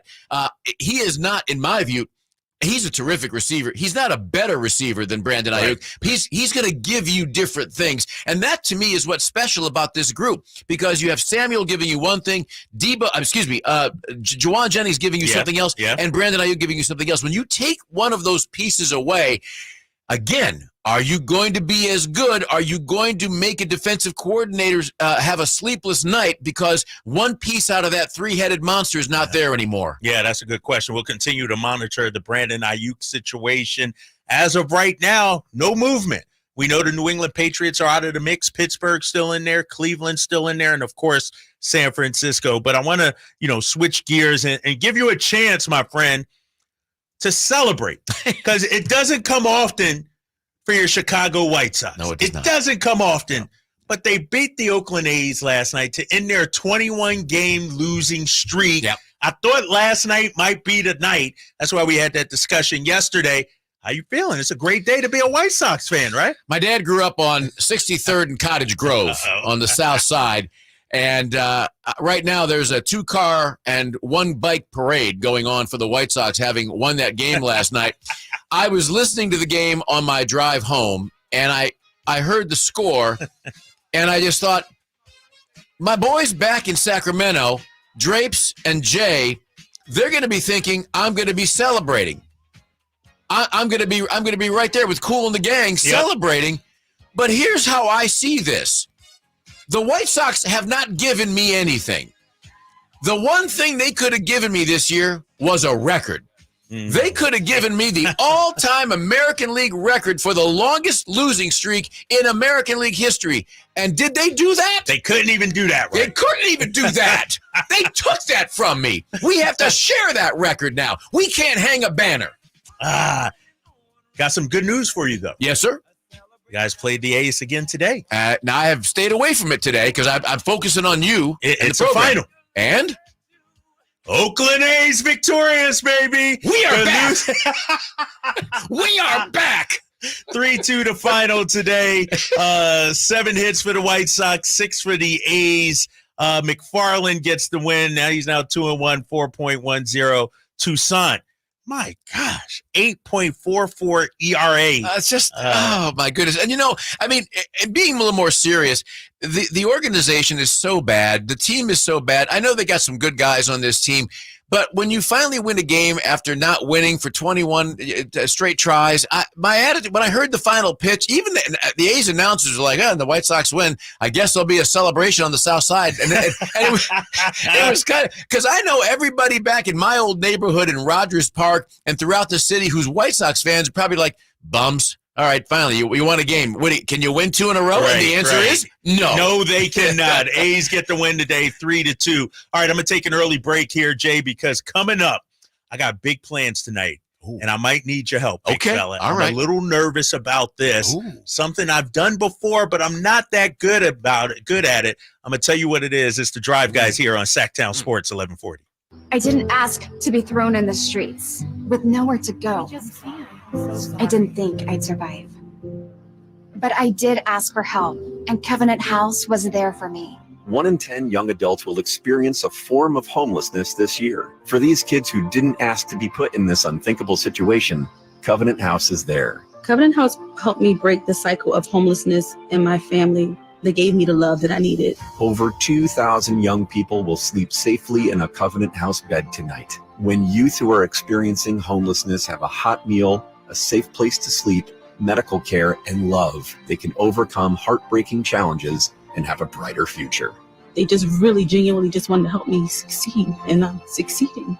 I'm a speaker, I'm an author. Covenant House really helped me and really helped mold me into the woman I am today. If you or someone you love is asking for help, go to safeplacetosleep.org today.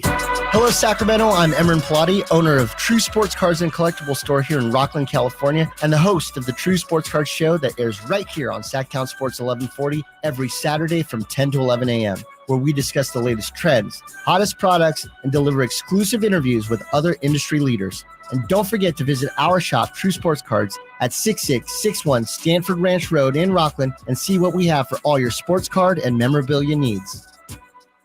I'm a very active person that likes to move around and go. The pain I was in was really excruciating. It was actually debilitating. I was basically heading towards a sedentary lifestyle. I had really tried everything, but I quickly lost hope with all of the things that we had tried, and that's what led me to the Good Feet store. And when I found the Good Feet system, it really just changed everything. It brought me back to life. I have my active lifestyle back. The Good Feet Store in Sacramento, Roseville, and Vacaville.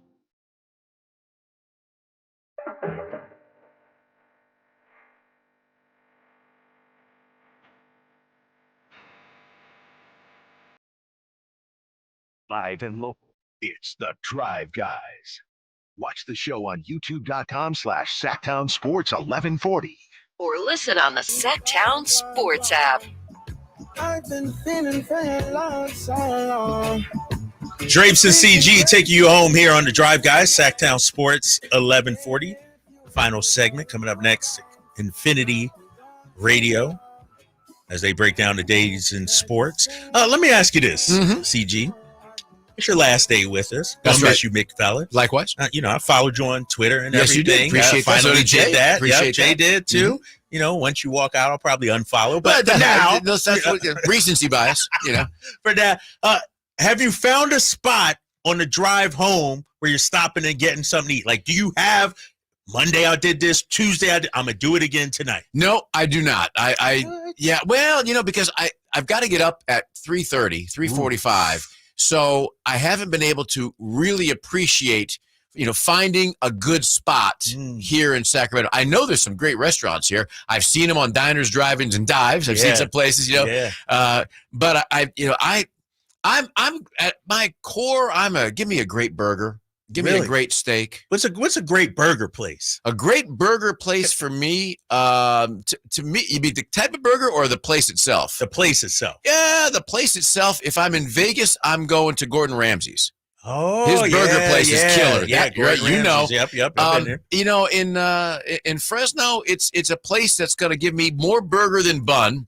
Yes, it's going to the burger's sticking out, falling off almost. And if I order it medium rare, I want it medium rare. I don't want it well done. Okay. Give me some Swiss cheese and some blue cheese on it.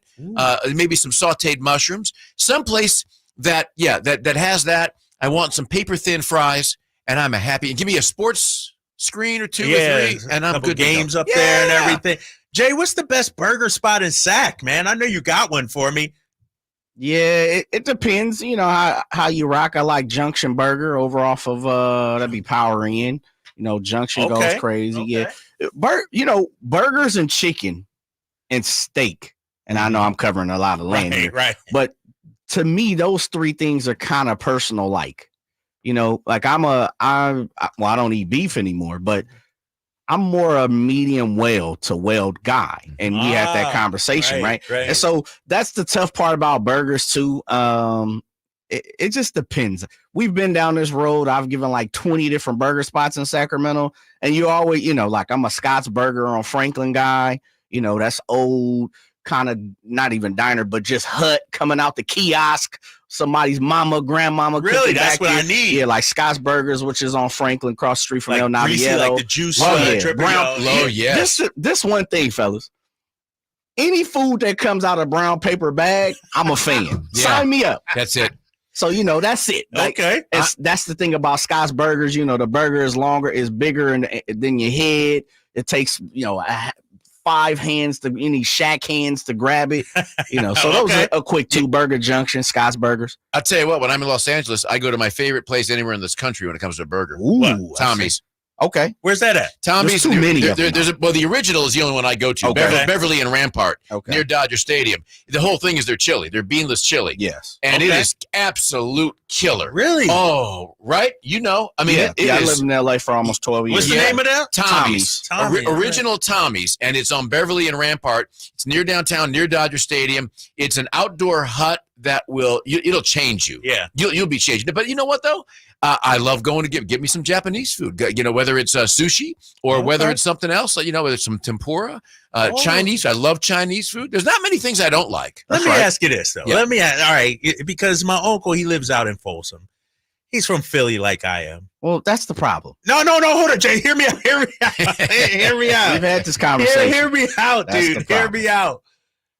East Coast Chinese food is different than out here. Totally, I haven't been totally. able to find an East Coast Chinese spot. Yeah, it's totally different. You're living in California. I know, this is Pacific time. Dog, it's like finding a cheesesteak or foldable slices pizza. It got to be somewhere where I can go to get my egg foo young like we do it back in Philly and New York. Beef and broccoli. Yeah, Okay, I see where you're going. Yeah, the 3 wings and fried rice. That's You it, know what I yes. mean? That's what I need. And then when I go to a place and I see, listen, you're going to relate to this instantly. When I see cheesesteak on the menu and I see a small 8-inch ribeye on toast points, get out of here with that. It's not the same, right? No, man, give me paper thin sliced ribeye with a little cheese whiz or provolone, any way you want to do it. No, don't throw the red sauce on there because that's not how it comes. That's not how you do it. And in Philly, I love going to Tony Luke's. Tony Luke's, whether it's Pat's, old gyms on South Street, although it burned down. Did it burn down? But I think they've rebuilt it. Oh, they rebuilt it. Yeah. But gyms, and I've said this, it's become a tourist. It's total tourist It's trap. not like it used to be. It isn't. It's not. Because it was featured on something, diners, drives, and whatever, and now it's a line around the corner. When I used to go to it, when you used to go to it, there was no line. There was no line. You went in there, he slapped that cheese on there, you maybe walk upstairs with a beverage or something, and you're good to go. I forgot about the upstairs. You walk up those You're stairs, right you go about upstairs. that. That's it. All right. Somebody says Village Drive-In. Yeah, Village go has crazy. the best burgers. in Like Sac. Tahoe Park area. I'm Oak right Park, there. kind of outside Oak Park, Tahoe Park. Okay. All right. It's making me hungry. I think it's off of 60th. Yeah. All right. Village I think I'm headed that way then. I'm Same, going right up that right way. off the 50. Village Drive-In's literally right off the 50. All right. Really? Yeah. I may Tahoe have Park. to go there then. So, like, technically, when you go into the house, I'm not sure if you're familiar with Tahoe Park. When you get off, you going through 59th and then 65th. Yeah. Like, that's pretty much Tahoe Park to your right-hand side. Right hand side over there. What is the the Target out there Yes, and all exactly. that? Yeah. Village Drive-In is good. Fellas, what is the burger that, at least it used to be here, that had the cheese going for days outside of the burger? It was on Diners, Drive-Ins, and Dives, and it was in Sacramento, and I looked it up. Good thing that I brought this up that I can't think of the name of it, but I remember the cheese came out about 6, 7, 8 inches outside of the burger. And this thing, I thought, next time I get to Sacramento, I got to check it out. Really? Yeah, it was ridiculous. Yeah. There's some people like Willie's. You got Susie's, which is right there off of downtown, coming off the 80. Okay. Monsoon Burger. There's so many burger spots. It really just depends on what you like, and what You're right, though. It's personal. It is. It's a personal thing. Because we're not even talking about the sit-down burger spots, right? The Broderick's, the Buddha Burger, like all these different places in Sacramento that people love. I'm with you, though. I mean, listen, there's some good sit-down burger places, but I'm more inclined to just throw it in the bag and the grease is pouring out of the bag. It's going down your arm. Right. You need an extra shirt in the car. Yes. That's what I want. Let me ask you this too, Jay, because you're a restaurant connoisseur. There's a fish and chip spot right downtown Sac, like right on 16th as I'm driving towards the station. Salts. Yeah. Yeah. Is that a good Salts spot? is cool. It's They cool? all right. Okay. All right. Okay. Yeah. I mean, because it's like a little hole in the wall, you know, and I'm like, I might want to try that one day. Jump in there, you know, slide up, take the ramp, you know, and get you a few shrimp, little prawns on the side. Okay. Now, if you're talking some chicken, and we're talking fast food places, because I have a favorite one. Do you have a favorite one? Which is like what kind? Fried chicken or just fried chicken or a chicken sandwich? Do you have a favorite place of a go-to spot?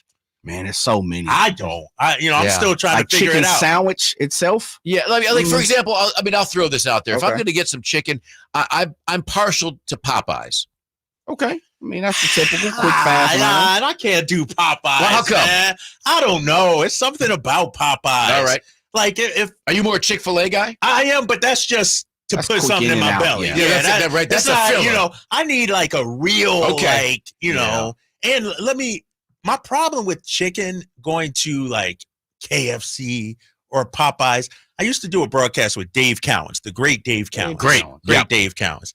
And he told me something about the chickens that sort of just messed me up.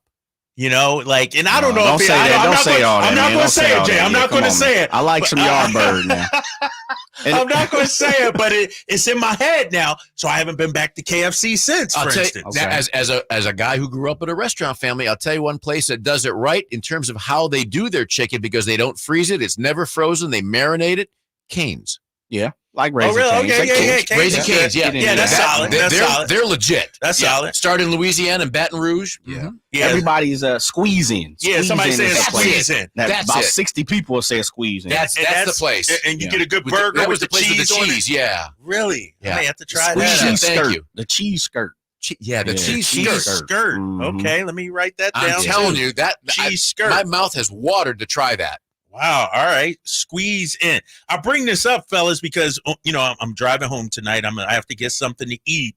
I'm actually not going to go home immediately. Oh, okay. I got the paddle board in my trunk. Okay. I got the oars. I got the pump. I'm going to go out on dog.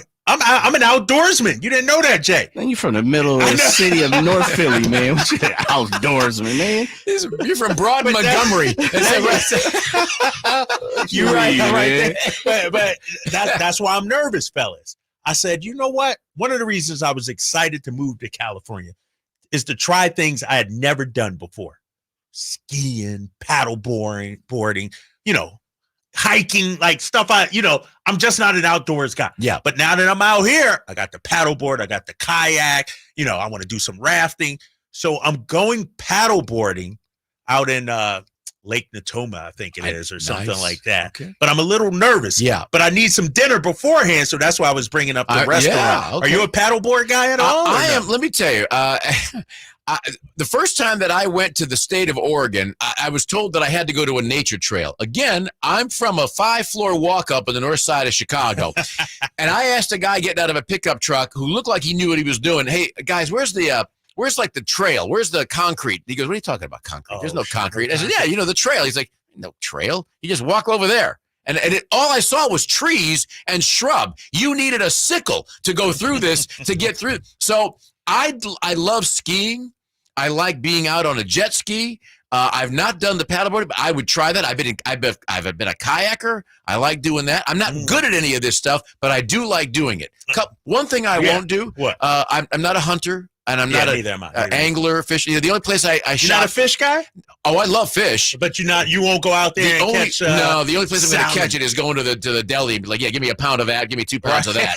Yeah. I took the kids fishing last weekend out at Folsom Lake. It's a good family thing. Really? Yeah, Jay, I'm telling you, I caught some salmon. Did you get your daily license, man? I got the license. I got it for the year. Yeah. Okay. Oh, you got the yearly. Because my son is into it. That sounds like you getting ready to hit Minden and a few other Clear Lake. You doing your thing, huh? I told you, Jay, your boy is out in them streets, but I'm out on the, I'm outdoors. Yeah. And so we caught some salmon, some bass, and there was one other thing, trout.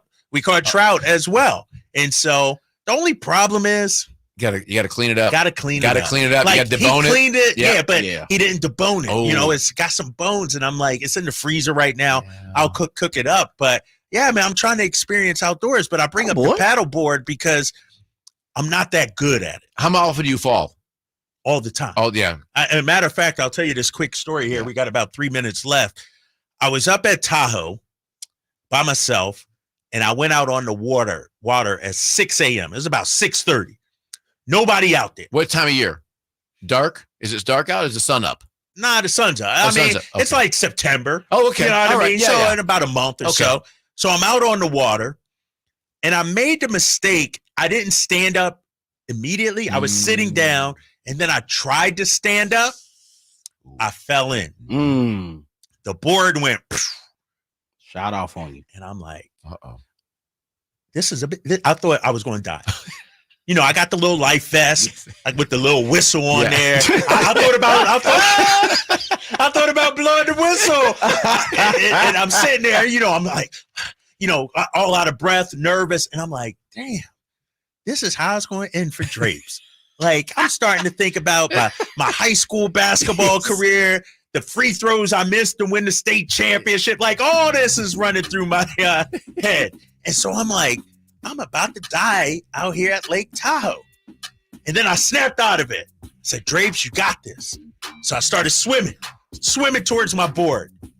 And I had to pull myself up. I mean, mind you, it's 6:30. Nobody's out there. Right. I'm in the middle of Lake Tahoe. What you doing out there so early? Dog, I'm trying to be an outdoorsman. What that mean? You got to get up before the crack of dawn? I wanted it nice, peaceful, never swim serene. alone. Never swim alone. I know. I'm just saying. And so now I have not paddleboarded since then. Oh, now you have to rise above this. I'm going back out. Okay. So now you see why I'm there. So I'm asking for some advice. Who's going with you? I'm going by myself. Okay, I mean, right people, now? Yeah, people will be on the lake, though. It'll be crowded out there. Well, because we're in here for a while. I have to remember, it's not dark outside. It's not dark. It's so if anybody got any advice or anything like that, hit us up on the YouTube or the text line. But I was texting somebody. I said, you know what? I think I'm going to stay close to the shore. I think that's a good idea. I'm not going to go, you know, in the middle or anything like that. I'm not, I'm not trying to die today. Yeah, you don't need to run the video of your life when that board traverses away from you. So I will report back tomorrow, Jay, how it's going, how it goes, and everything. You got your wetsuit? I got the swim trunks in the car. I got my little flippies or whatever they're called, that go on the feet. How about the vest with the whistle? I got the vest with the whistle. All things to be an outdoorsman. Why'd you hit the kayak? Well, the kayak is easy. Okay. The paddleboard. Yep. I don't know. It looks fun. It looks easy. But then when you get up, it's just not. It's not as easy as it balance, brother. Yeah, I don't have good balance. On. That's my problem. I don't have good balance. They say you gotta have a strong core also. I don't. When you dipping in the burgers. After I eat my burger tonight, I'm gonna go out on the paddleboard. CG, man, it's been great, man. Been a pleasure. It's been a blast. Appreciate both of you. It's been a lot of fun, guys. All right, coming up next, Infinity Sports Radio. That'll do it for the drive, guys. Back tomorrow. It's me and Jay holding it down. You're listening to Sacktown Sports 1140. Golf to Go is brought to you by the Hagen Oaks Golf Super Shop. Here's Frank LaRosa. When your game goes bad, getting back to basics is the quick